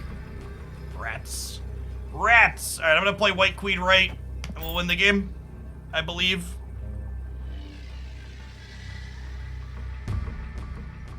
Victory.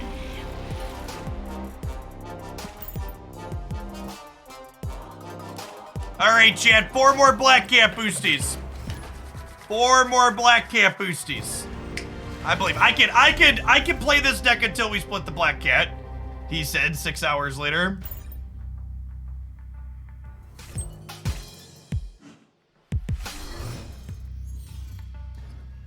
Invisible Woman plays more face up. Yeah, I agree. I think that's a good take.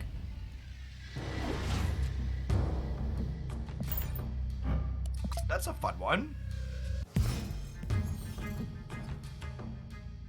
Hella is dodging more than Amazon and their tax returns.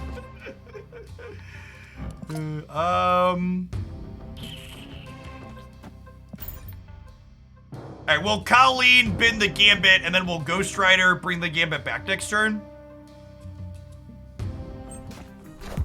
Yeah, we're supposed to get some rudimentary booster targeting eventually.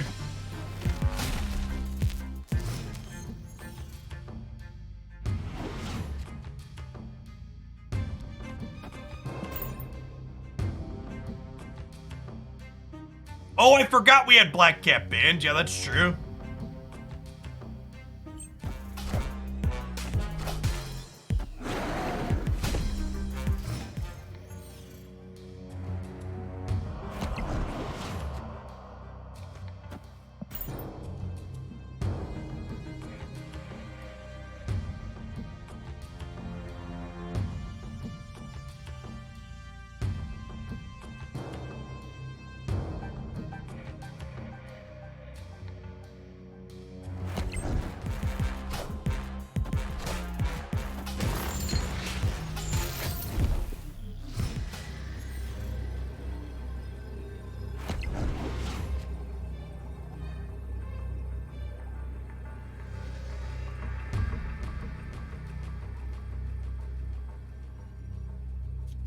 I thought I highlighted this clearly, Rubix, but just for clarity's sake, the math on the bundles works out that buying any of the big bundles is better than spending that money on gold. So the question purely comes down to, is there money in your budget to spend? Did you plan to spend $100 on Marvel Snap? If you did, buy the bundle. If you didn't, don't buy anything. None of, look at that, chat. There we go. Sometimes lucky.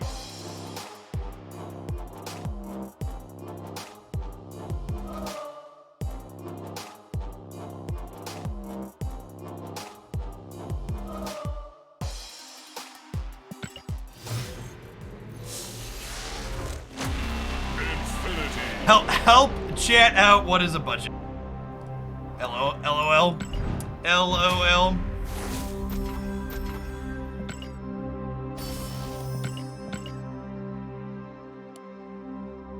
Shauna boosties.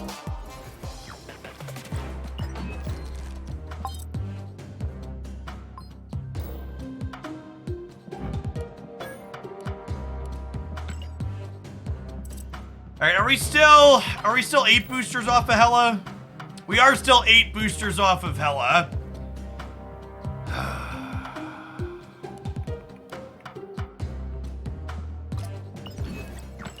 I guess we'll play some more of this.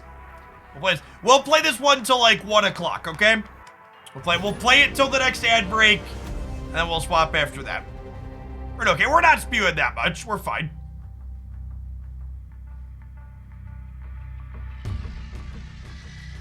Oh, that's true. Once we get Modak, we'll probably get Hella boosters. That's accurate.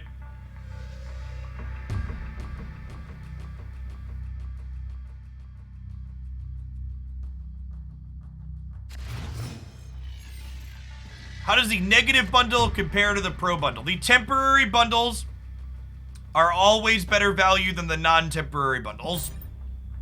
Also, if you're torn between the negative bundle and the pro bundle is always going to be there.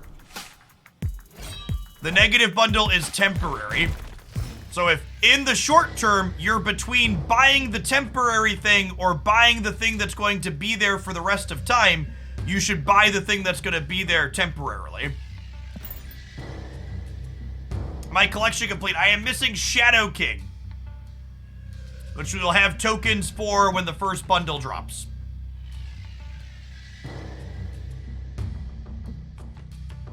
I have, however, successfully advanced 7,000 collection levels without a single Series 5 card from the track.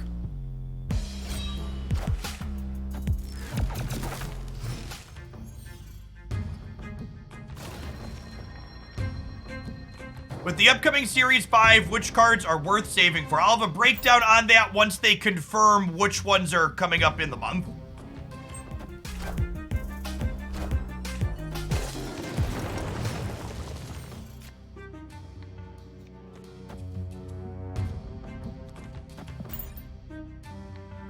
Will I buy the 5,000 Ultimate variant for Thor? No, I really don't. I'm really not a huge fan of, like, the null and venomified variants.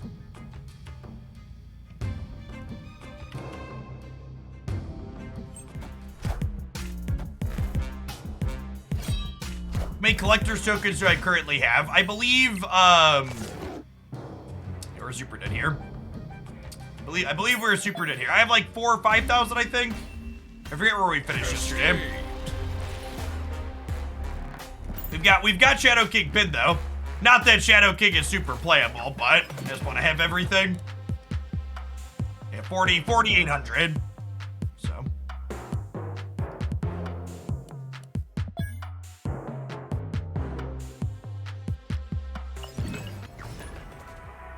I'm tempted by the Wasp, chat. I already have a different Wasp variant, but I think that might be the best one.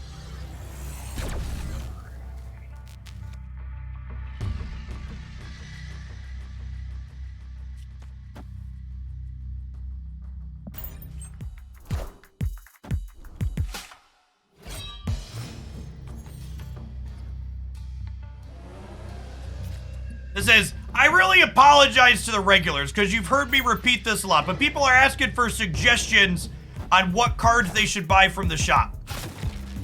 And I know this word is tough for some card gamers to get used to, but if you practice saying it, you can get used to saying it.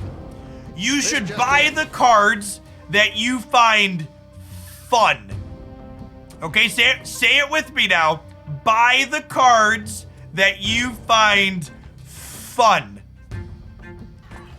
I know, especially for my ex-Magic the Gathering players in the audience, trying to, like, comprehend the idea of fun in your game is tough. But I promise, if you try, that is a sweet Taskmaster, you can find fun.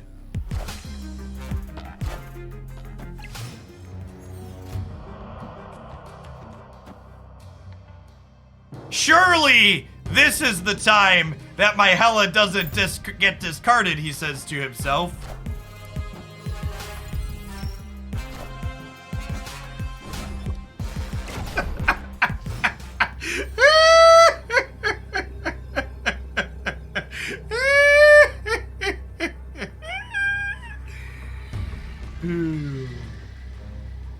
Only Magic Commander players understand fun. Listen.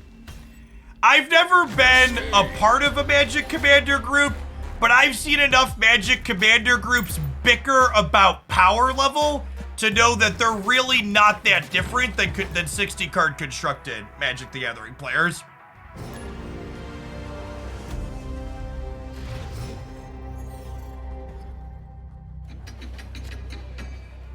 But no, my deck's a 7 power rating. No, it's really more of an 8 or a 9. And we only play with 4s and 5s here, okay?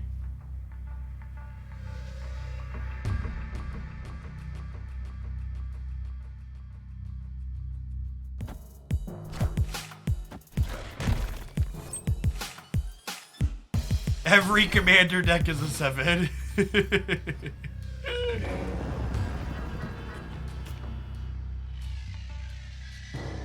Magic players in general are neckbeard man children.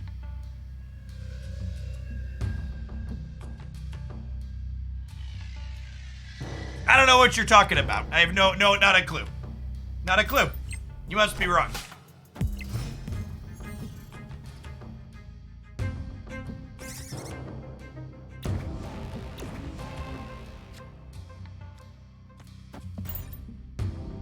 Surely this is the time we don't discard our Hella to the 1 and 3. Whoo, doggy. All right. All right, chat. Okay. Okay.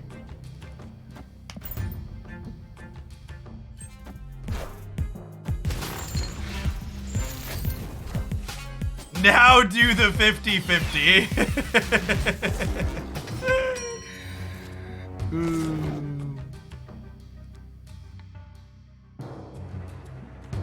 I don't know if my body is ready to get Shang-Chi'd.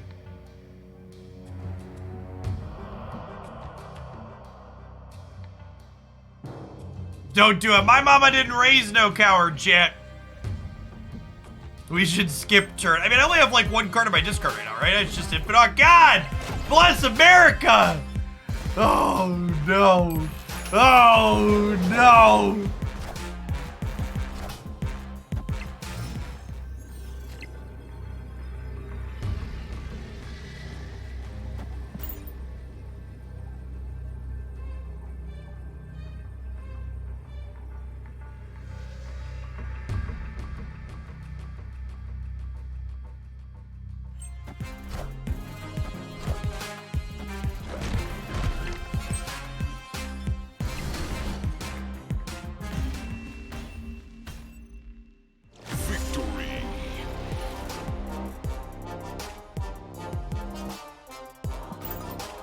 Hella boosters!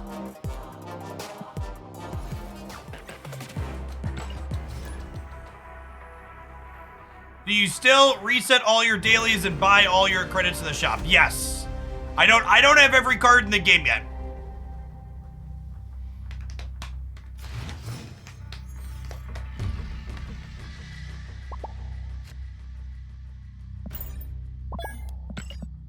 Chat, as long as you wonderful Twitch viewers at home continue to enable this to be my job, I plan to shovel piles of the money that you are giving me into Marvel Snap so I can have all of the things. It took me 2 months, but I have finally hit the point where I can have every Marvel Snap card on release moving forward. So it took a little bit, but I will have every card on release day from here on out.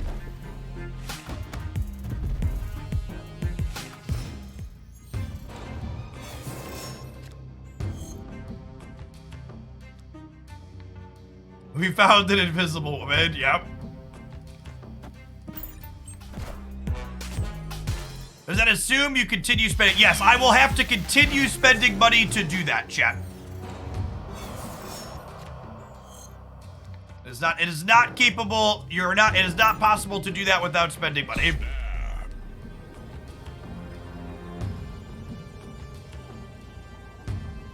Was that 2 months of the max cap spending? It was, yes. My current spend total for Marvel Snap is approaching 4,000 USD.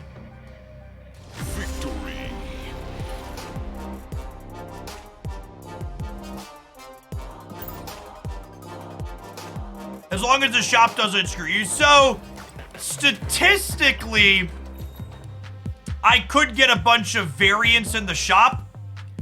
But my understanding is every time my shop rotation happens, I should be about a coin flip to get a Series 5 card or a variant. So the odds of me getting constant variants for the first day is low.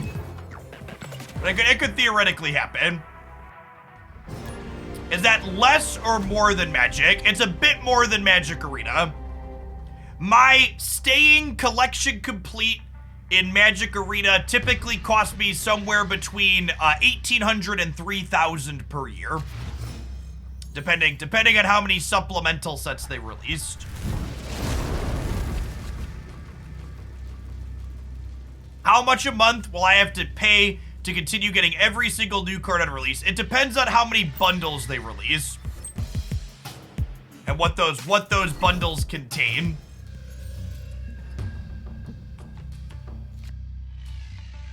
Loosely, I expect it to cost me somewhere between 2 to 400 USD.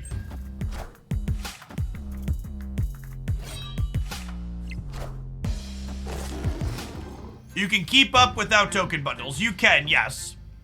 If you are buying the maximum number of credits every single day in Marvel Snap, and you are Series 3 complete, you end up with, you end up getting about 23,000 tokens a month.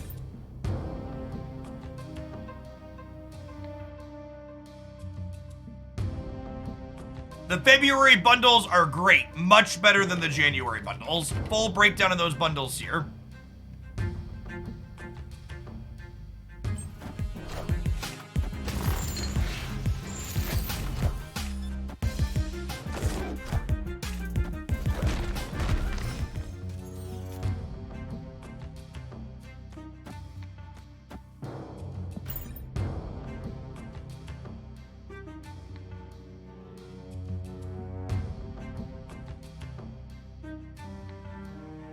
I really enjoyed your soft-spoken voice from earlier. The only person that gets that voice for free is Christy, chat.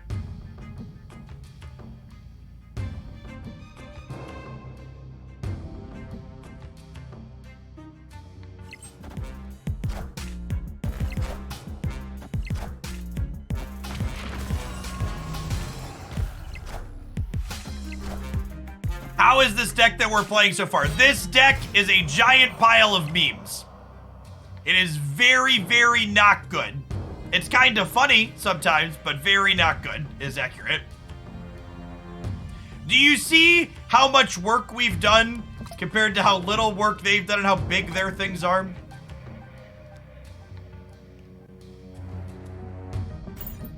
I'm gonna chill on the helicarrier for now.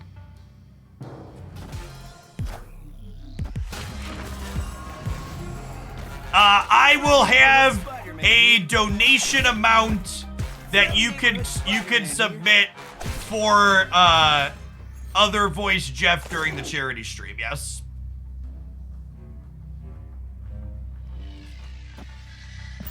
Well, that will be an option. It's gonna be an expensive option, but I'll do it for the kids. We'll do it for charity, Jeff. I think we have died.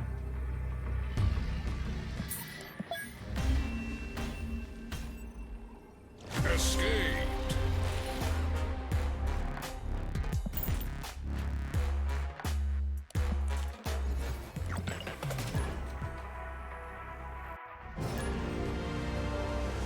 I had originally planned to do a Rick cosplay, but then all the shit happened surrounding the people that work on that show, and I just don't want to give them any extra free publicity. So no, there's gonna be some costume changes on Friday, but they're all gonna be loosely superhero and deck themed.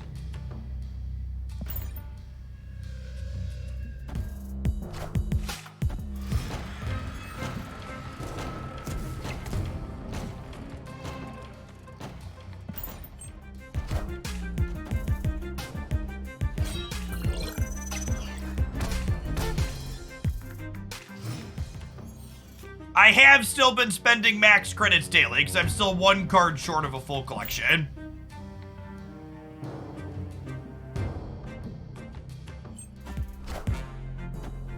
Gamora, Hoagland, or we riot. I have purchased green face paint, chat. Don't worry. Don't worry, the green face paint has been purchased.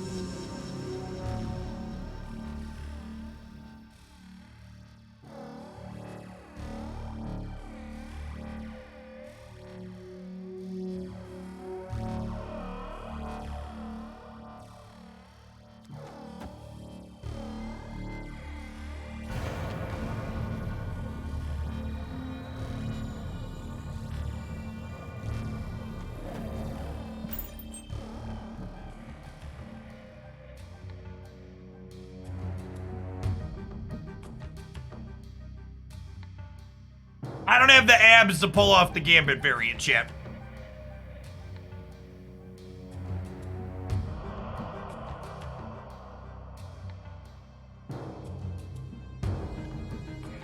And this is kind of looking like it's another game where, like, things kind of worked, but we're also just kind of behind, right? I have a Death and a Helicarrier discarded, I guess. Maybe I'm supposed to play something middle so they can't Professor X me for free. Yeah, I'm probably supposed to, like, Colleen Wing middle and, like, Quake left. Well, I guess they can still Professor X here for free. Friendly neighborhood Spider-Man here. Oh, that's fine, actually. Okay, deal.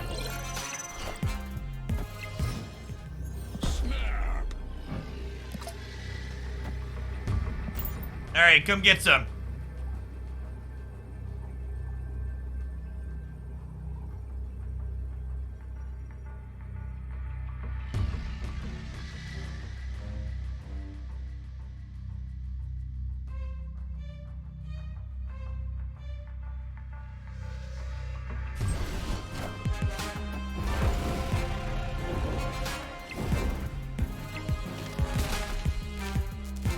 Did we finally do it?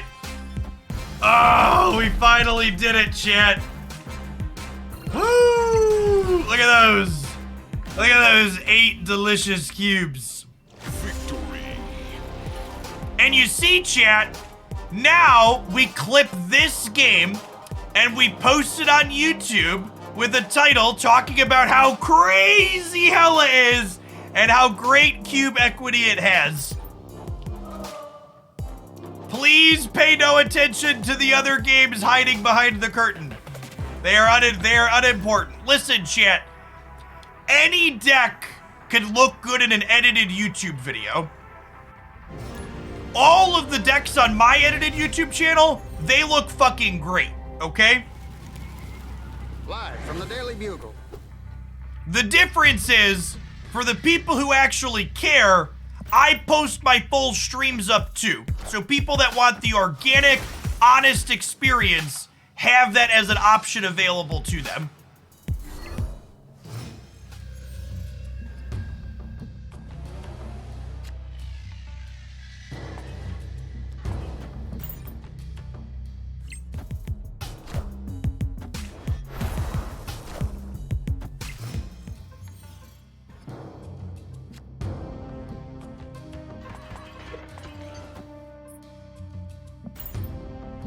Alright, Gambit, I choose you. YouTube Jeff is much better. He loses like 1 game a week. Yep.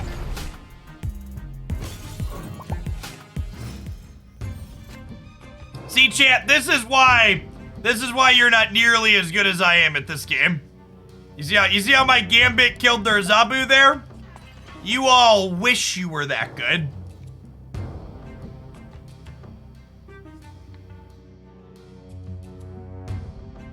It's enough to look at SnapFan stat decks to have a good idea if a deck is good or not. Completely disagree. Completely disagree that the data on Snap.fan is good and worth looking at.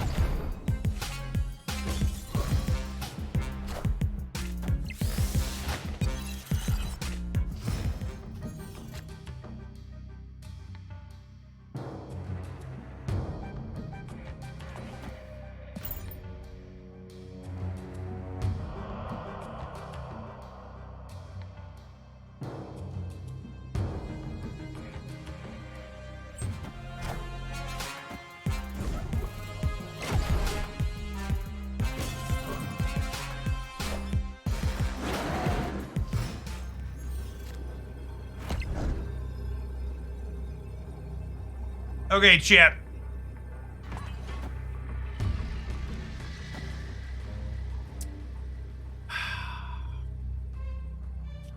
I think this is a Blade after Ghost Rider, actually.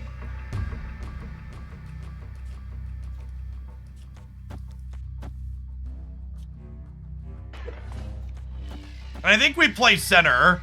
I think there's a chance we win. No, wait, this is more stats, right? Let's add 6 here. All right, I believe.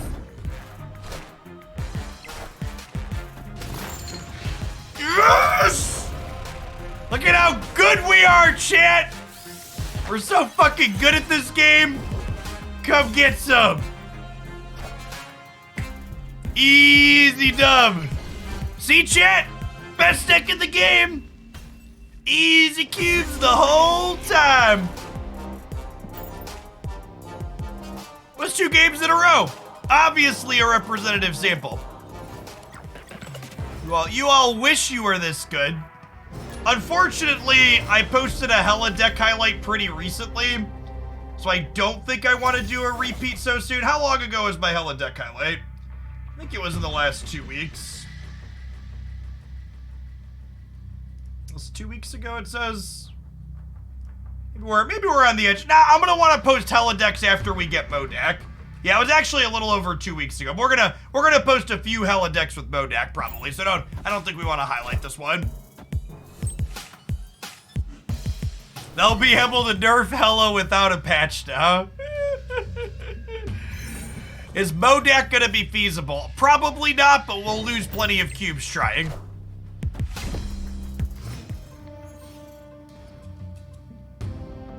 You think we could post some shorts on YouTube? So, I think shorts on YouTube is a really interesting idea. Unfortunately, and I know I don't look it, so this comes as a shock to some people, but I'm actually over 30, so it's illegal for me to be able to post videos in a vertical format.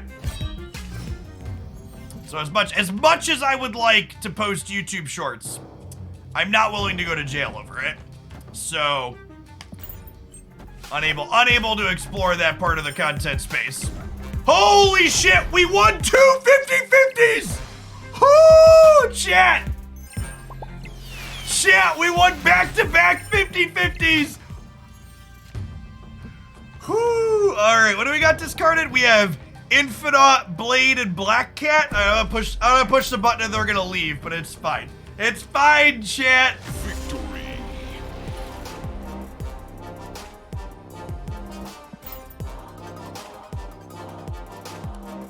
We got the hella boosters we needed, and it's 1 o'clock. Look at how pre-recorded this bullshit is. 1 o'clock on the dot. Won another hella game in a row, getting 2 back-to-back 50/50s. Look at that. Look at that. We'll actually be able to split her too. We got 2 new missions here, and when we unlock the 500 credits for completing one of these missions, we'll be able to split her real good. All right, non-subs, I'll be back in 60 seconds. I need to run to the restroom. When we get back, we're gonna play something not hella because my heart can't take it anymore. Hey, Kick, thank you for the brand new Prime. BRB.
Why don't you do a YouTube series called Match 15, where you can use the same deck as one in the highlight video, but with 15 matches in a row to show how it works, but be shorter than a full stream. Because long videos on YouTube perform poorly. So some people have noticed that my last 3 or 4 YouTube highlights were actually much shorter than they have been. And the metrics have been better on those. So one of the metrics YouTube uses to determine if they want to promote your video more is total watch time. And more specific, not just total watch time, but how many people finish the video in its entirety. And The longer videos, the 20 to 30 minute videos, those have about a 30 to 35% full watch time. And the 10 to 15 minute videos have a 45 to 50% total watch time. And the latter of those two things, the higher total watch time, does better on YouTube overall. I'm still taking a look at fully what everything looks like from doing that, but I'm kind of expecting shorter videos to be my new norm on the channel.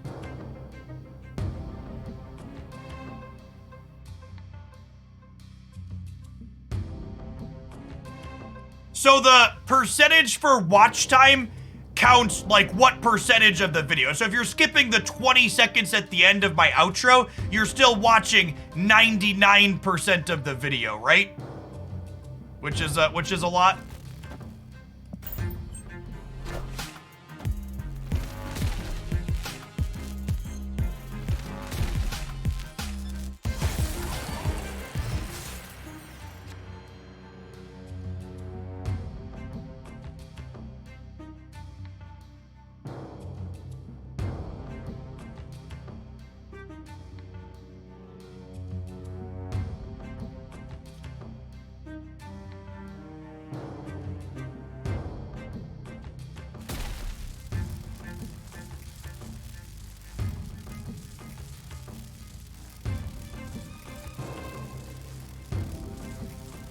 Do I want to Zola the Sunspot? I guess that ends up with a bunch of things here, huh?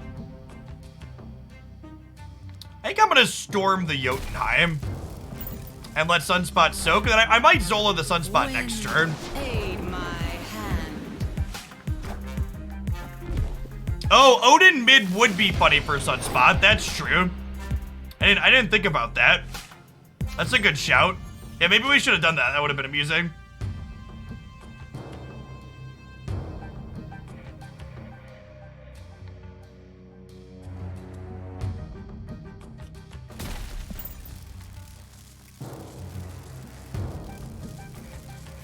For the 2 months, Ricky. Friendly neighborhood Spider-Man here. Okay.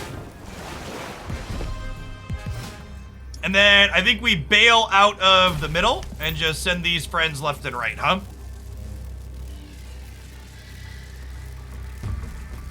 The She-Hulk double-up list you posted has been farming cubes 3 this last week. Impressed with how it plays out. Yeah, I think that deck's really good. Where can you learn to play better? Just by hanging out in streams like this one. You have trouble deck building. Well, the number one thing to understand is that when you're newer to card games, you should not really focus on deck building. You should try and look around and see what other people are doing and get a baseline from there.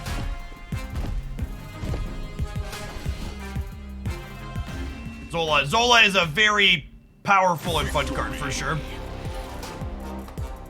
Thank you.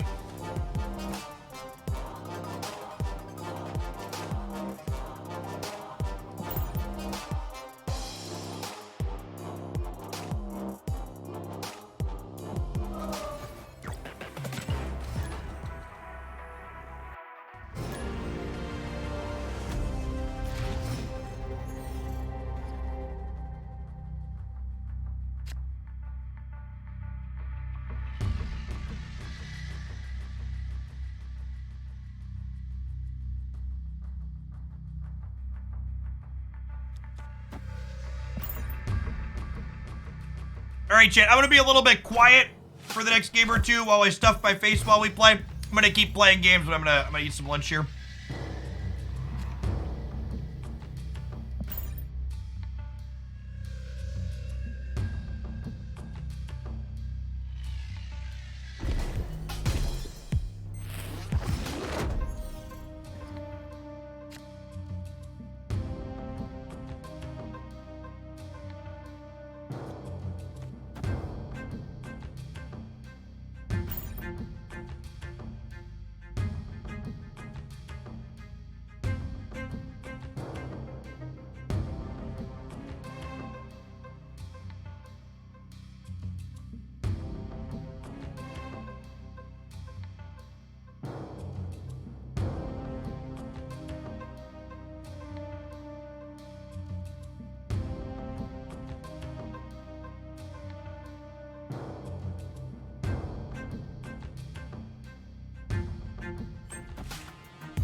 Is Gamora enough to win the left? She might be.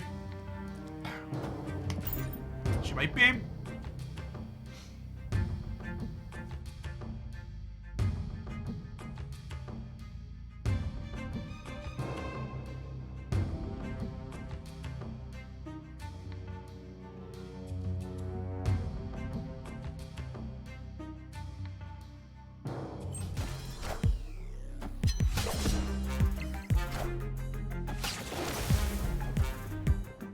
Wind, aid my hand.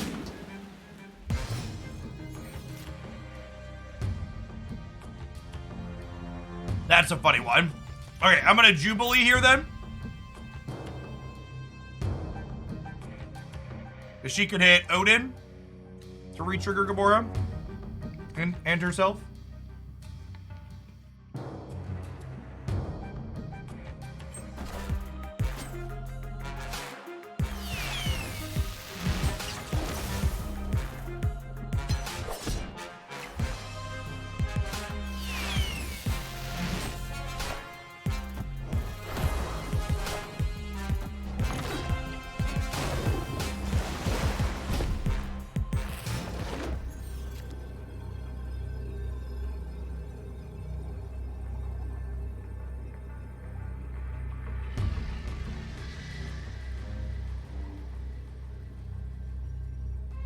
Actual best hits. Yeah, kinda.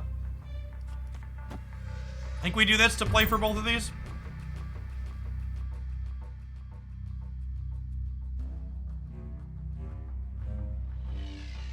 Wolfsbane makes me think they could be a weird Surfer deck. But we're beating Surfer on the left, so that's fine.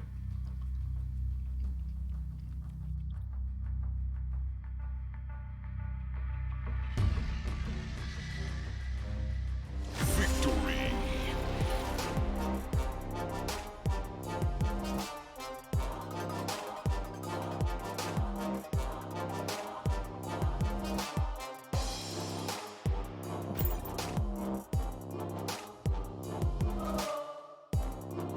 I think both the Zola variants are good. I don't have enough boosters to split my new Zola variant, and usually I favor playing cards with infinite borders to not.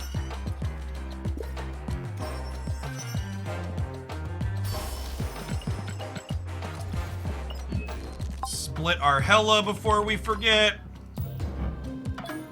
Lovely. Infinity. You could sub Wong for Shuri in this deck. It makes you a bit worse against Cosmo, but it'll still be good in other linear decks.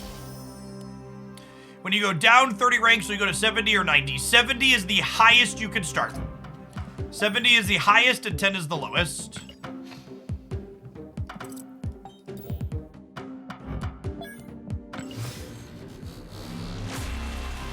Yeah, I'll probably upgrade my inked cards at some point, but it's probably pretty far down the line, so I just want to, like, I'd rather spend my resources inking more cards rather than upgrading ones that are already inked.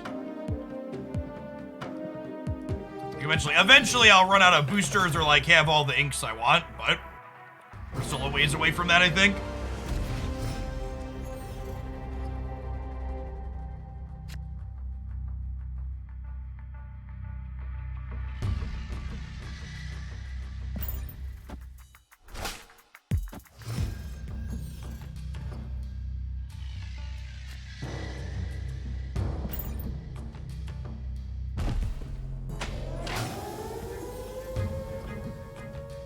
I think the best combination of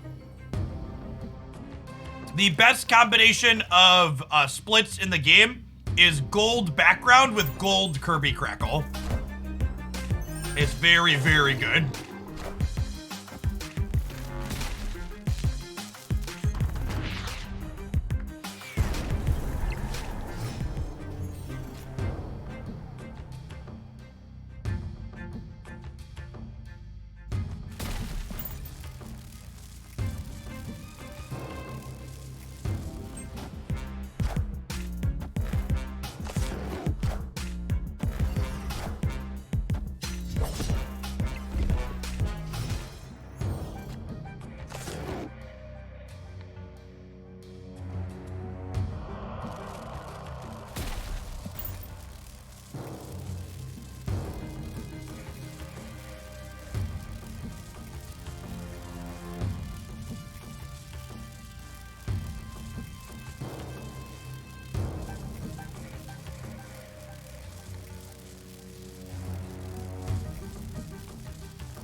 The classic Arrow plus Shang-Chi turn 5.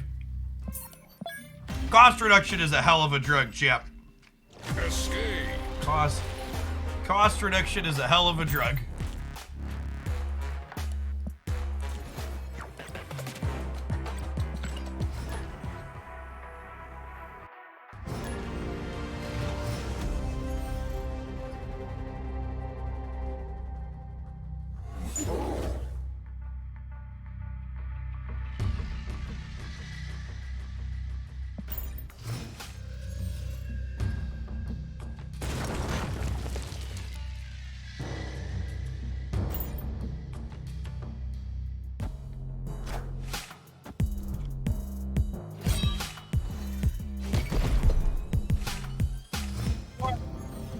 Storm! Storm! Electro would have been a good draw, too. Storm would have let us lock them out of the collapse mine, and Electro would have gotten with Oscorp Tower. Never lucky.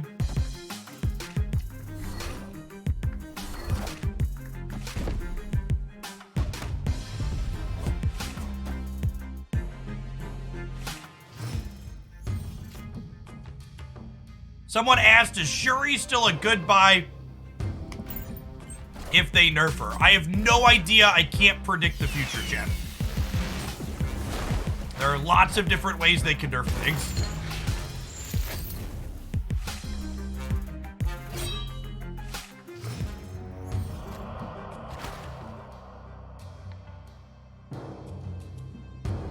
Oh, snap.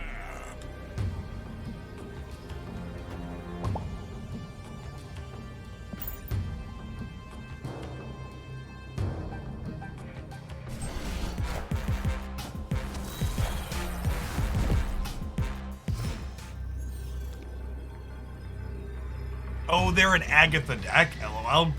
That explains why they never cleared the collapse mine.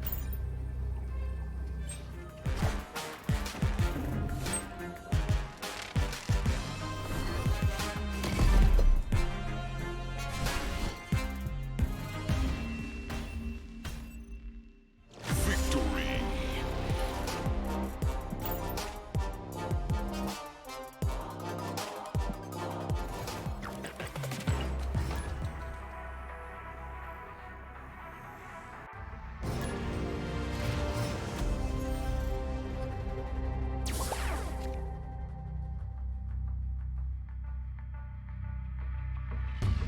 Why do people play Agatha? Because they're filthy casuals playing the game for fun.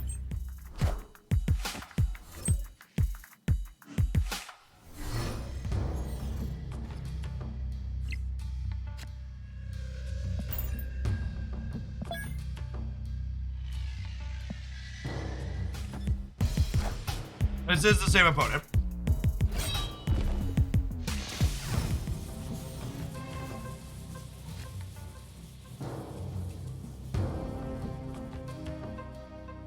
Huh. Let's do it.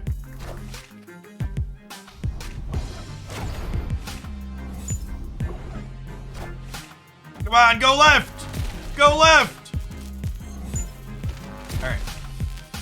It's a shame the sunspot died. Part of the reason I double Electrode was the extra energy was going to be good for sunspot. Fortunately, that is no longer the case. Opponent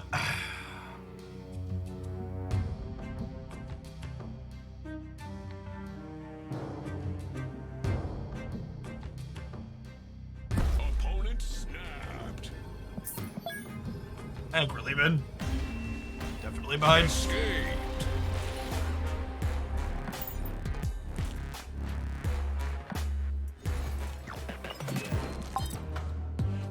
We were talking about the best splits in the game. This is the best split in my opinion, shit. It's gold. Gold background, gold Kirby crackle circles around the outside. Then we top it all off with the gold border. Also a great variant on its own, but that combination of the background and Kirby crackle is my favorite for sure.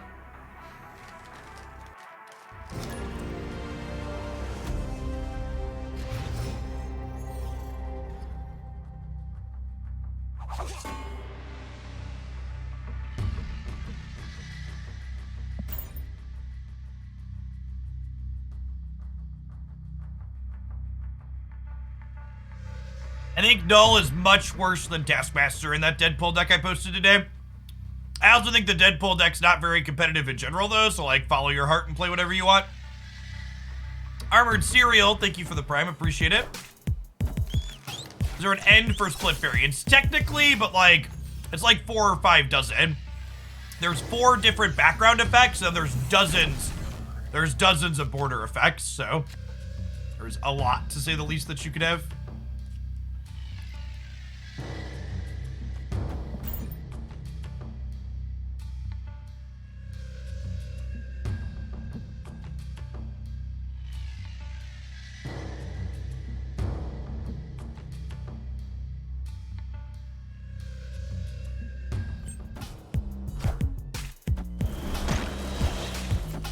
Wind, aid my hand.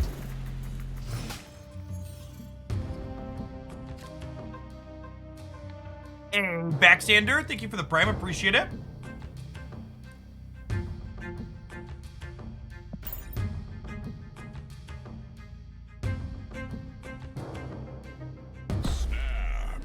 Someone asked if I've gotten my Angela variant. I have not.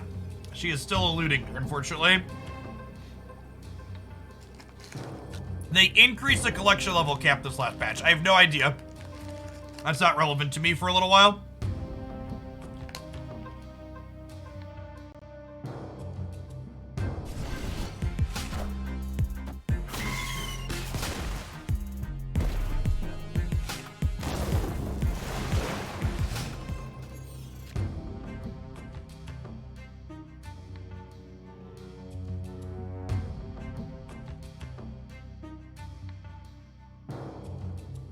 Is my Doom variant new? It is not. The Inkify split is new, though. We also just, like, don't play a lot of Dr. Doom on this channel. Is it kind of a rough spot metagame-wise?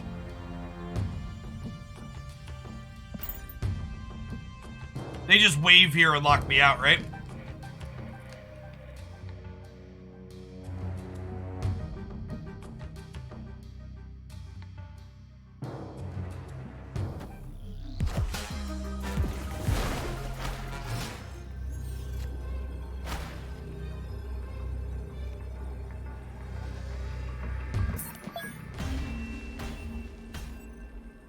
Escaped.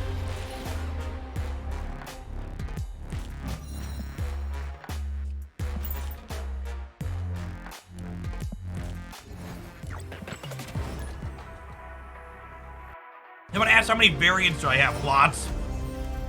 I almost have 1 variant for every card.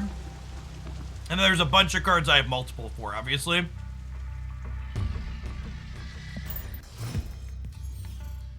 I have a Lockjaw deck at the moment. Probably Surfer Lockjaw. That list has been pretty consistent for me. Wind, aid my I think I prefer the gold backgrounds in general. That's close though, they're both good.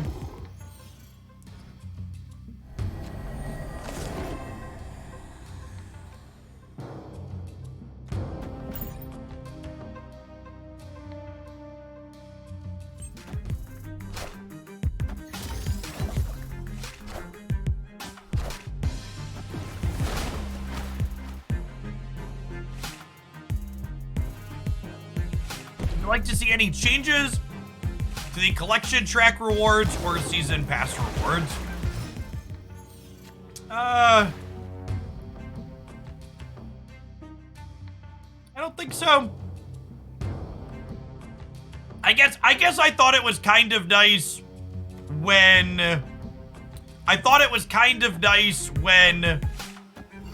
the track rewards didn't give you. I thought it was kind of nice when the track rewards had the cosmetics lower. I wasn't a huge fan of them adding a cosmetic back to infinite. We swap boosters for tokens. Actually, you know what I would like? I would like it if all of the boosters everywhere that you open randomly were targeted boosters. If I had the option to like pick which cards my random boosters went on to, I'd be so happy about it. This makes a bunch of Doombots, right? That sounds fun.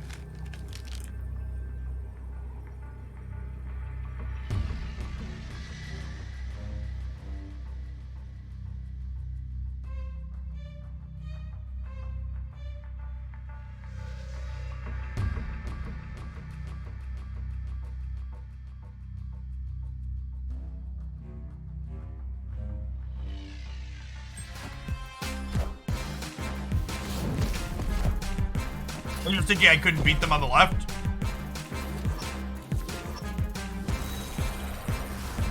Yes, whenever the talk about the Marvel Snap economy or things that could change come up, the resounding response is basically just, I think I should have more everything for free faster. And then everybody on Reddit cheers and gives you an upvote and you feel good. Which is why when I think about stuff I would like to change, I think about things that would be like reasonable and could happen, like wild card boosters as opposed to random boosters.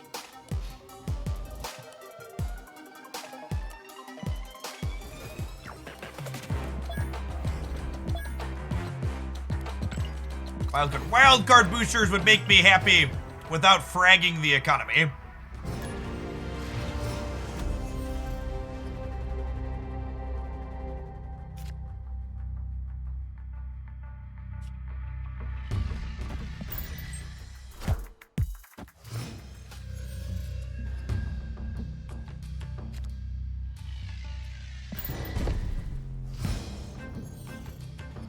I like my black suit Captain Marvel variant the best. She's great.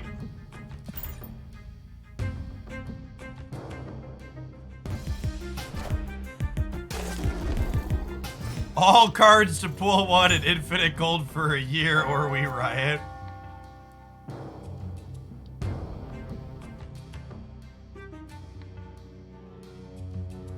Oh, snap.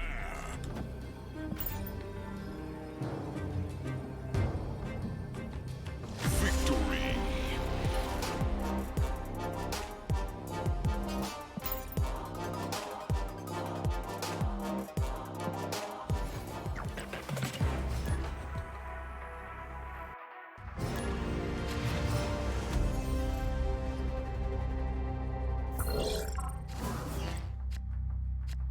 Yeah, I'm really curious to see how they plan to go about addressing new card releases and how they feel as non-endgame players. Seems like a tough needle to thread.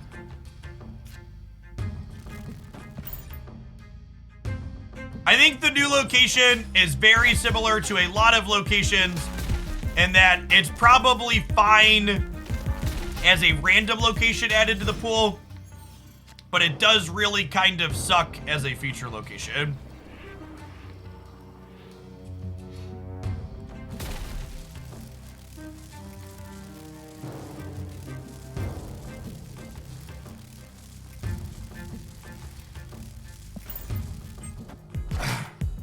Wakanda forever.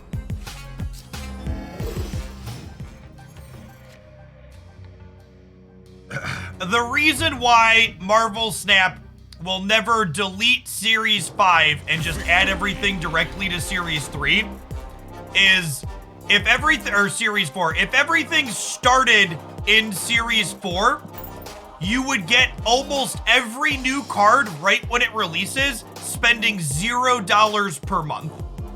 It would mean every player would trivially have a 100% complete collection at basically all times while spending nothing.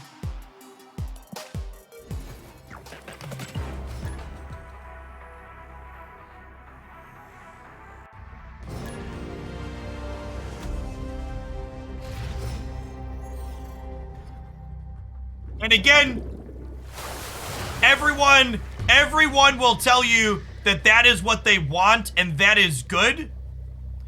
But in the same way that people tell you they want everything for free and that would be ideal, they'll tell you they hate clickbait on YouTube, but they also only click on clickbait on YouTube.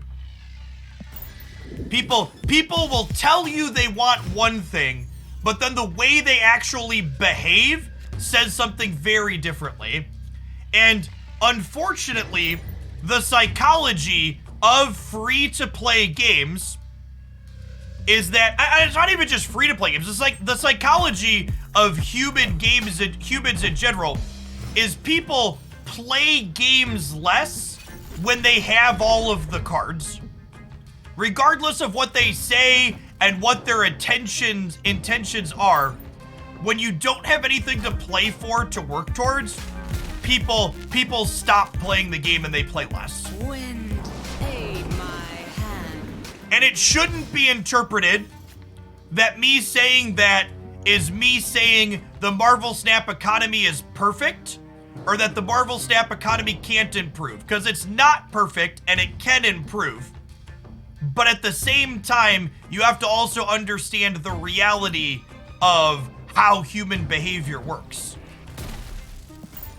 If you don't get any new cards the same, it's not though. So like, here's the other thing, chat.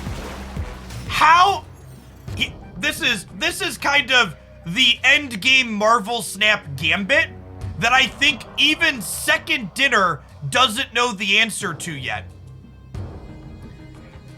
People complain that getting cards at the end of Series 3 is too slow. Right? Like, that's pretty much a unanimous complaint. Getting cards at the end of Series 3 is too slow. True or false, right? That's true. And at the end of Series 3, you get 10 cards per month. So if getting 10 cards per month is too slow, how are people going to react and behave when suddenly you have everything and you only get 4 new card releases per month? That's less than half of 10. And the solution to that is they don't want to release, 300 or 1,000 cards a year like other games do. They want to release 4 to 5 cards per month. So it's like this awkward, well, 10 cards is too slow, but then once you make it to the actual end game, you're only getting at most 4 things per month. So if you're not happy getting 10 per month, are you actually going to be happy getting 4, even if you got all of them? Or will you still be displeased with part of the system? Yeah, it's the economy in games like this is incredibly psychological. It's very, very, very big.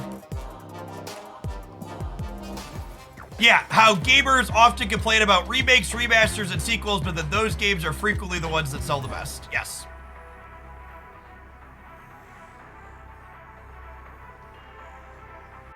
I'm gonna be displeased no matter what, so you don't have to ask. Yeah, but like, that's kind of the point, right? So like, the gamers will always have something to complain about. So at the end of the day, the thing they're looking to optimize, they're not looking to optimize complaints out of the community. They're looking to optimize playtime and certain player behaviors, right? They're looking to optimize what gets people to log in every day and play some games. That's the metric that's the most important that they're trying to make happen.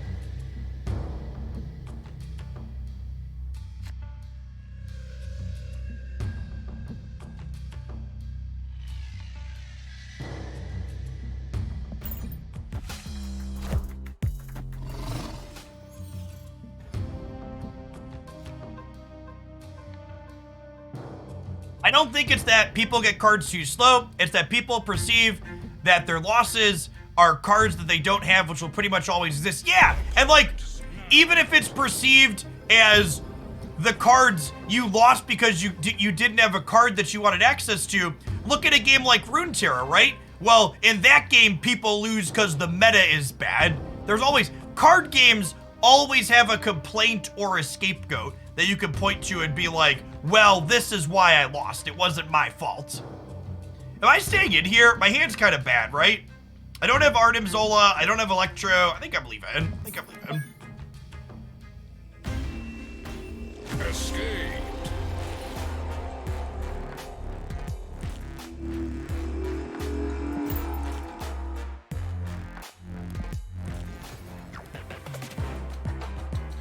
So, all right, hold on. Papa Jeff's gonna rant for a minute. A rant a little bit more. I'm gonna focus on the rant and then we'll get back to the gameplay. Someone said they need to focus on matchmaking because Series 3 players shouldn't queue into players with Series 4 and 5 cards. I disagree with that. The difference between a Series 3 collection and a Series 4 and 5 collection is, one, you have Series 4 cards at a minimum in your Series 3 collection. They run parallel. Two, what you're actually complaining about isn't an issue with Series 4 and 5 cards so much as it's an issue with balance. And I've said point blank a number of times, both on stream and in recent videos where I've broken things down, that the balance cadence that Marvel Snap has had for the last 2 months has not been good. We basically haven't had a meaningful balance patch since Marvel Snap released in October. The last big balance patch that happened for Marvel Snap happened before the game hit its official release. Since then, we've just had little piddly +1 attack, -1 attack type changes for the most part. The leader change and the Wolverine change were the only pseudo-relevant, like, real card changes that have happened, and that wasn't enough, right? Like, they weren't actually targeting the redesigns on cards that are meaningful. So yeah, it's definitely like Zabu and Surfer and probably Shuri and Darkhawk should be whacked with a bat. But that's not a matchmaking problem. That's the balance rate that the team has been working at just hasn't been great. And in part, that's probably not been great because of the holidays. But I think it's also important to note that Second Dinner knows that balance cadence isn't good, right? Like, we had a communication from Glenn Jones that moving forward, they're going to be able to make balance changes without issuing a patch, which will give them the flexibility to make balance changes more readily when they feel they need to. And that should be the goal. The goal should be better balance. There's this very not real mindset among a lot of people that our deck could we could draw a Storm. We could never win TVA, but we might draw a Storm. There's this mindset that Series 4 and 5 cards are supposed to be better than Series 3 cards. And that's not the case. Like, you look at a bunch of different Series 4 and 5 cards, and there's a bunch of mediocre to even borderline bad cards in Series 4 and 5, just like there are in Series 3. The difference is that the Series 4 and 5 cards have a couple of standouts, and everybody likes to pretend that the average Series 4 or 5 card is Shuri or Darkhawk, when the reality is there's plenty of Helicarriers and Maria Hills and M'Bakus that are just, like, only okay in there.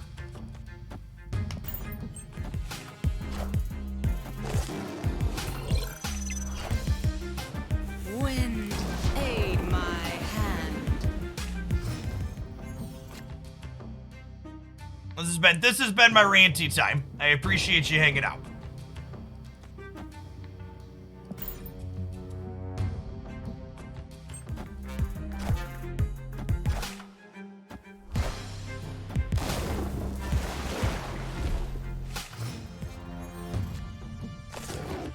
Don't you throw shade at my boy M'Baku. Listen, Chad, I'm probably one of the biggest M'Baku stands on Twitch, okay? I love me some Mr. Baku.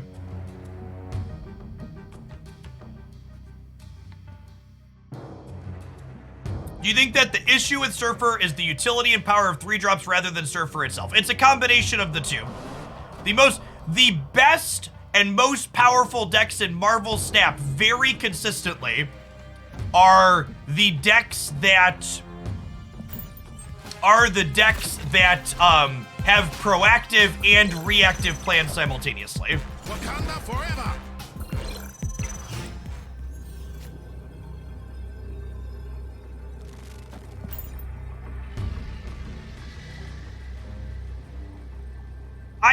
I am kind of expecting Silver Surfer to become like a 3/3 that gives +2. That's my expectation for balance on Surfer. I think if they knock him down to being +2, they probably need to give him some stats. That's the way you make him, like, split the difference, right?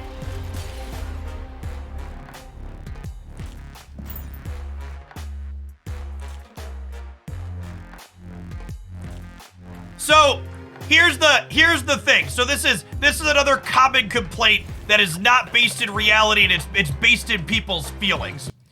Jeff, I just hit Series 3, and now I'm playing against people with full collections. Chat, most of the people you play against in Marvel Snap are just like you and don't have a full collection. They just happen to be playing with the cards that work for them.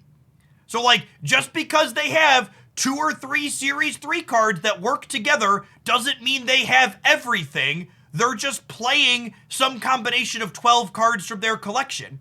And your viewpoint is probably very biased by the fact that you're watching people like me and other creators on Twitch who have been playing the game for almost a year who have full collections. That is not the average case scenario. Yeah, it's saying I can't win because they have a full collection and I don't when you don't know is a total coping cop-out type thing.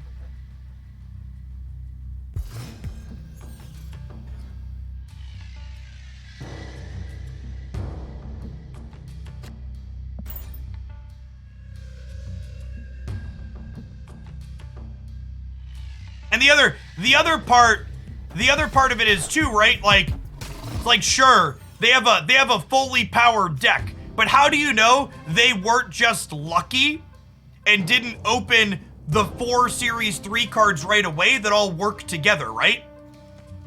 You don't. Wind, aid my hand. Yes, that is the exact approach you need to think about Marvel Snap through. Until your Series 3 complete, and honestly, even after your Series 3 complete to a degree, playing Marvel Snap is a lot like playing Sealed or Limited Magic the Gathering. You are looking at the cards that you have available to you and trying to do the best with them.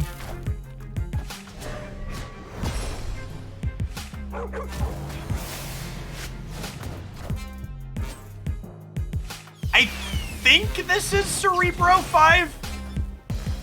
Wind, aid my hand.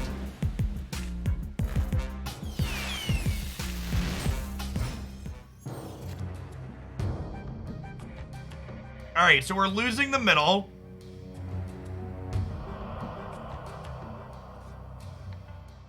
This is 16.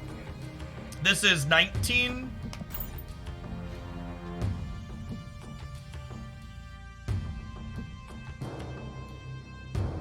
Now, if you want to talk about something that desperately needs to be improved in the Marvel Snap economy system, the current collector's token shop rotations fucking suck, and I hope that it's a priority for them to make those better.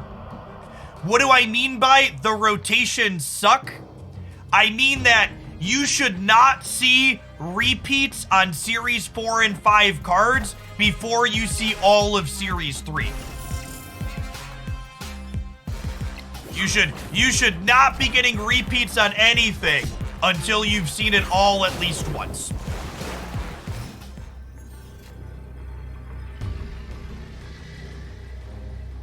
They should just make it a shop and there shouldn't be rotations. That kind of goes against their fundamental, we want collections to be unique-ish stuff.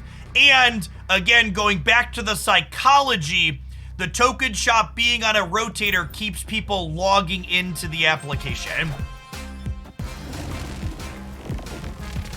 That is why it works the way it does.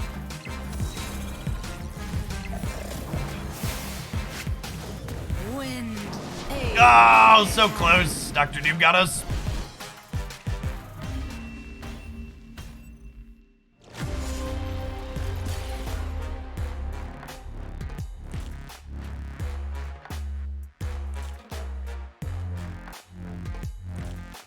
How much are Series 3 cards? Series 3 cards are 1,000 tokens.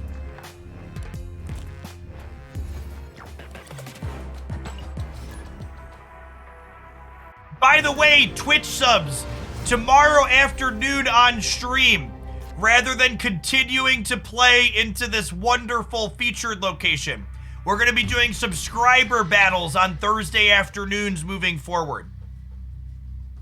So if you want a chance to play some battle mode with me, make sure you are in the subscriber Discord server, and I'll be posting match codes in there all afternoon tomorrow for folks to have a chance to do some battle with me.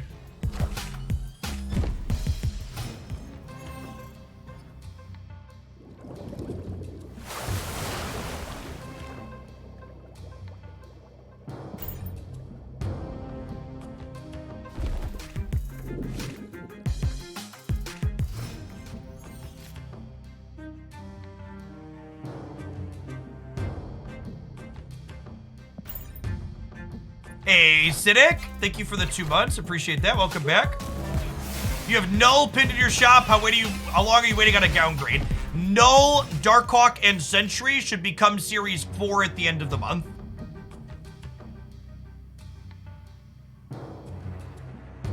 I would recommend checking out the various Darkhawk decks on my YouTube channel, Trolling Panda.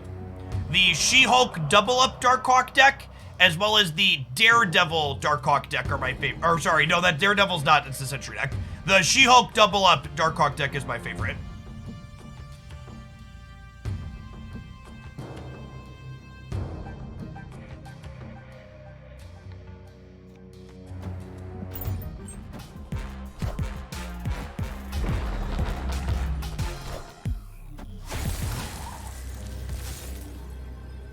Yes, Valkyrie is currently Series 4.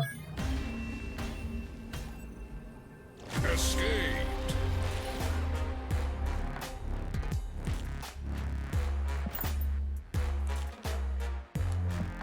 Around what level do you need to be to finish Series 3? That depends on what you've purchased. The more tokens and things you've bought, the lower level you will be. How many season passes you've bought? Victory.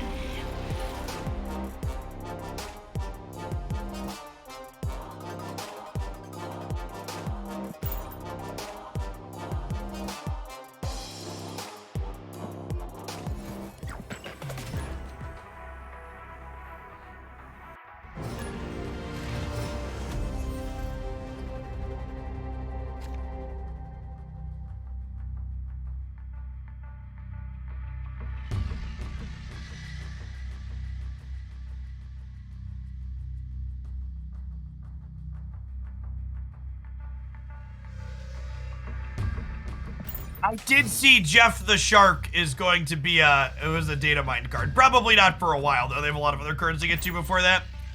That's a funny character. Funny, haha.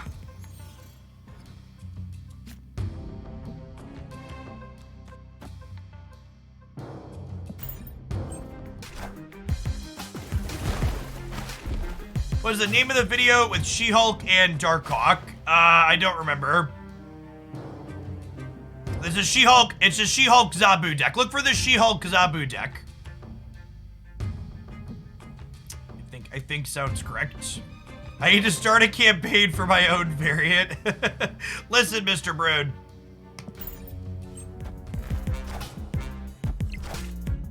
What happened to first edition cards? The first edition cards were a wonderful lesson in card gamers really fucking suck at reading. In the announcement where they mentioned first edition badges were going to be added to cards, they included a note that this would happen at some point in the future, not in this next patch. So gamers, please calm down. Please calm down. Am I gonna get Shang-Chi'd, chat? I feel like I'm about to get Shang-Chi'd. Any plan on making a Sauron deck today? I don't think there's any Sauron decks that are playable into Plunder Castle, so we probably won't do Sauron decks until Friday sometime. Although Friday's the charity stream, so Friday's gonna be a little weird.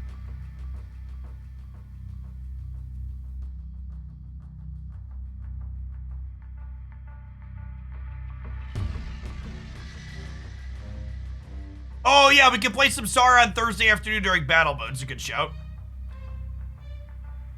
Good shout. You don't want to Arnim the Doom? I don't know. They probably can't play into Plunder Castle, right? I just don't think I could beat Shang-Chi on the left, is the problem. Shang-Chi's gonna put them to 12. I'll be at 16, maybe? Copium?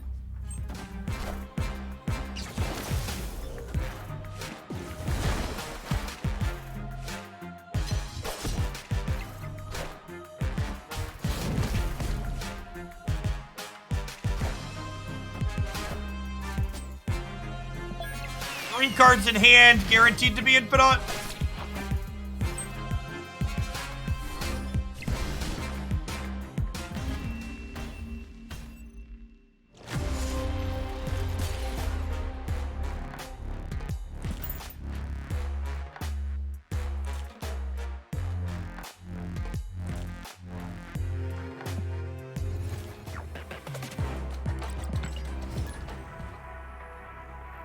Today in ominous things shared in the Snap Discord server, Second Dinner team member Stefan says there will be a competitive battle mode coming soon.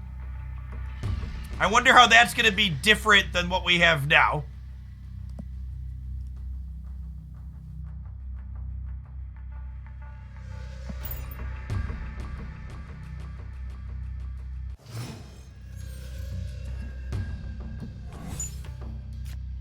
Good old rock chat. Nothing beats rock.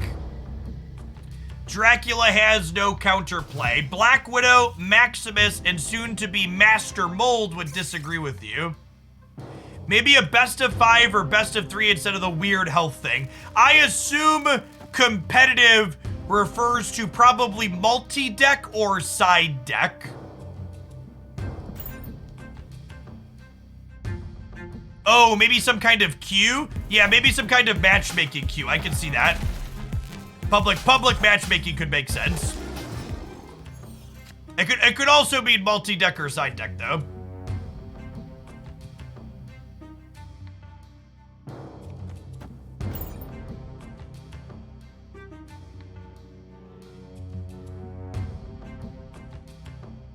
Is the token shop worth it for Series 3 cards? You should buy cards that you find fun from the token shop.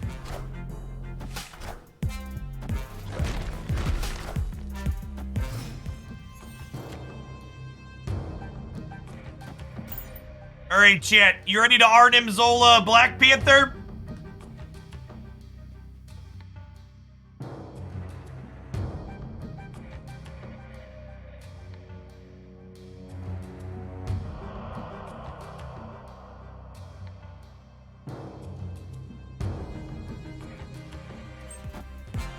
Friendly neighborhood Spider-Man here. Wakanda forever!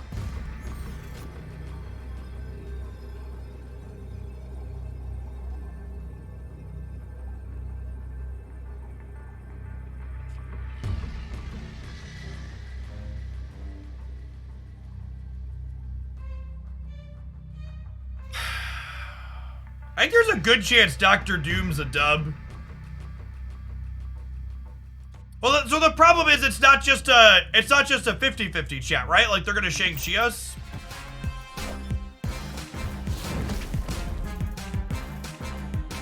Thanks. Get out of my house. Appreciate the cubes. It's not about being a coward, it's just about the right play. If it was just a 50-50, I'd flip the coin. But I think because Shang-Chi is so likely, we just like Dr. Doom and win.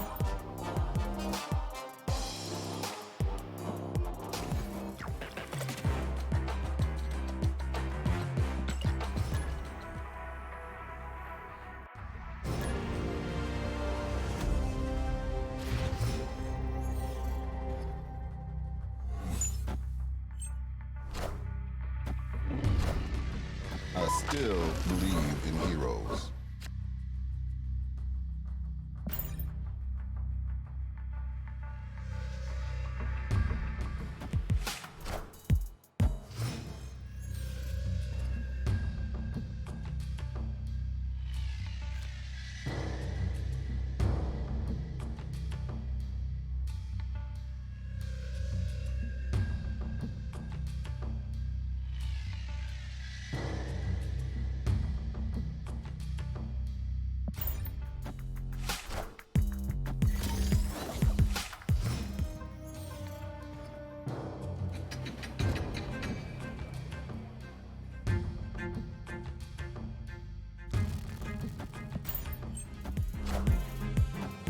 playing the Electro into the lab is wrong, actually.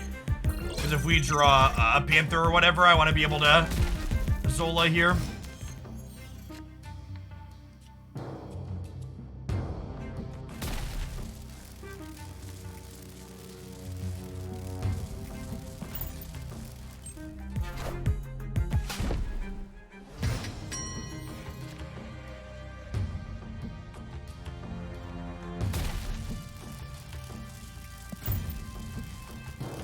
Okay, so the Black Panther is gonna hit here, and then the Arnim Zola is gonna come into play off the Grand Central, and then we'll Odin the Zola next turn.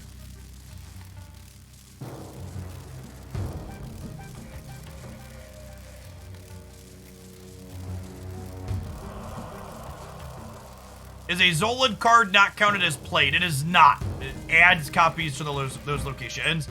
Add copies to other locations. Wakanda forever!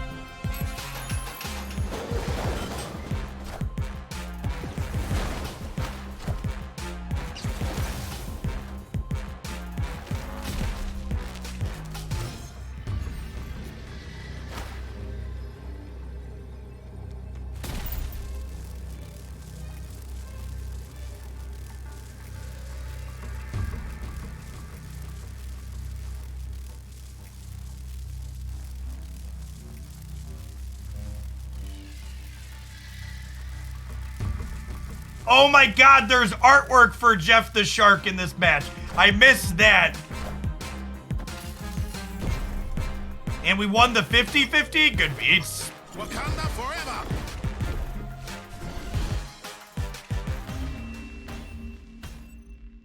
Victory! Look at him, Chad. He's Jeff the Shark. That's great. The current data mine on this guy is nothing can stop you from playing this anywhere if there's space.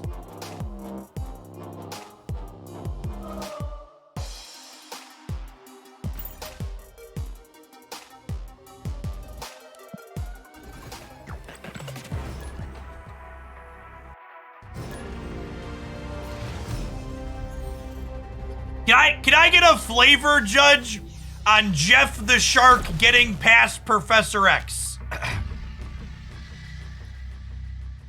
It is excellent flavor that he can swim on into the flooded location. That's a feels good, man. He's too pure. Yeah, so we can like get into the Sanctum Sanctorum and stuff like that. It's a neat design.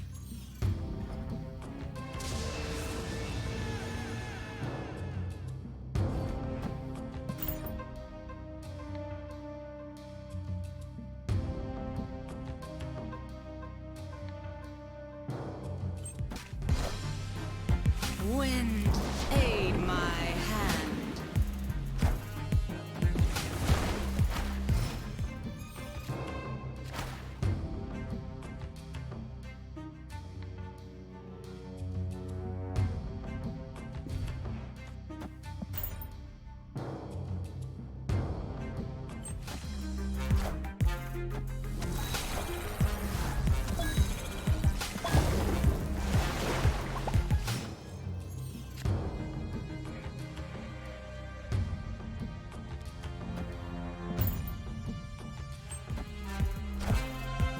Wakanda forever!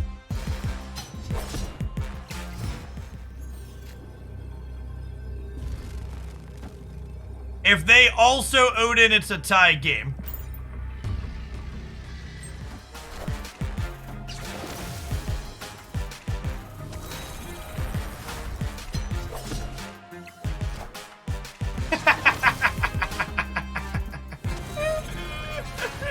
Wakanda forever! Because their wave is one bigger than Storm, and our Gamora is one bigger than Panther. Good Khalid living right there.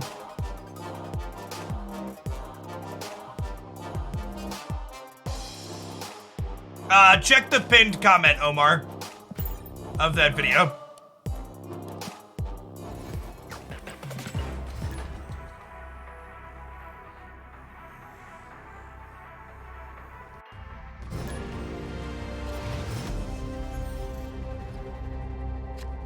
Can Jeff go into Spider-Man's no-no zone? Yeah, I'd assume so, Chad. He's a shark. Come on now. He goes where he wants. That sounds great. This card needs to get released now, okay? Can it get released already? That ability just sounds lovely. And he's my namesake. Yeah, Jeff can get into the Plunder Castle, too. He's a good little lad, okay?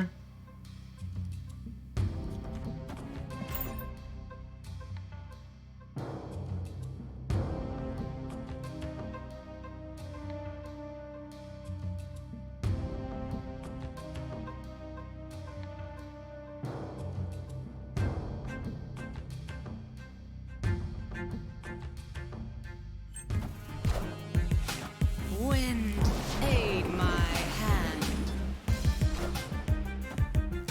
Chat, listen. I'd bet good money that if you all keep playing Marvel Snap every single day, by the time Jeff the Shark releases, you'll probably be an endgame player ready to get him from a Series 5 release.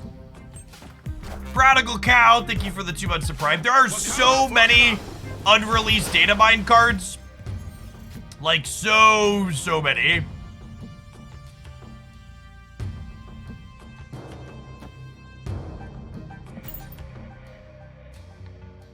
Thanks for talking me into finally getting a standing desk. Nice, Slup. They're a quality of life upgrade for sure.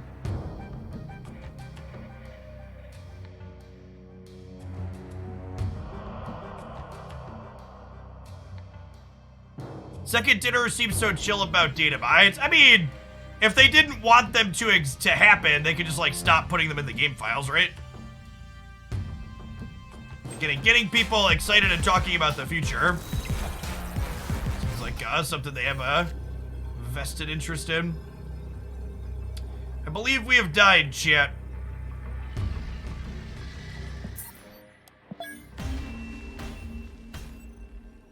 Escape. I am looking forward to Hitmonkey because I am hoping that Hitmonkey will make the Beast Bounce deck competitive.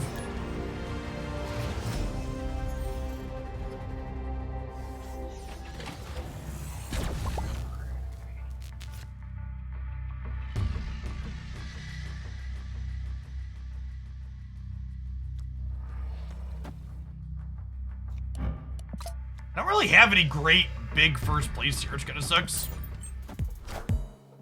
Wakanda forever.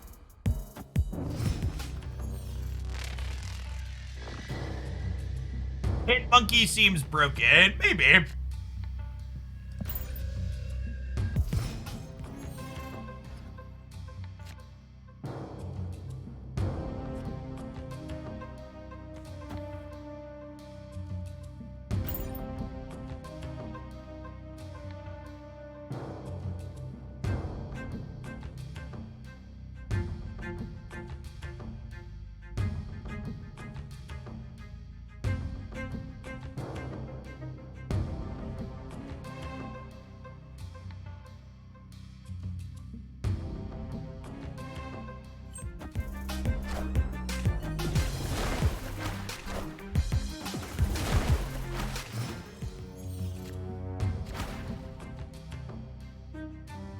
Yo.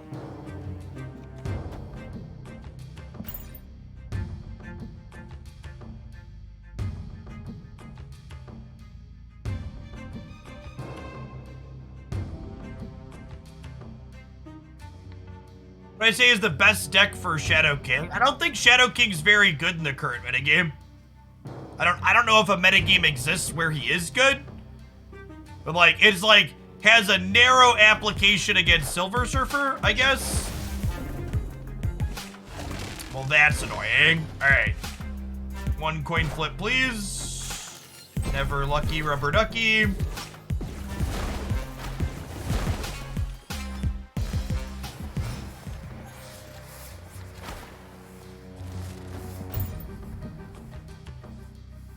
Seems okay against Shuri decks. Yeah, but it's worse than Shang-Chi still, right?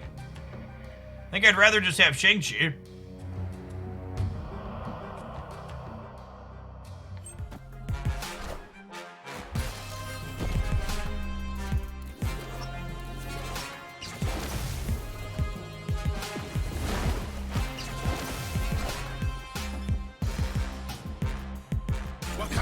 forever!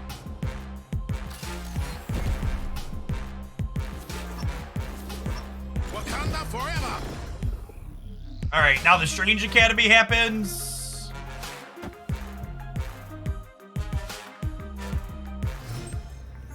Okay. All right, sure, yeah. Let's wrap this one up. Victory!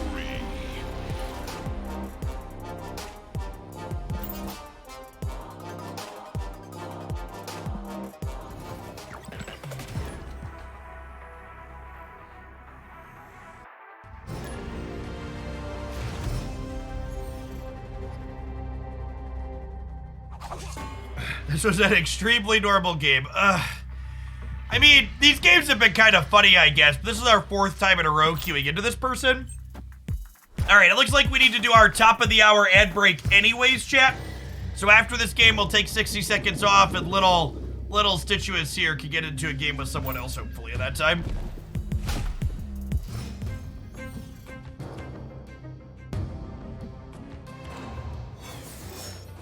Are you sure this isn't battle mode? Oh, that's how it should work, chat. When you queue into the same person for the 3rd time, it just adds health bars and becomes a battle mode match. That's what they should do.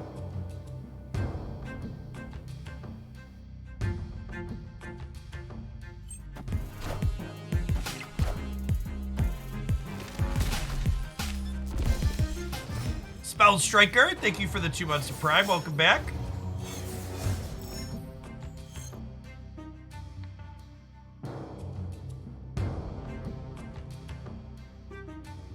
So, after my experience with battle mode yesterday, my big takeaway from battle mode is that it made decks that feel good feel better, and it made decks that are kind of middling feel worse. When I'm playing a kind of B-rate deck on the Marvel Snap ladder, I can just kind of try and get lucky when it comes to winning the game successfully.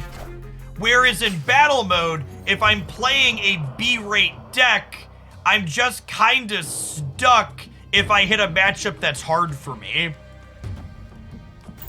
I can't just get lucky in the game once or like bounce out. I'm trapped in there for the whole time. Yeah, there was some kind of visual bug on the Electra there. Yes, the bad matchups feel really bad because you're stuck in there. Yeah, so subs for tomorrow's battle mode stream, we are going to be house banning Galactus, Zabu, and Surfer. Is my plan. Galactus, Zabu, and Surfer will be outlawed in tomorrow's battles.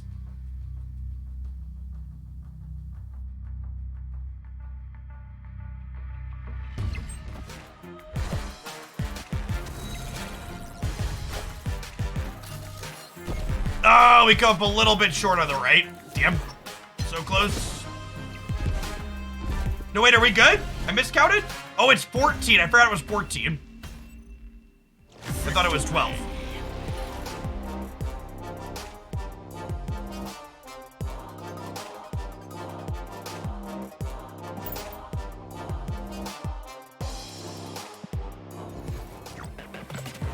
Oh, wait. No! Damn it. All right, we're good. Time for an ad break, chat. I'm standing up. Everybody stretch, grab some water, etc. Let our opponent get into a different match.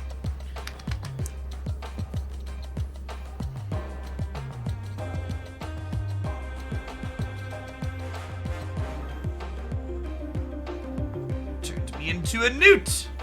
I got better.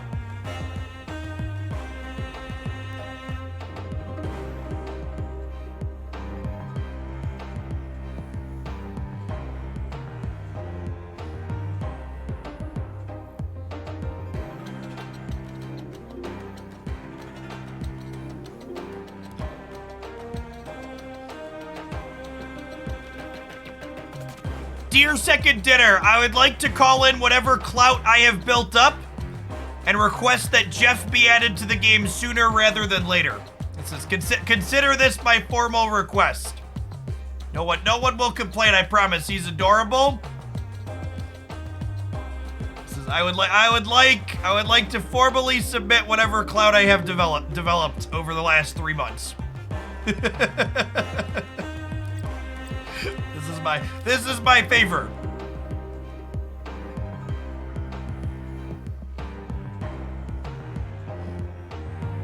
What else can we do? Can we play a Sauron deck and just like accept that we lose to the feature location? That's kind of lame. We'll play these tomorrow.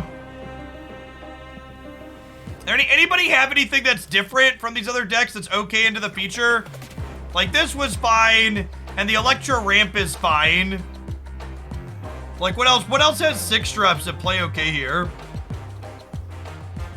Play Thanos? I don't know that Thanos doesn't really work, right? Oh, we can play regular Lockjaw. That's a good idea. We haven't done a highlight with regular Lockjaw in a hot second. Let's grab Lockthor. I think that's a great shout. Hold, please.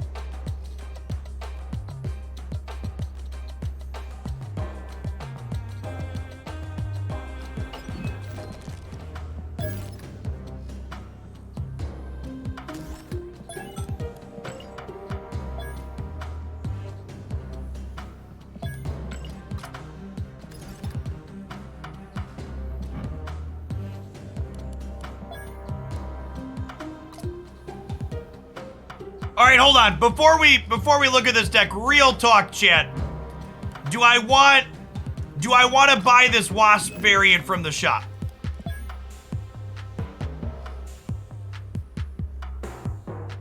Is this the best Wasp variant? Hold on, this is important, okay?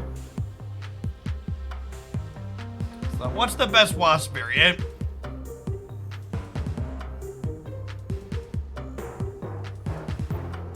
Steampunk is coming in the Battle Pass.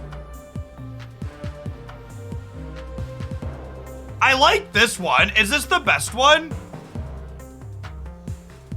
This one's okay.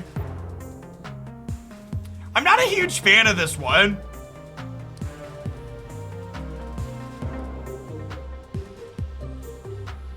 I think I like this one the best, and the Steampunk one is coming up.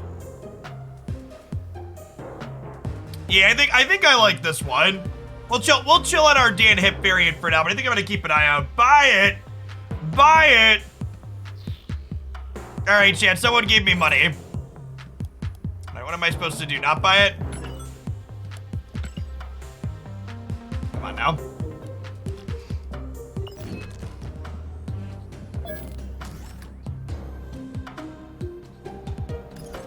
I don't quite have enough credits to fully split her, but that's fine. We can give her a little border. Put her to purple.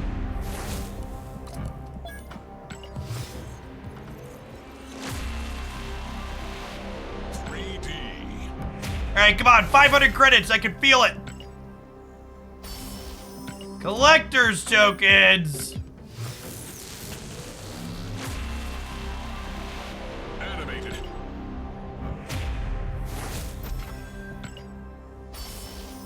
Did I get any Series 5 cards for the caches I had saved up? I did not.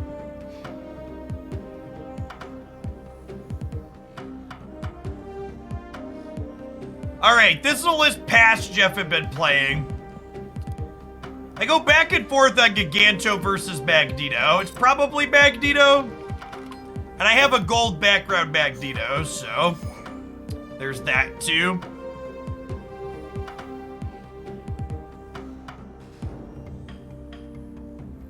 Do I want Mysterio?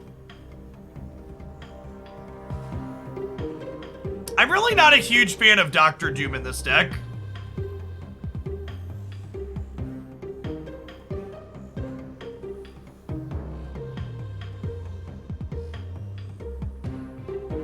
Mysterio's been good to me in the past. I'm gonna start here.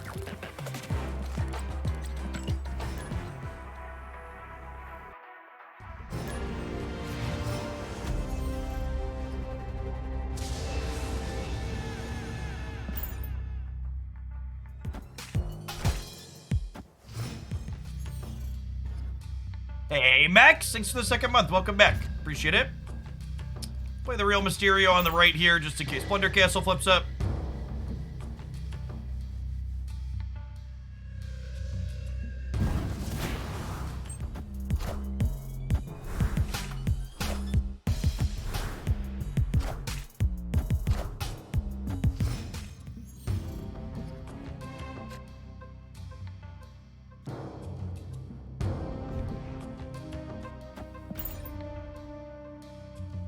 Punish for playing Mysterio out. Face You lockjaw. the might of Asgard. Mjolnir.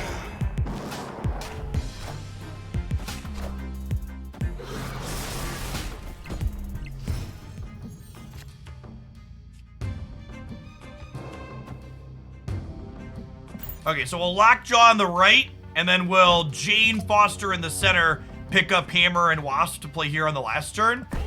I'll snap them. I think our hand's pretty good here.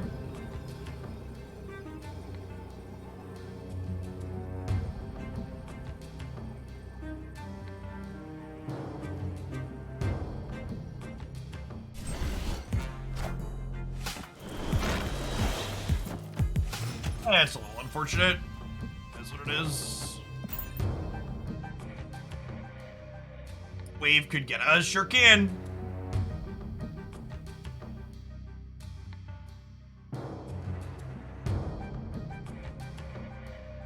We're drawing Chavez next turn, meaning our deck will be Sunspot Magneto for Lockjaw to flip into.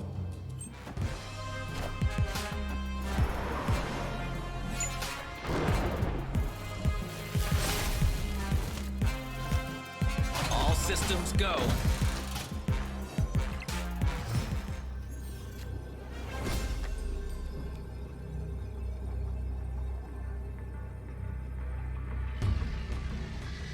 So they don't know where the real Slim Shady is.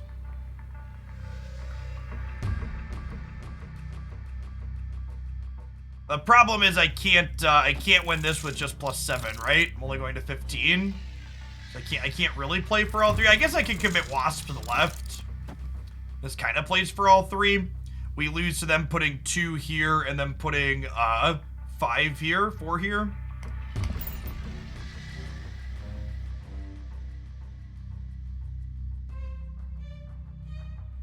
You can pull Magneto from Jubilee. Yeah, but then I can't Mjolnir, right?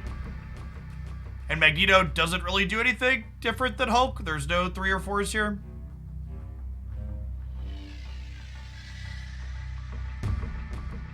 Yeah, best guarded Marvel stat messed us up a little bit last turn, denying us the Lockjaw flip here. Victory.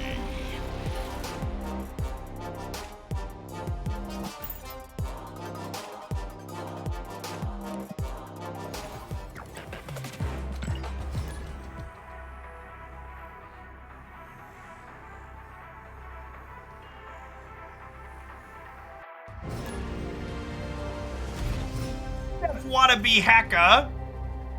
Chief Wanna Hacka, Chef. Chief Wanna Hacka, thanks for the prime. I can read sometimes.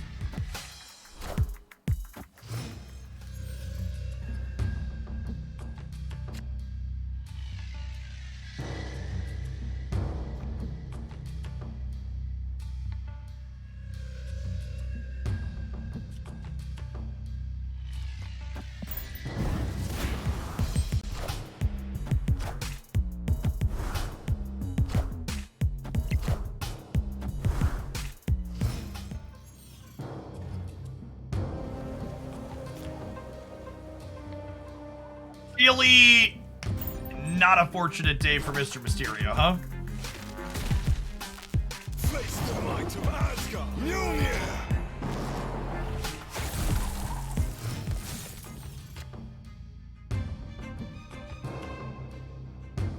They're also just Galactus, so it doesn't matter though.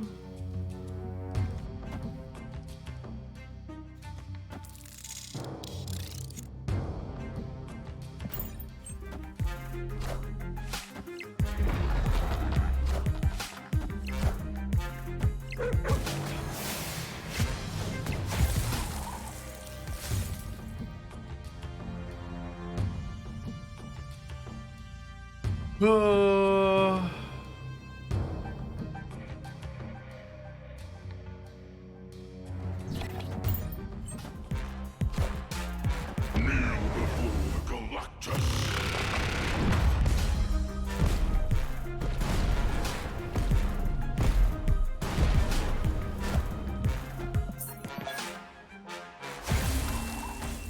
Escaped.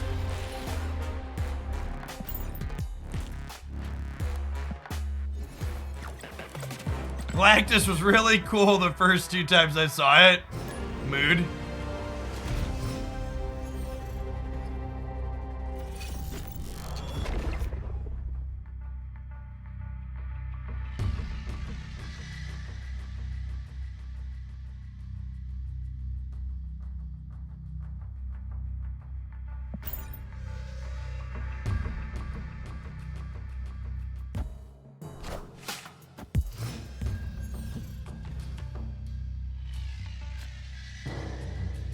We're not playing Mysterio out yet because playing the Mysterio clone triggers Lockjaw.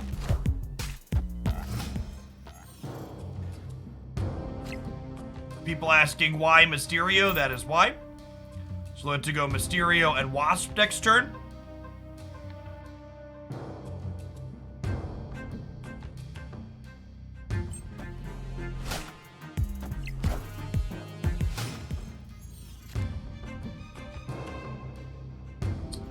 Let's go Sunspot into Mysterio into Wasp. We want to order these in order from best to worst because the first can flip out from the second and third and the second can flip out from the third.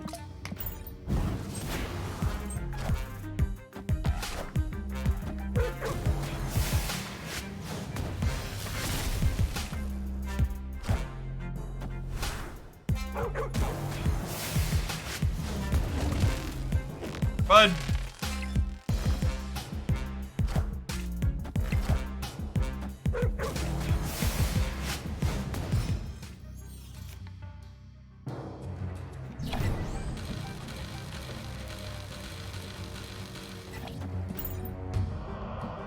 Not the greatest hits here for us, but still pretty fine. Remember, we're +4 over here on the right, 'cause this is the real Mysterio. Wakandan Embassy is cranked it up to a 6, and then -2 from the Necrosha.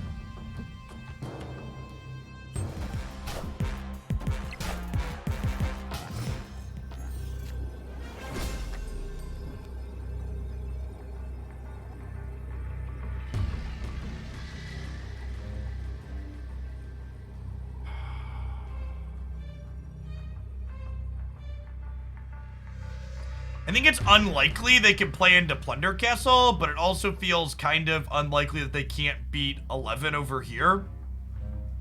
We're only up by 5, and they only have to put 8 here. They're gonna Taskmaster the right. Taskmaster on the right will put them to +15, which would be 21. If I Hulk, I gain 10, going to 21 myself, and then we lose the tiebreaker, so I think we're just in here. Escaped.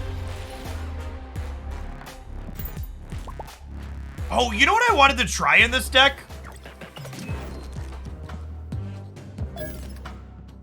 Shuri's probably great here, right?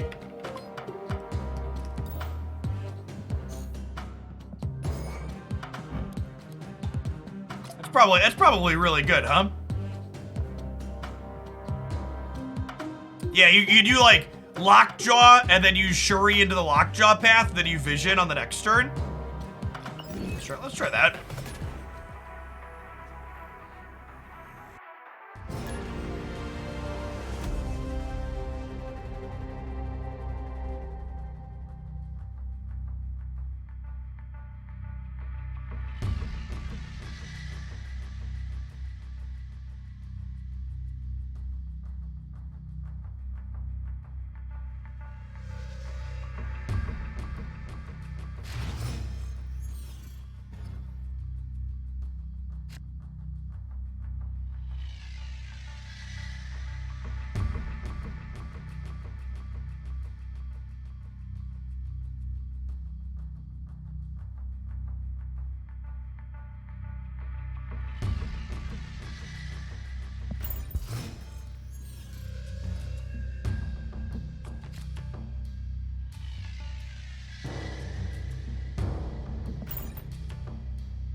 think Captain Marvel is slightly better than Vision on average. So, Vision is not only better with Shuri, but Vision also is better when it flips out of the Lockjaw path. So you can like flip Vision out of Lockjaw, move Vision off of the Lockjaw path, and then Lockjaw more things.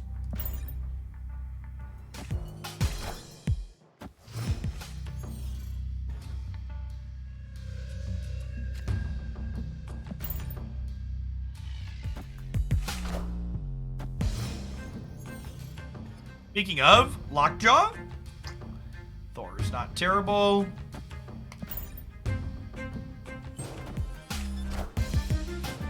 Face the might of Asgard. Mjolnir.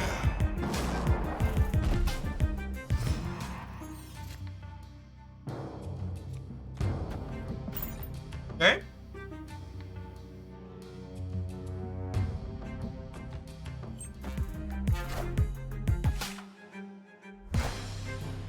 Hood into the Carnage path. They play like a Moon Girl double up deck?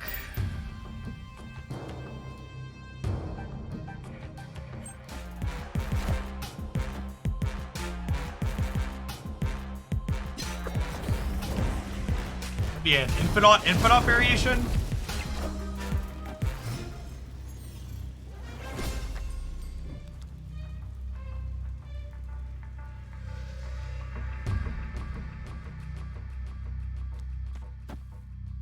So our deck currently has Jubilee, Hammer, Sunspot, Jane. Drawing Jubilee next turn would be sweet, so let us go Lockjaw, Jubilee, Wasp. Okay, so we can expect She-Hulk and Infinite. Can we beat She-Hulk Infinite?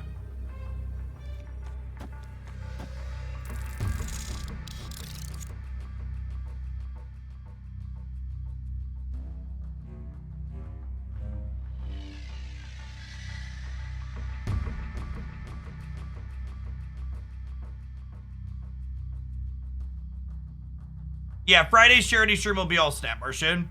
Oh, they have a demon too. Yeah, that's true. I think we lose here in most permutations.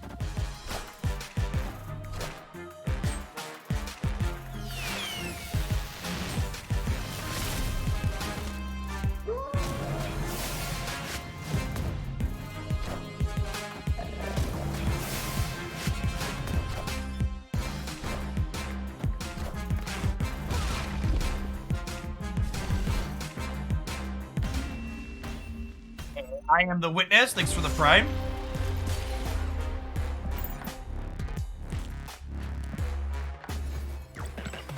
Yeah, we'll give this one we'll try and give this a few more shakes for the next half hour or so, but there's a reason why this deck was not on my favorite decks for January for the month. It kind of feels like this one's gotten outclassed in the current metagame. It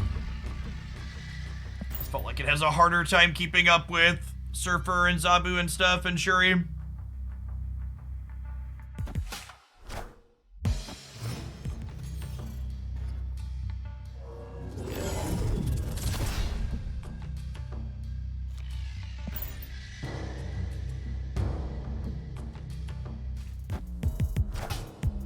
No, I remember what you said yesterday, Dude Light. Yesterday, you said this deck was high variance. And saying the deck is high variance is very different than saying it doesn't feel like it has the tools to be competitive and keep up anymore.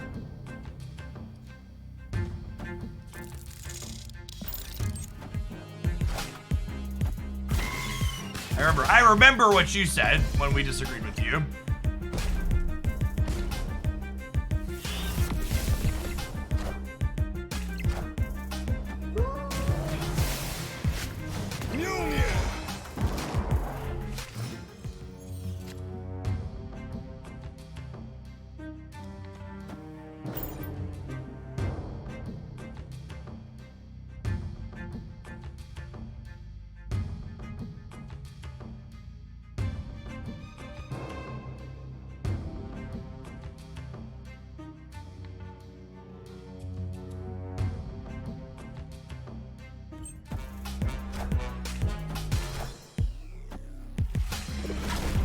Okay. I don't know if this Shuri's actually good here or not.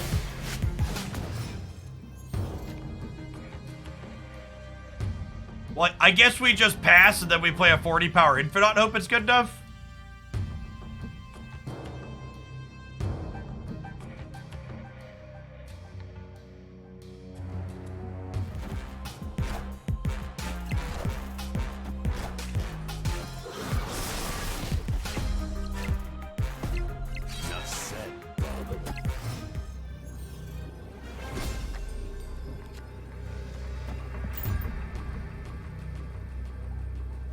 Surely 40 power Infinite is enough. We're gonna find out.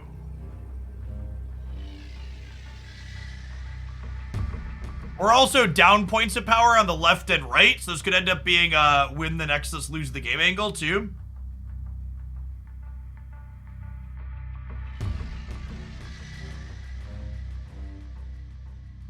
Victory.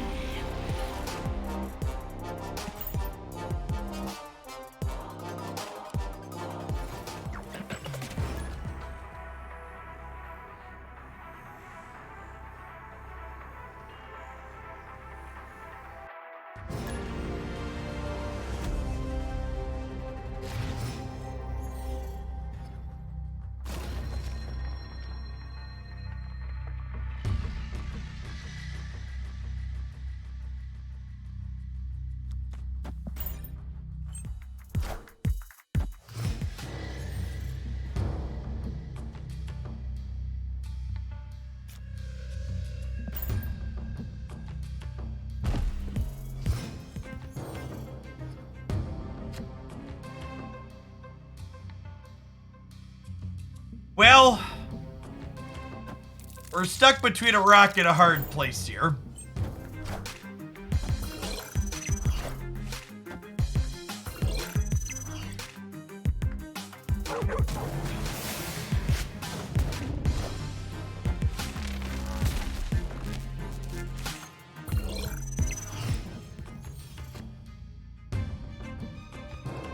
Okay. We have Shuri into Vision. Shuri into Vision into Hulk is a good amount of stats. Plus whatever this flips into play here in the middle. Mjolnir.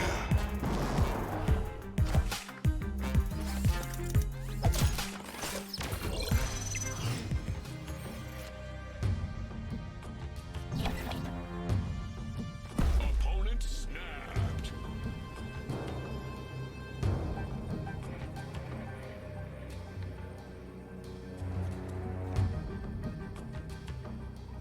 The problem with passing and going Infinite is we still just lose to Null. Like, do I want to give Null 3 more cubes? Like, they're definitely Galactus, but the optimal play isn't not play anything. It's fucking retreat. It's just such a miserable experience. Escape.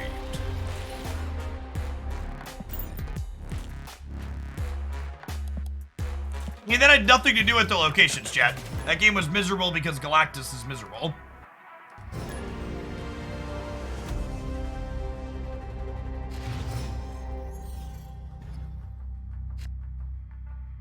You play Galactus and you don't have Null. Yeah, a lot of people playing Galactus in and around my MMR tend to have Null, though.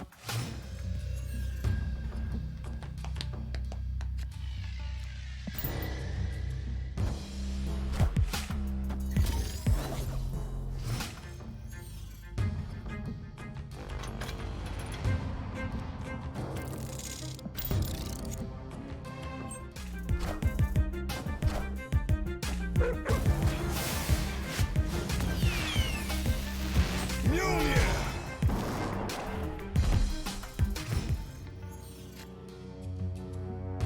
Nope. Do it again, I guess. Fortunately, most of our big things in play.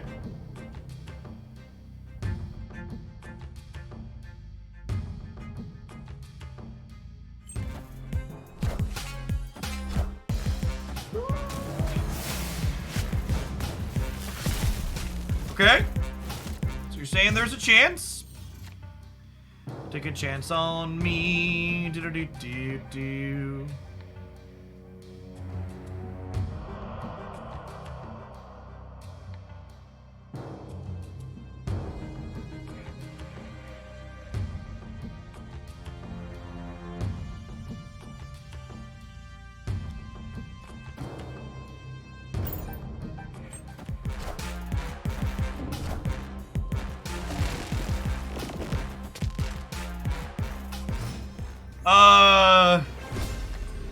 Thanks, I think.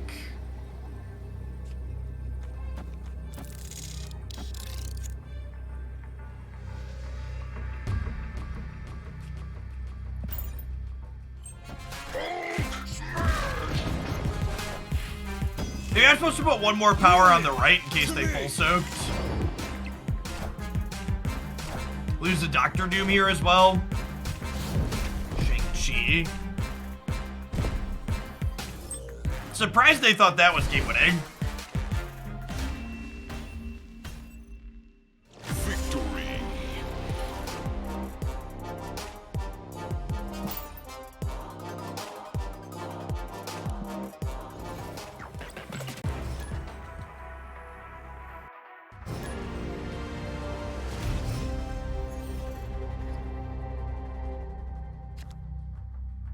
For the people talking about showing rank versus matchmaking, you need to understand that rank is not the only thing that determines matchmaking. In fact, it's likely not even the most important thing. 3 factors in matchmaking at Marvel Snap are your collection level, your visible rank, and an internal hidden MMR score that each player has tracked for them.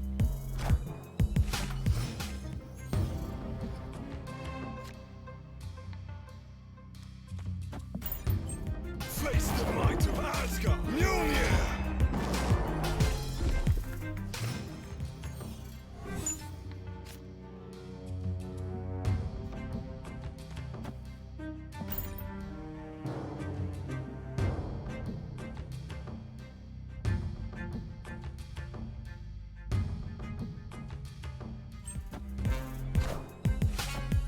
Hoping you draw a hammer next turn.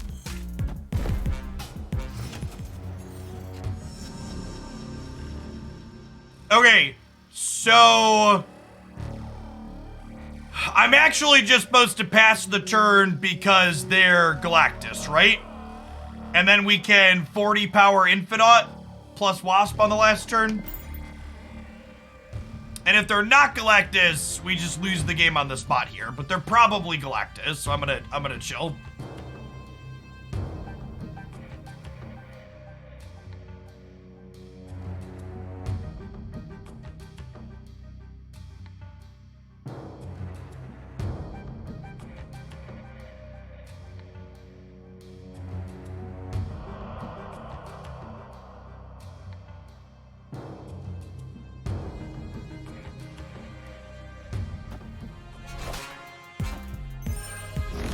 All systems go.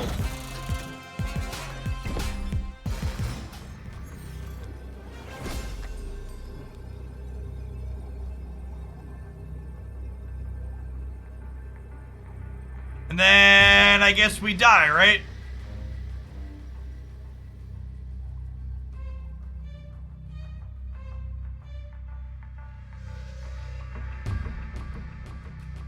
Are they gonna play left or right? I guess we coin flip, right? If they go all in left. It's just full coin flipping.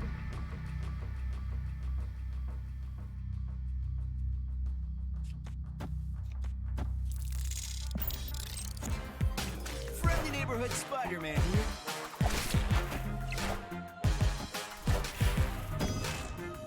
Mjolnir. To me. I mean, they were definitely Galactus, right? We predicted correctly. It's just that Daredevil let them know they shouldn't play Galactus.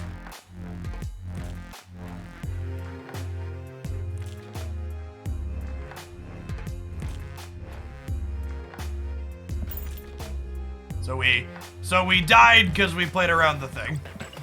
It's just so.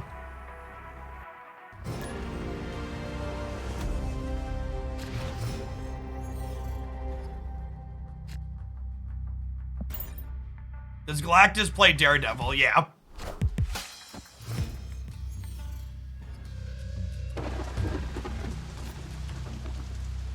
Galactus is very different than Leader, chat.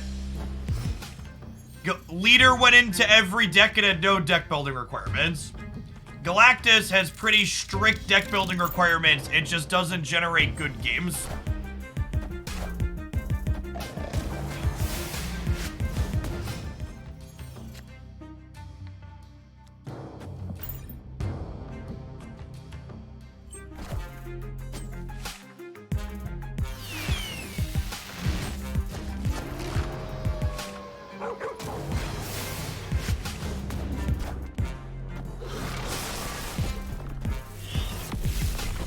Enough said, bub.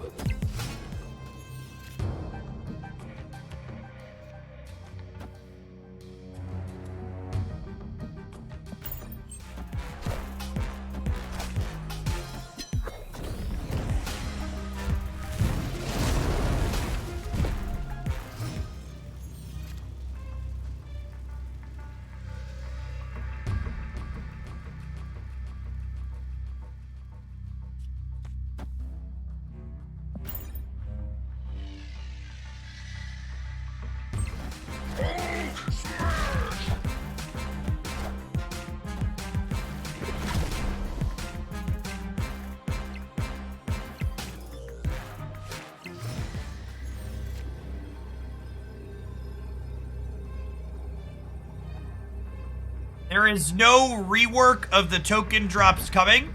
You never stop getting tokens in 100 token increments. Victory.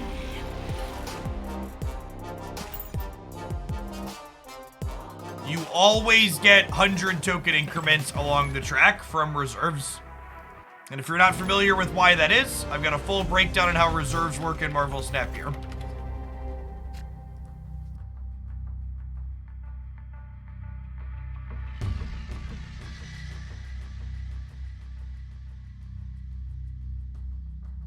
I thought you get 2 to 600 tokens once your Series 3 complete. You should watch the video I just linked.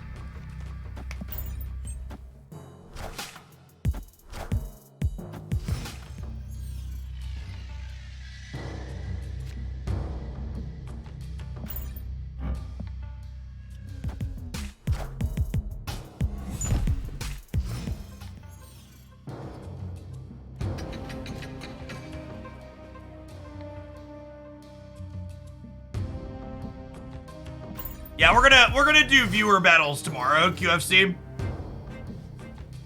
Feature locations definitely. It's just kind of sad to not be able to play decks you want to play.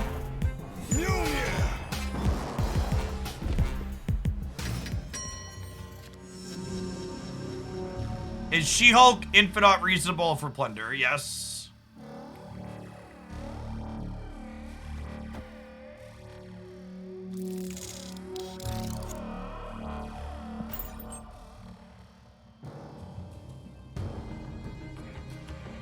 Ben Brode has commented that feature locations do not meaningfully change, featured locations do not meaningfully increase or decrease player base interaction, which if they don't meaningfully increase it, they should probably reduce the feature.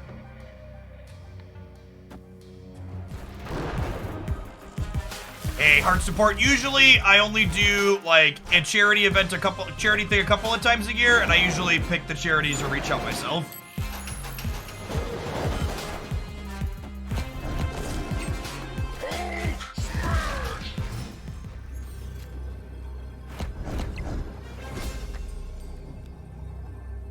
Well, I think we're winning this game at least.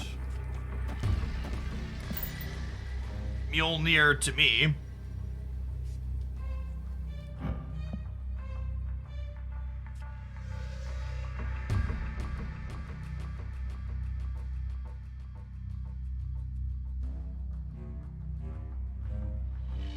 I don't have all the Series 3 cards yet. There's currently a card I own in the shop. Is that a thing? Yeah, there's variants in the token shop. It's not great. 30 minutes of Mjolnir animations incoming. We might get a fast forward.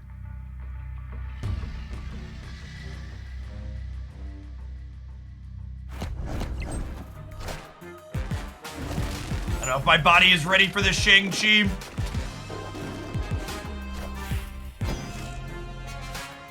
Mjolnir, to me. Mjolnir, to me. Mjolnir, to me. Mjolnir, to me. Mjolnir, to me. Mjolnir, to me.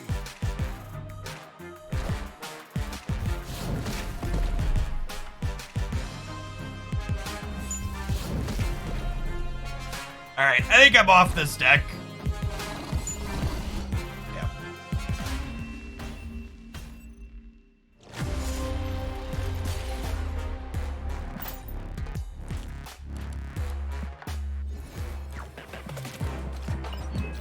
A reason why we haven't played that one in a little bit.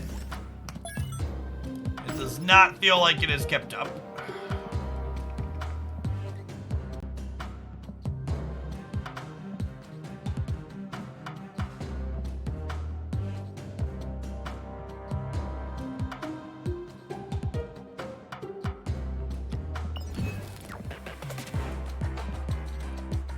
Let's play some Spectrum Thanos. This deck's got some 6-drops in it, right? Maybe. We got some 6-drops and a Space Stone. 6 drops, a Space Stone, and a Dream Chip.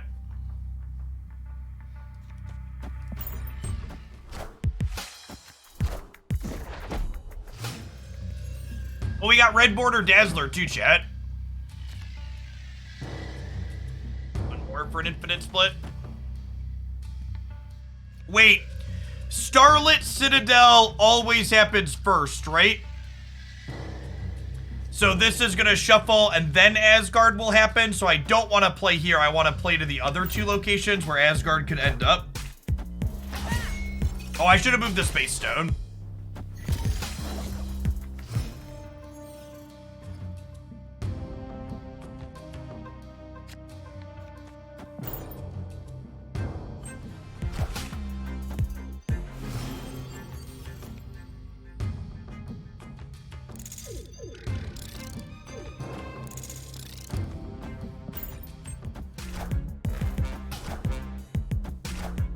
Sure this works the way I wanted to with Asgard.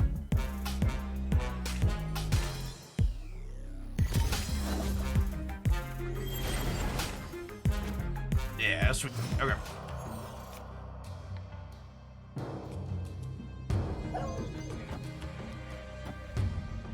Well, I guess Dazzler... I guess they're actually unlikely to play a big thing in the middle, right? Because it's more eggs. Let's play Dazzler on the left or the right here.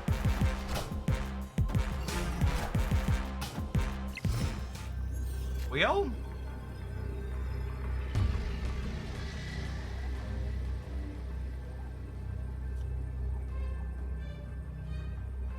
this can end up anywhere, which complicates things. Probably losing center and right.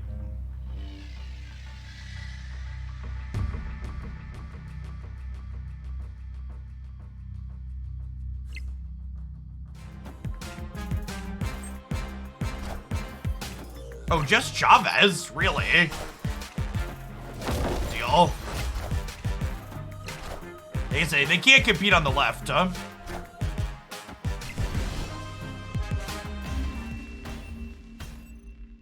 Victory.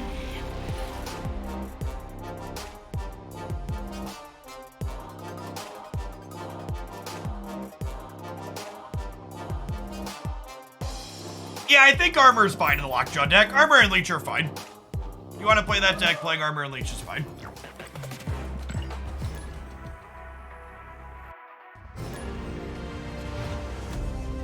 When your Series 3 complete, 9 out of 10 boxes will have 400 tokens. They'll have approximately 400 tokens. You get between 200 and 600 tokens with an average of 400.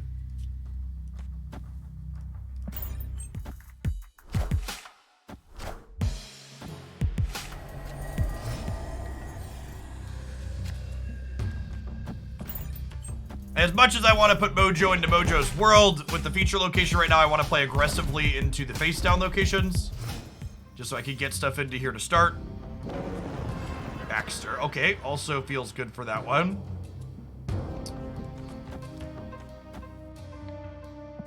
And with Quinjet coming into play here, I'm in no rush to Power Stone.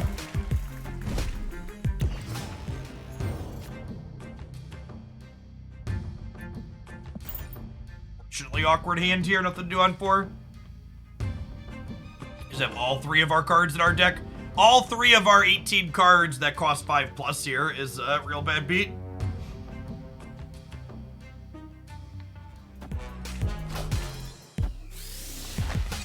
Alright, so they have Spectrum or Thanos, one of the two. Mind Stone is an incredible draw. Probably the best draw in our deck there. With Quinjet in play.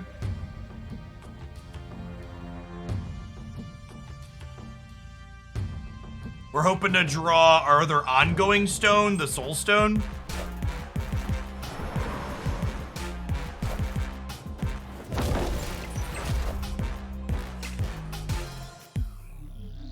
Okay.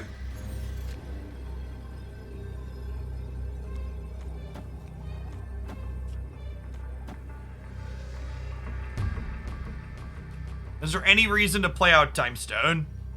'Cause I haven't triggered Vormir, right? It doesn't give me time breakers. For fun. Yeah, that's about it. I'll just double check in. Well, Baku's already in play, so that doesn't matter. I think we're good here, right? Spectrum's giant mess of stats over here. Yeah, good clean living. Victory.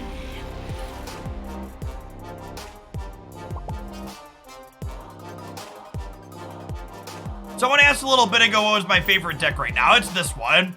I've been avoiding playing it today because I don't think it's not great into the feature location, but feature location has worn me down. Let's just play the deck I like.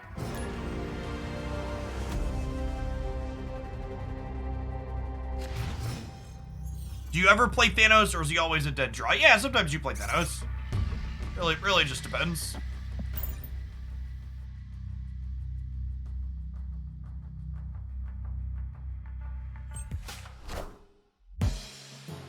Yeah, Spectrum really felt like she took this deck and kicked it up to the next level.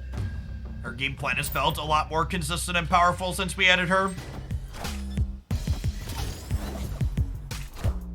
If you're missing Dazzler in this deck, play your other favorite ongoing card, probably Captain America or Devil Dinosaur, depending on how, what's it called? Depending on how good or bad you want to be into, how you want your curve to be.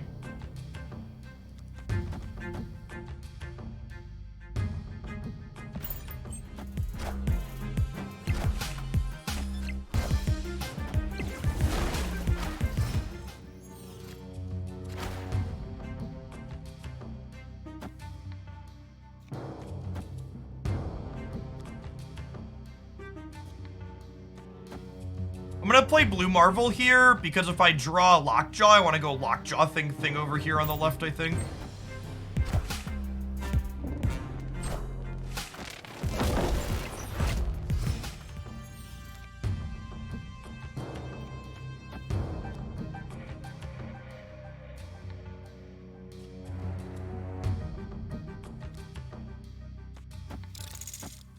I think this is our best line here, right? We do this, and then we're hoping to draw Spectrum for the last turn, 1 and 8.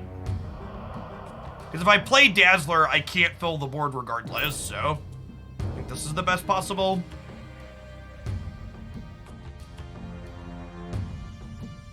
I think Death Thanos with Killmonger is fine if you ignore the fact that it's just a bad Deathwave deck. And I really am not a fan of playing decks that are just worse versions of other better things. If that doesn't bother you, more power to you. But I do think what the Death Thanos deck is doing is just a shitty Deathwave deck. So if I want to play that kind of deck, I'll just play Deathwave. You have a very similar game plan that's less consistent and less powerful than what Deathwave does. And that's kind of a generic problem with the Destroy decks. Like, you look at any of the Destroy decks, and they're all just kind of worse than what Deathwave is able to put together.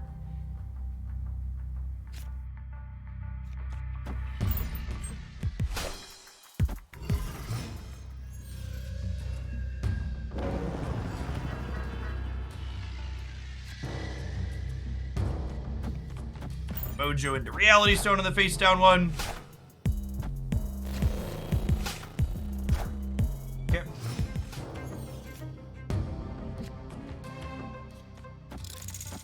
Love to get Ant-Man in the middle. Mind Stone's a great one to try and play out into Danger Room.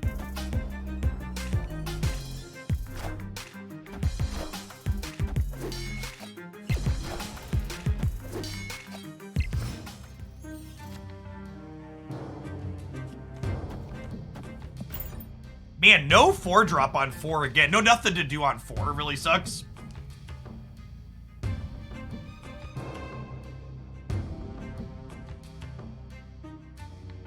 anyone help me with slow mode? Why am I in slow mode? All non-subscribers on the channel can send 1 message every 2 minutes. We have 3,000 concurrent viewers in here, and it keeps the chat a lot more manageable for me personally to have it set up that way. It is a feature, it is not a bug.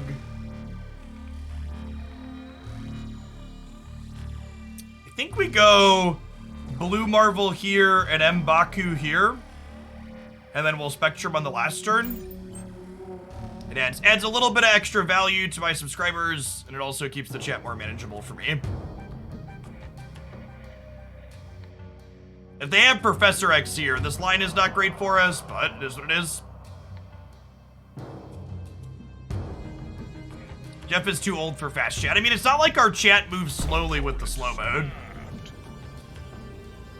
Like, it still clips along at a pretty reasonable pace.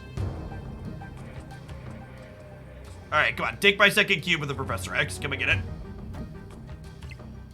Oh. What the hell was that? Was that a bluff?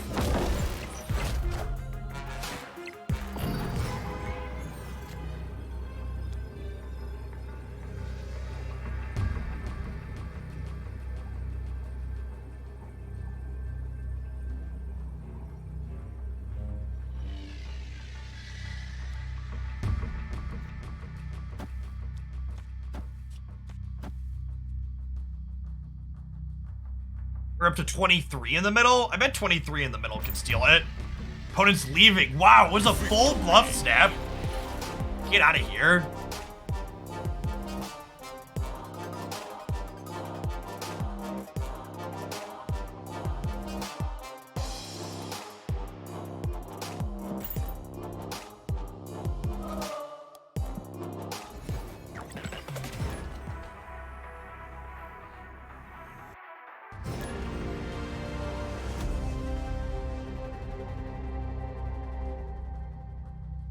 Yeah, Spectrum really felt like the missing piece of the puzzle. She's kind of like a third Lord effect, right?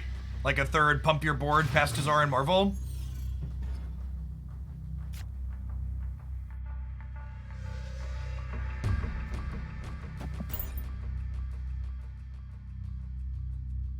The length of the featured locations are far too long for anybody that's playing Marvel Snap more than casually.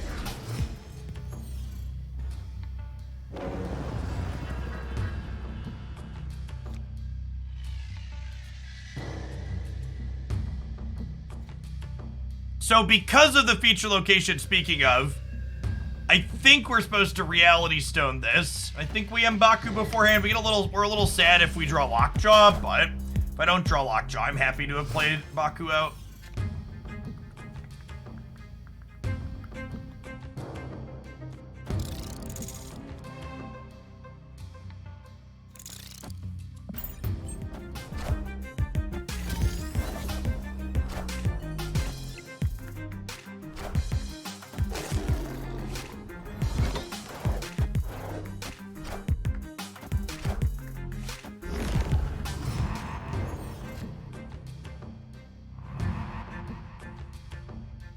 Well, that's a hell of a diff.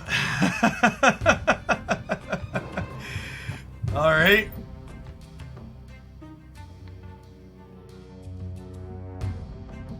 I just need to draw a spectrum, chat. We'll go blue Marvel in the middle into spectrum, and we'll win center and right. That's a Shuri, so we're probably dead.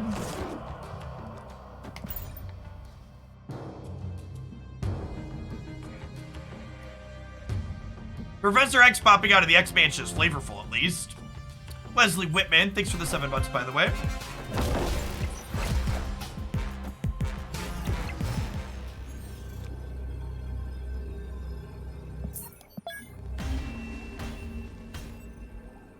Escaped.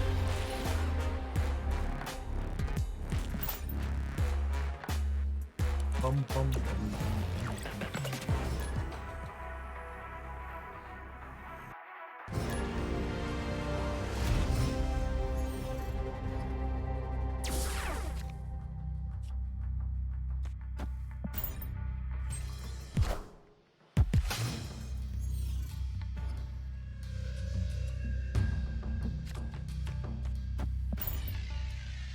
Okay.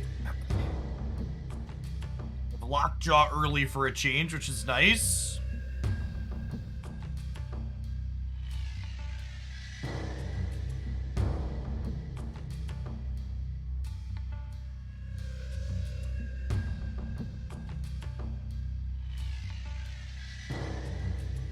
We're looking to draw another 1-drop next turn.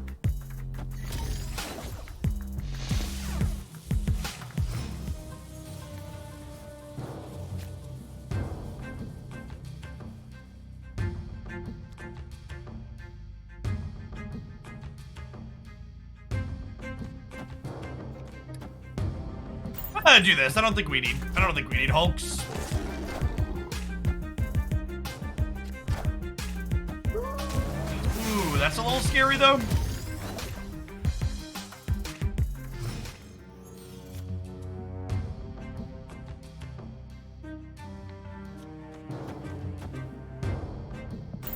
Drop Cosno on the left. Hopefully cut them off of a rock slide or something here that they want to double up.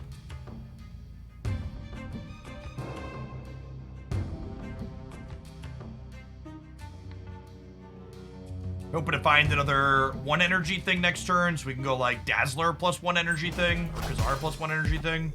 Kazar would probably be ideal.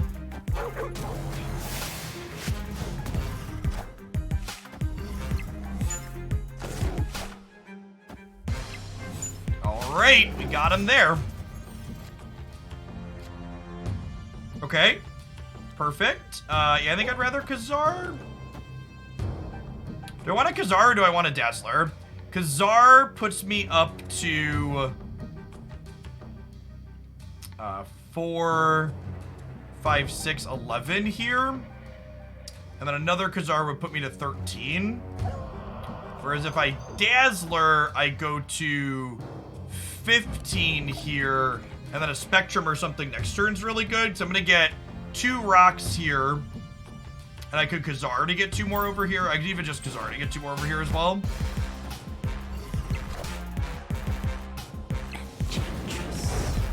Oh, I forgot they had another Enchantress coming from my Quinjet. Oh, I mean, at least that means they can't come for my Kazar later, I guess. We need to not hit M'Baku now, though. All systems go.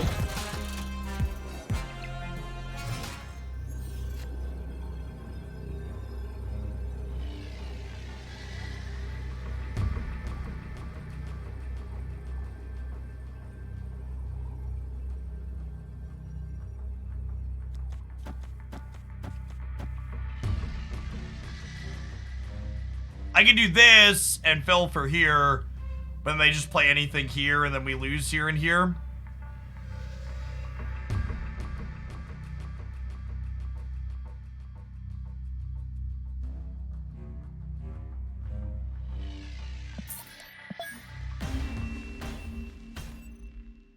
Escaped.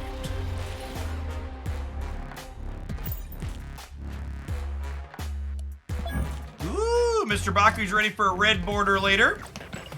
Working his way up to infinite.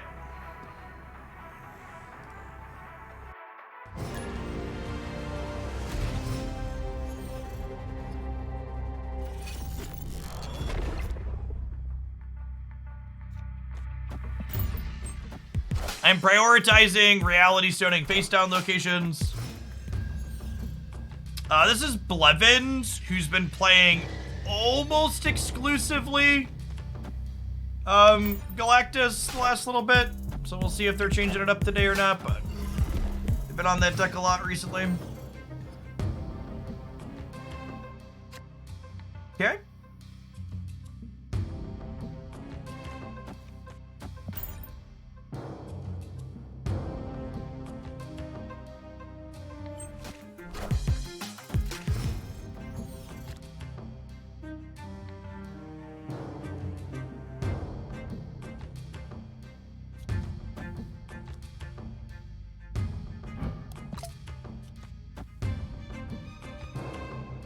Yeah, if they are on Galactus, the Cosmo's a good pull for sure.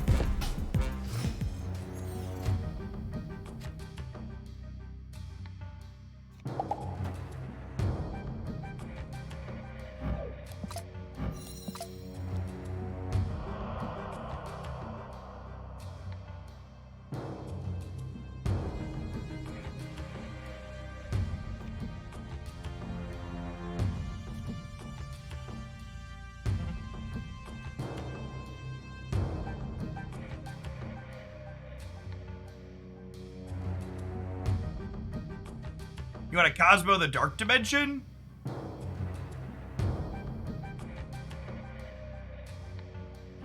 Yeah, we needed the Space Stone to get one more thing over into here. I can't fill Dazzler either.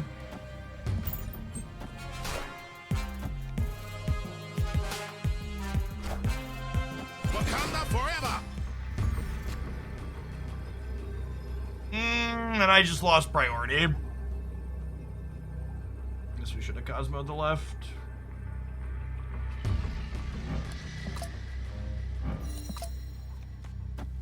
Am I beating this plus 16 here? How much do I have in the middle? Kazar and Blue Marvels. This is 5, 6, 7, 8, 13. I only have 16 in the middle. I think we gotta go. Or then to Zola. Wait, Blevins a cube to Zola. Oh, just Odin. Wakanda forever! We're beating Odin.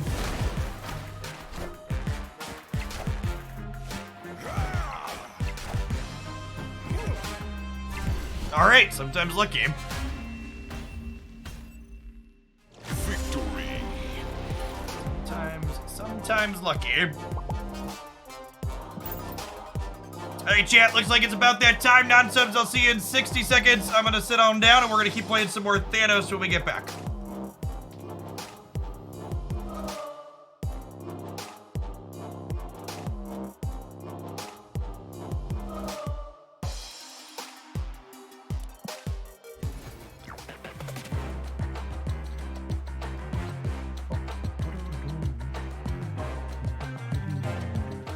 We are descending. Hulk Buster boosters. I have my Buster split? I don't think I do, right?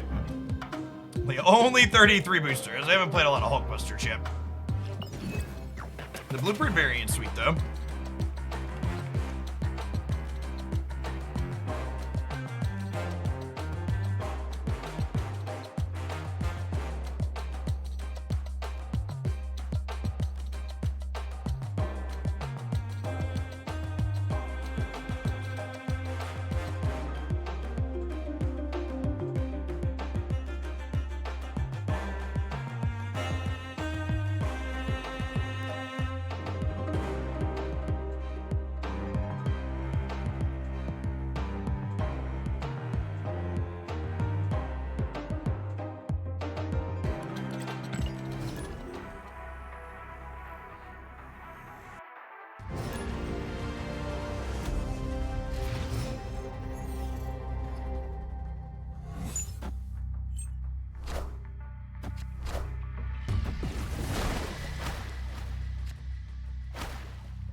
Well,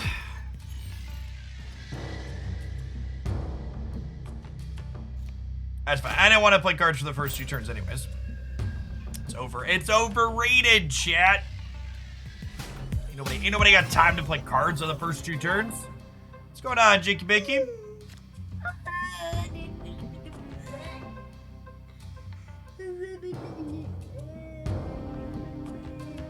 How was school today? Was it good? Good. Don't talk about why that was so. I think I am playing Space Stone here. So we can have a little bit extra energy next turn. Play Khazar plus Soulstone. Wait, you have Sorry, Thanos. Time Stone, whatever this one is. Wait, you could use Thanos. We have Thanos, yep. And then combine all the Infinity Stones. So, are they Galactus? They kind of look like Galactus, right? Hey, Daddy. What's up, dude? See, that one was pretending to hit me, and that one always hit me. You should tell Declan to keep his hands to himself, please. Maybe you should go in a different room or floor than Declan, okay? Well, we have to do chores. Oh, you have to do chores. Is that why you're in my office? Well, I bet if you ask your mommy, she has chores on different floors for you, okay? Love you, dude. Be a good helper. This is why we played Quinjet underneath the armor, because of Killmonger.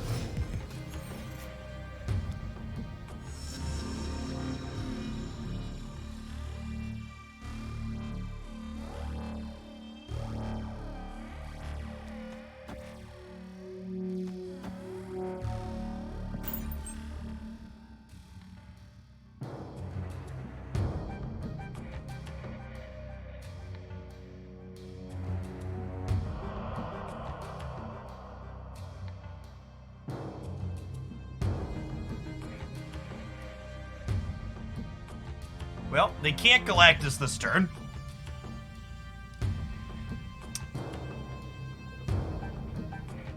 So that's nice.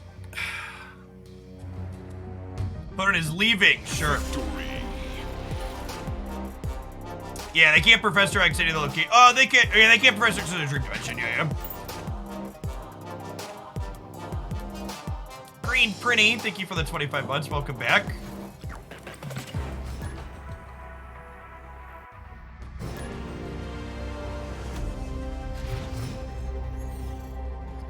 This is my first day using the new headset, chat, and I gotta say, it's kind of unreal how much better this headset is than the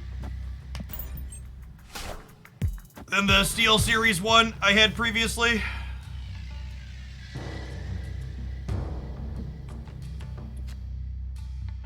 I ponied up the big bucks and got a Bose headset. These are the Bose Quiet Comfort 45. And I've now been live for 6.5 hours, and I don't feel like my head's being squished like I did with the Steel Series, so that's nice.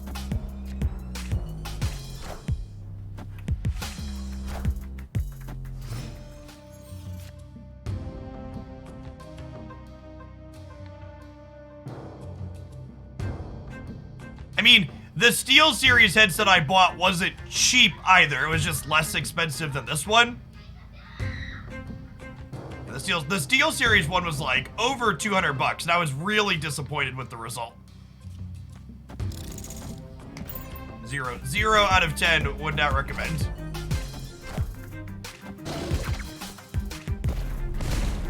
That's fine. I was done playing this game anyways. Escaped. Yes, if you're looking to optimize your gold, the Deadpool bundle is the best bundle coming up in the next month. What does Quinjet do in this deck? Quinjet makes your Thanos stones free.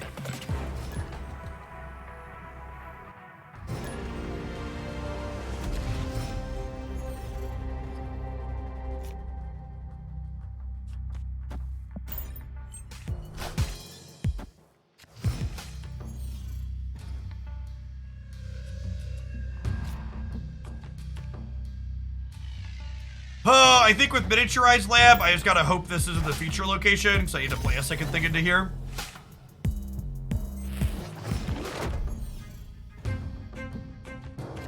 Nice to hear I'm not the only one with boys of a certain age who like to torment each other. A phrase that is frequently uttered in my house is, please go to separate floors, boys.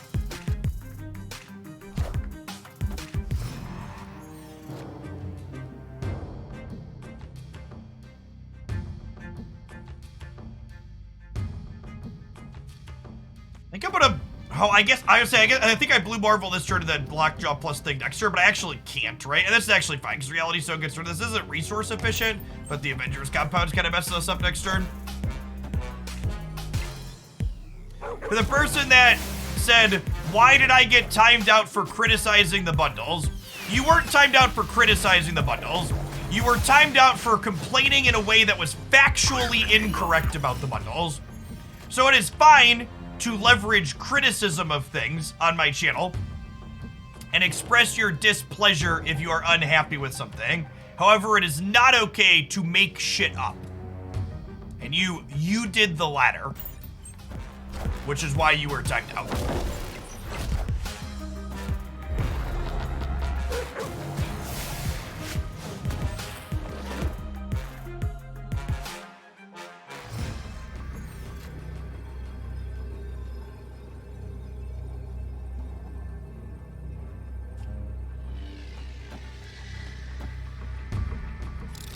Ant-Man is +5 over here. Oh, actually, let's do this in the right order. I want to do it... I want to Ant-Man before we do these, because these could flip Spectrum, right? And then if they don't flip Baku, Baku fills the middle.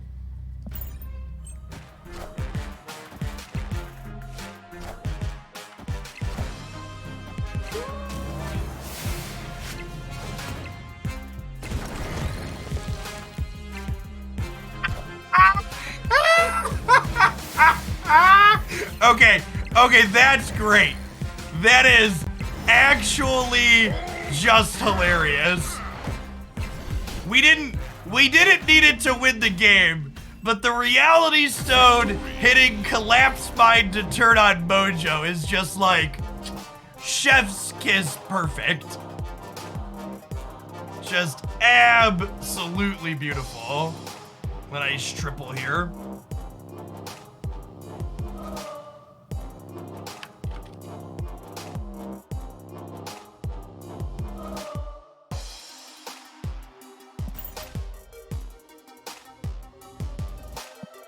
That will totally be a highlight game, and I fully expect to ban people in the YouTube comments afterwards for telling me I shouldn't time people out on my Twitch channel for posting factually incorrect information. Because shitters on the internet want to think they should be allowed to spew whatever they want to spew anywhere without repercussions.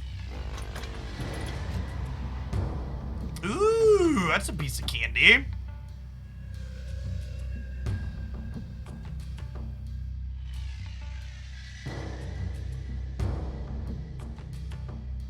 If we were playing for keeps, I think we snap here, but... Hold on, I want to see this game play out. So let's just chill for now. Well, at least we're both locked out of this, I suppose.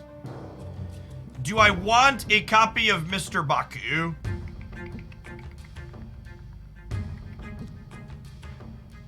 I think I vibe on this for one more turn at least.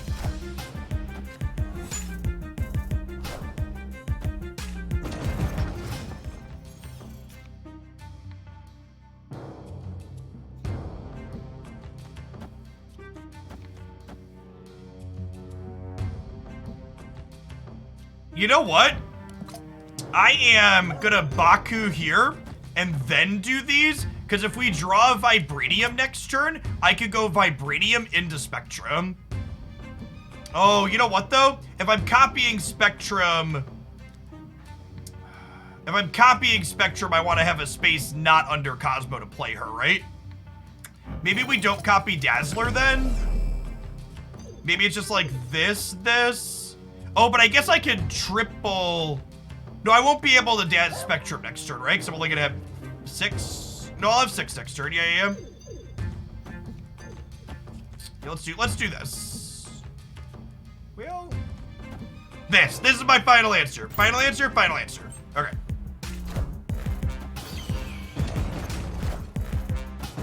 We do this because then I have another ongoing stone to deploy center that Spectrum can buff. Yes. Okay. So we go, yeah, we do this, this, and then we Spectrum here next turn. Yeah, I think that's the line.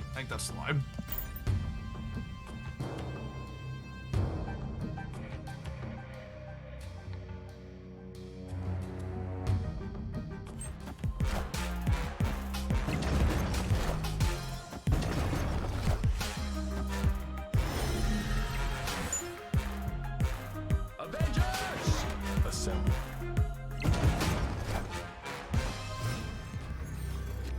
And then they know we have the second Spectrum here. So Dazzler's gaining 6, and then Spectrum's putting another 6 in here, so we're going to 29 mid. And then Spectrum is adding 9 here on the right while subtracting 3 from the Lizard. And then we're adding 2 more here on the left for 12. Another really solid game. This card was such a good addition to this deck. She's so great here. Victory.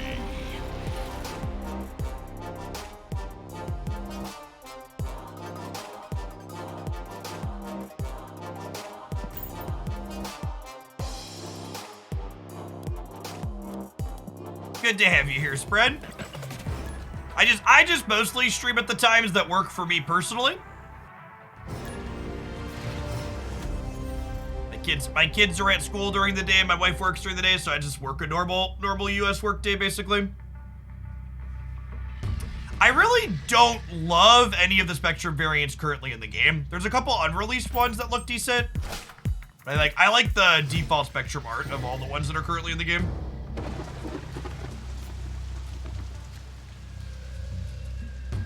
Okay, I'm gonna Time Stone the left, and then next turn we can Lockjaw Baku the Raft.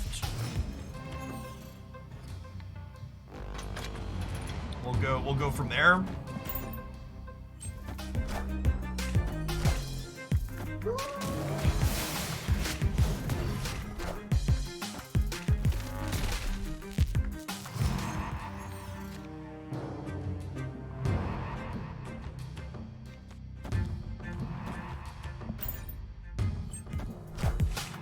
I think I want to put one more card into Kiln here, so that way Baku could jump over there and fill it.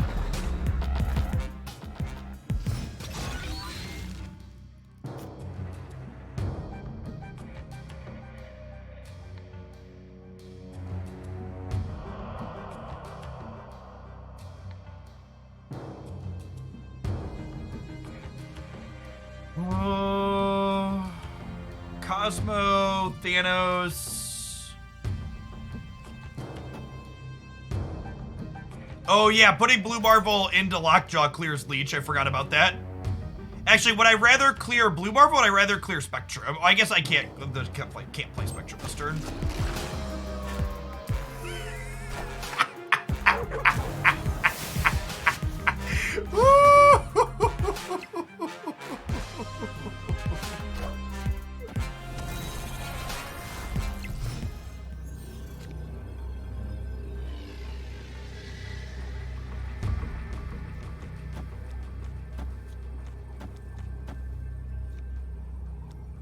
I love the highlight for Spectrum when she bounces over, and Mr. Baku gets to jump over to the left too. Come get some, Leech Boy. Is that a gold background, Leech chat? Heimdall. Sure, we beat that, right? Easy peasy. Not close. Not close.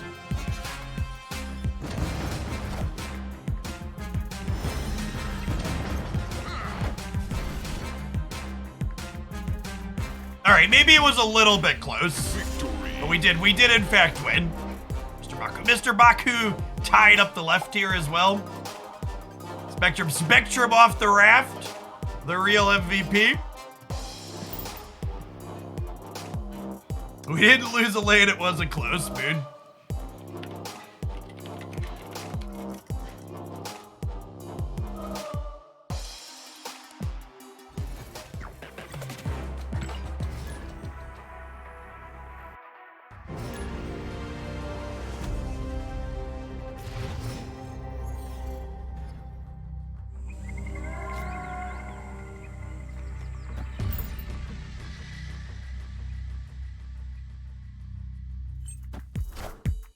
If this was paper, you could show them the leached spectrum as well. Mood.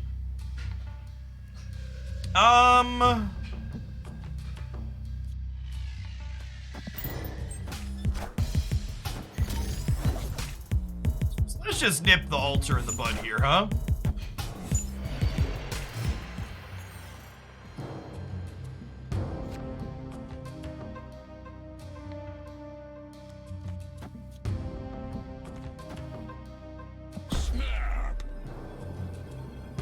Actually, oh yeah, they're leaving. All right. Victory.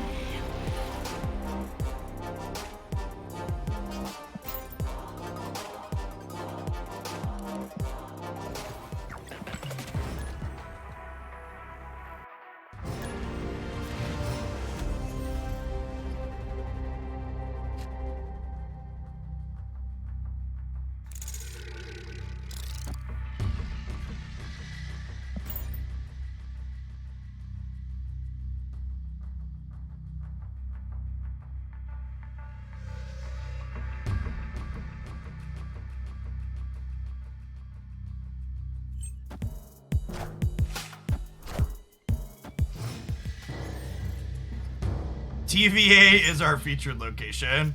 That's fine, we're not playing a District X game anyways. Peace, I'm out. Escape.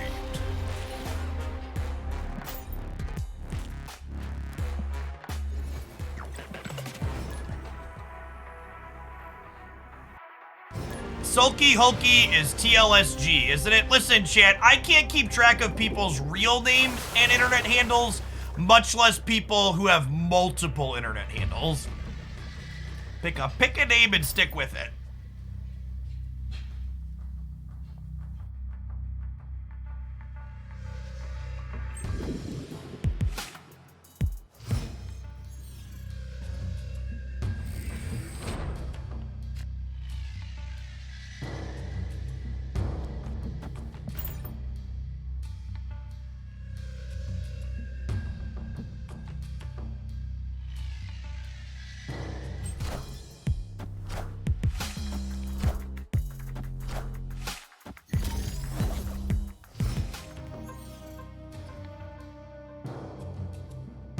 Ooh, this location's actually pretty good for us.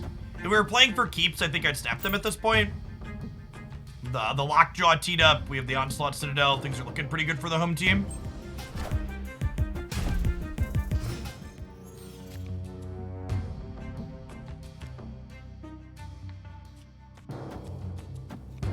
I can clear the vault out now, I think.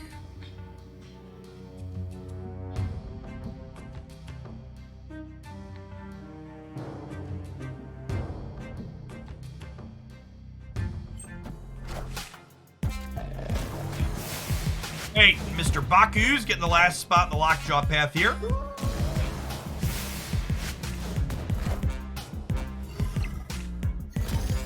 Nice, little Wakanda action. Oh, and Thanos. Thanos is on. Okay. Huh.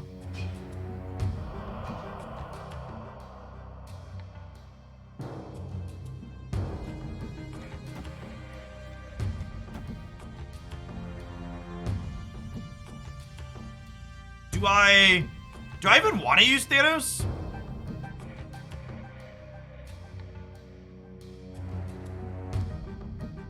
Yeah, putting Ant-Man over here has some appeal. This might be a game where we don't play Thanos, honestly. We'll see what the last turn brings. Wait, did they just do nothing?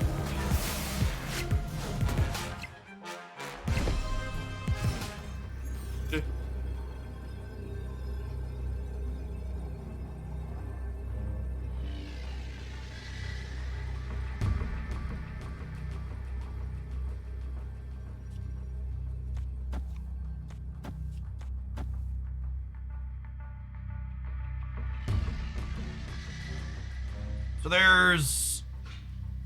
there's only 3 cards in my deck, huh?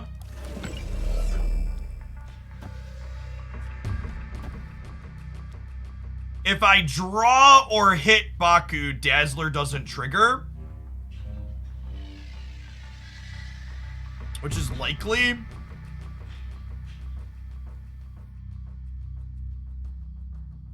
Spectrum flipping out of the deck's also incredible. I could also just Mojo, right? Here you go, Mojo, Quinjet, Armor Time Stone. This is probably better, right? Let's do this.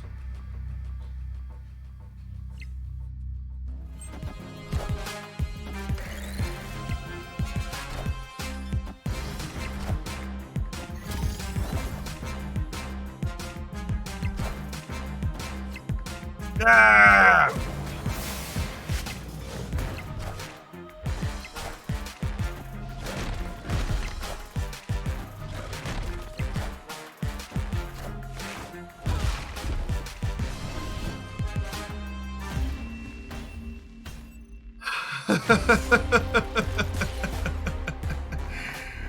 Oh.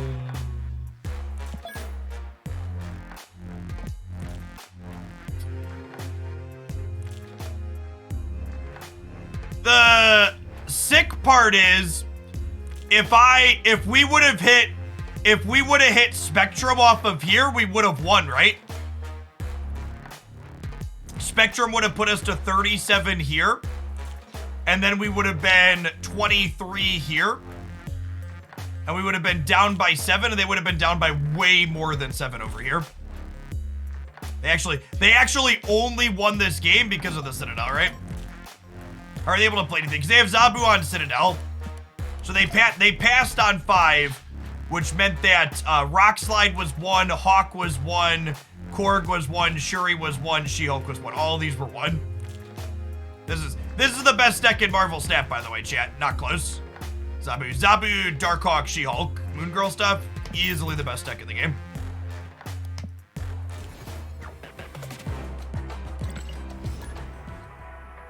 I mean, like, their draw was really strong, and we were 1-3 to win that anyways.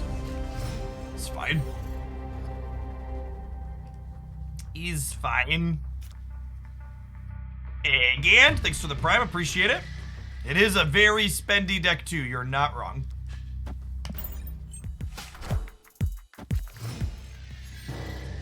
Yes, tomorrow morning's non-gameplay video will be an updated Series 4 and 5 tier list. With new cards that have been added and the rotations that drop things down. What day did the series downgrades happen? They happened yesterday with the patch. He was not happy with it when he played it on Stream Duck. Okay, KM and I must have very different average opponents and matchups, because like whenever I play any deck that he says is good, it feels like a steaming pile to me. And similarly, anything I play doesn't really seem to click for him.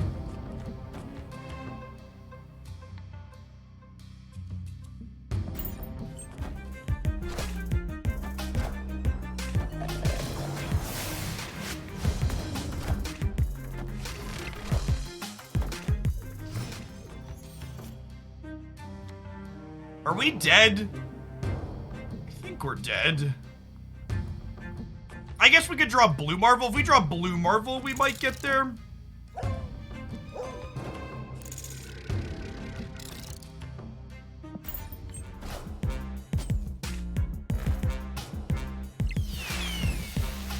I don't know that Spectrum on the bar is gonna get there necessarily.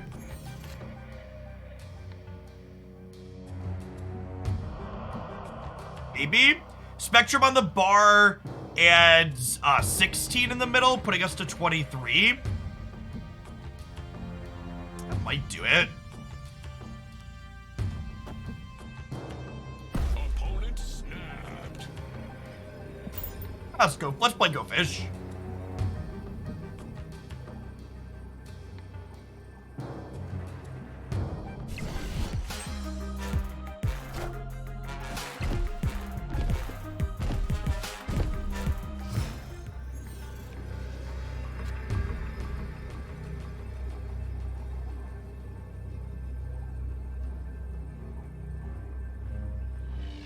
Huh?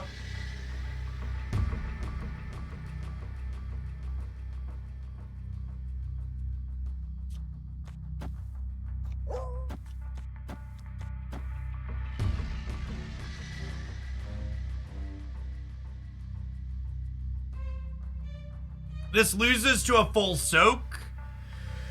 Spectrum beats a full soak, but loses to them playing middle. They did just full soak, so they're gonna play something out here. Infinite right is plus 19. I'm only adding 6, 7, 8 here. No, fuck! I meant to Spectrum. I meant to undo. I was talking to click in. I think Spectrum was better. I think Spectrum was better. Oh, it's gonna come down to the Dracula then. You have 3 cards in hand.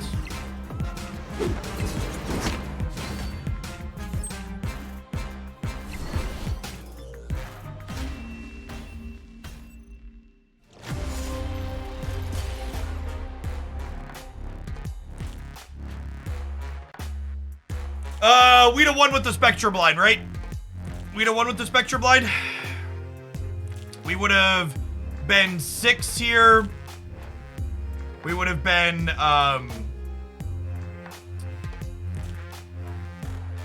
we would have been 6 here. We would have been plus 6 here to 12, and then we would have been 8 4 times. We would have been massive here. And then Spectrum would have given us plus 16 in the middle, 23. Yeah, I'm so frustrated that I clicked the wrong button. I meant to click undo actions, and I hit end turn by mistake.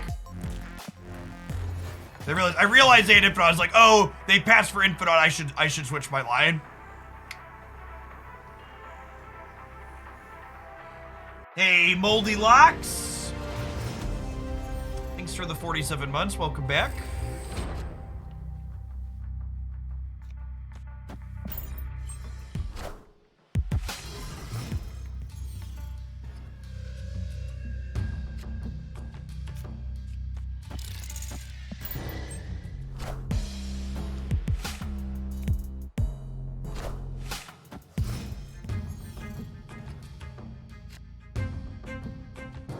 Well, rewarded for doing what I've been doing. Worth noting here that I have been playing to these face-down locations more aggressively because of the fact that Plunder Castle is the feature location right now. I'm gonna hold on to Baku for a second, because if we draw Lockjaw, I want to Lockjaw Baku in the middle next turn.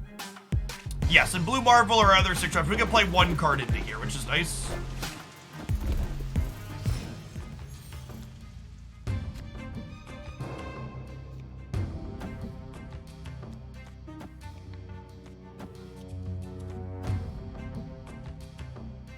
I'll play Mr. Baku here, and then we'll have 6 energy next turn, so we'll have to go 6 drop plus free 6 drop from the raft and fill the board up.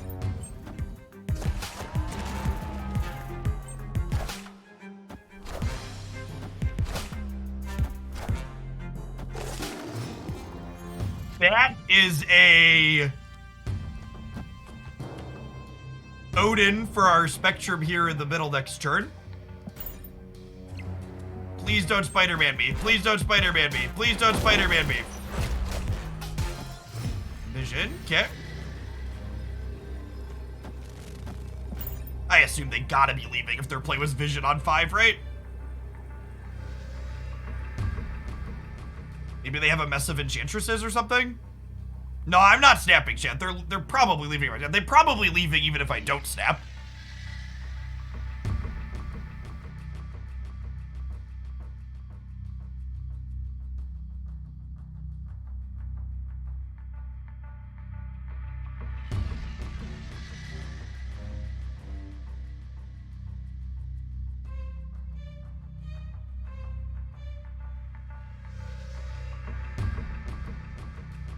Yeah, you gotta have a really good reason to stay in when they win the raft. Alright, what's your good reason, friendo?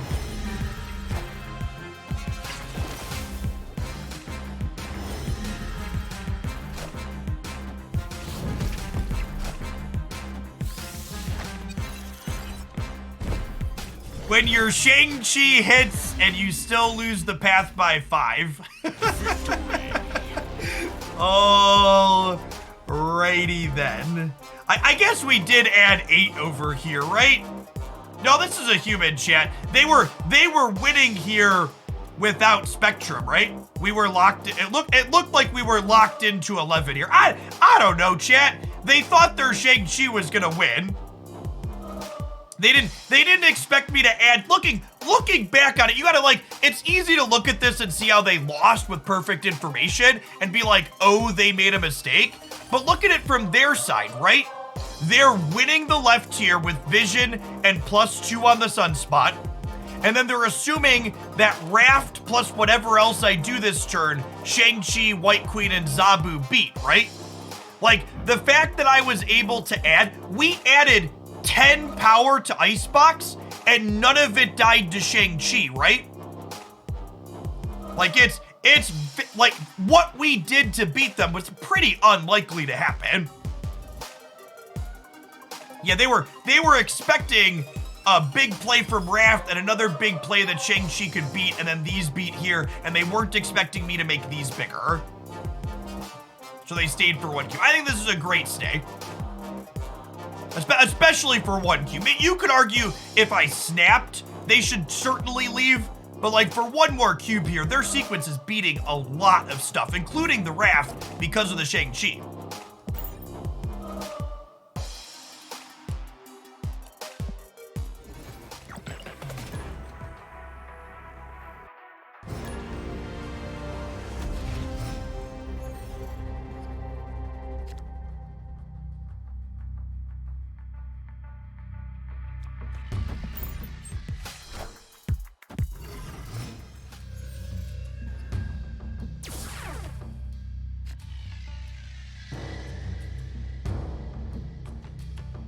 I kind of don't want my Quinjet to get turned off. I'm gonna reality stone the Gamma Lab.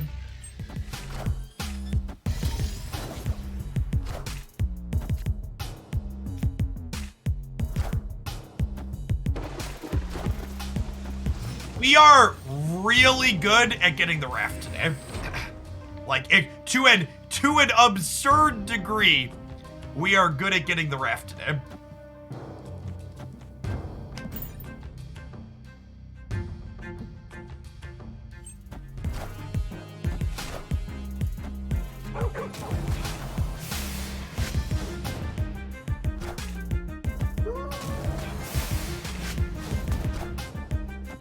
Wind, aid My hand.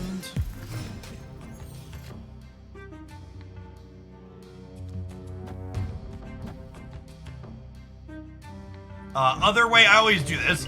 It's important to play your ongoing cards out before we play into the Lockjaw path, because the Lockjaw could flip Spectrum out of our deck. So if Spectrum flips out here, I want her to be able to pump the Khazar.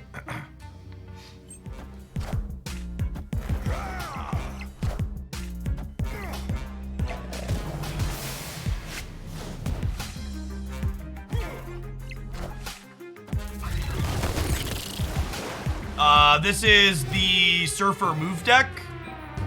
So I just want to make sure we have priority going into the last turn, so that way we can Cosno the middle here. Push the button. I might get him with the Cosmo on the last turn.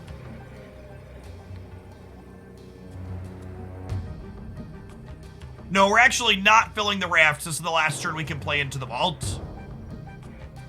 I can't play the 6 right, chat. The vault closes.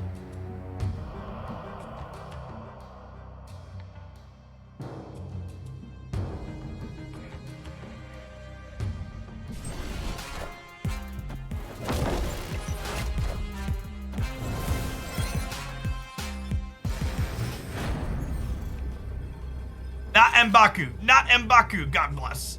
God bless us, everyone. Get to play Cosno here in the middle with priority. It's got him a house. Mr. Baku jumps out over here, pumps the Dazzler, gets pumped from these.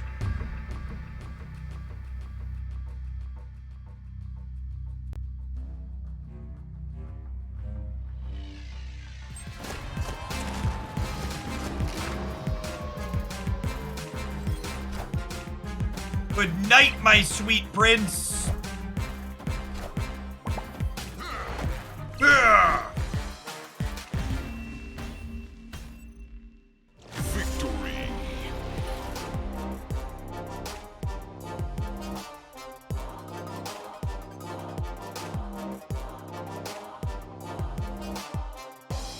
I do not believe the hot locations impact friendly battles. Speaking of friendly battles, Twitch subscribers, if you want to do friendly battle modes with me tomorrow afternoon, we're going to be playing some Snap in the morning, just regular on the ladder. I've got a sponsored segment for a different mobile game we're going to play for about an hour and a half. And then after the sponsored mobile game tomorrow, we're going to be doing battles with subscribers with the asterisk that no one is allowed to play Surfer, Zabu, or Galactus. We're house banning those. So if you want to hang out and play battle mode with me, make sure you're subscribed to the channel and you're in the subscriber Discord server. I will be posting battle codes in there tomorrow afternoon, all afternoon while we are playing. Just an infinite with Sauron. Nice, Jace. Jace, you should share your Sauron list. I wanna brew with that card a little bit. I just got him. I wanna play around. All right, chat. I am off.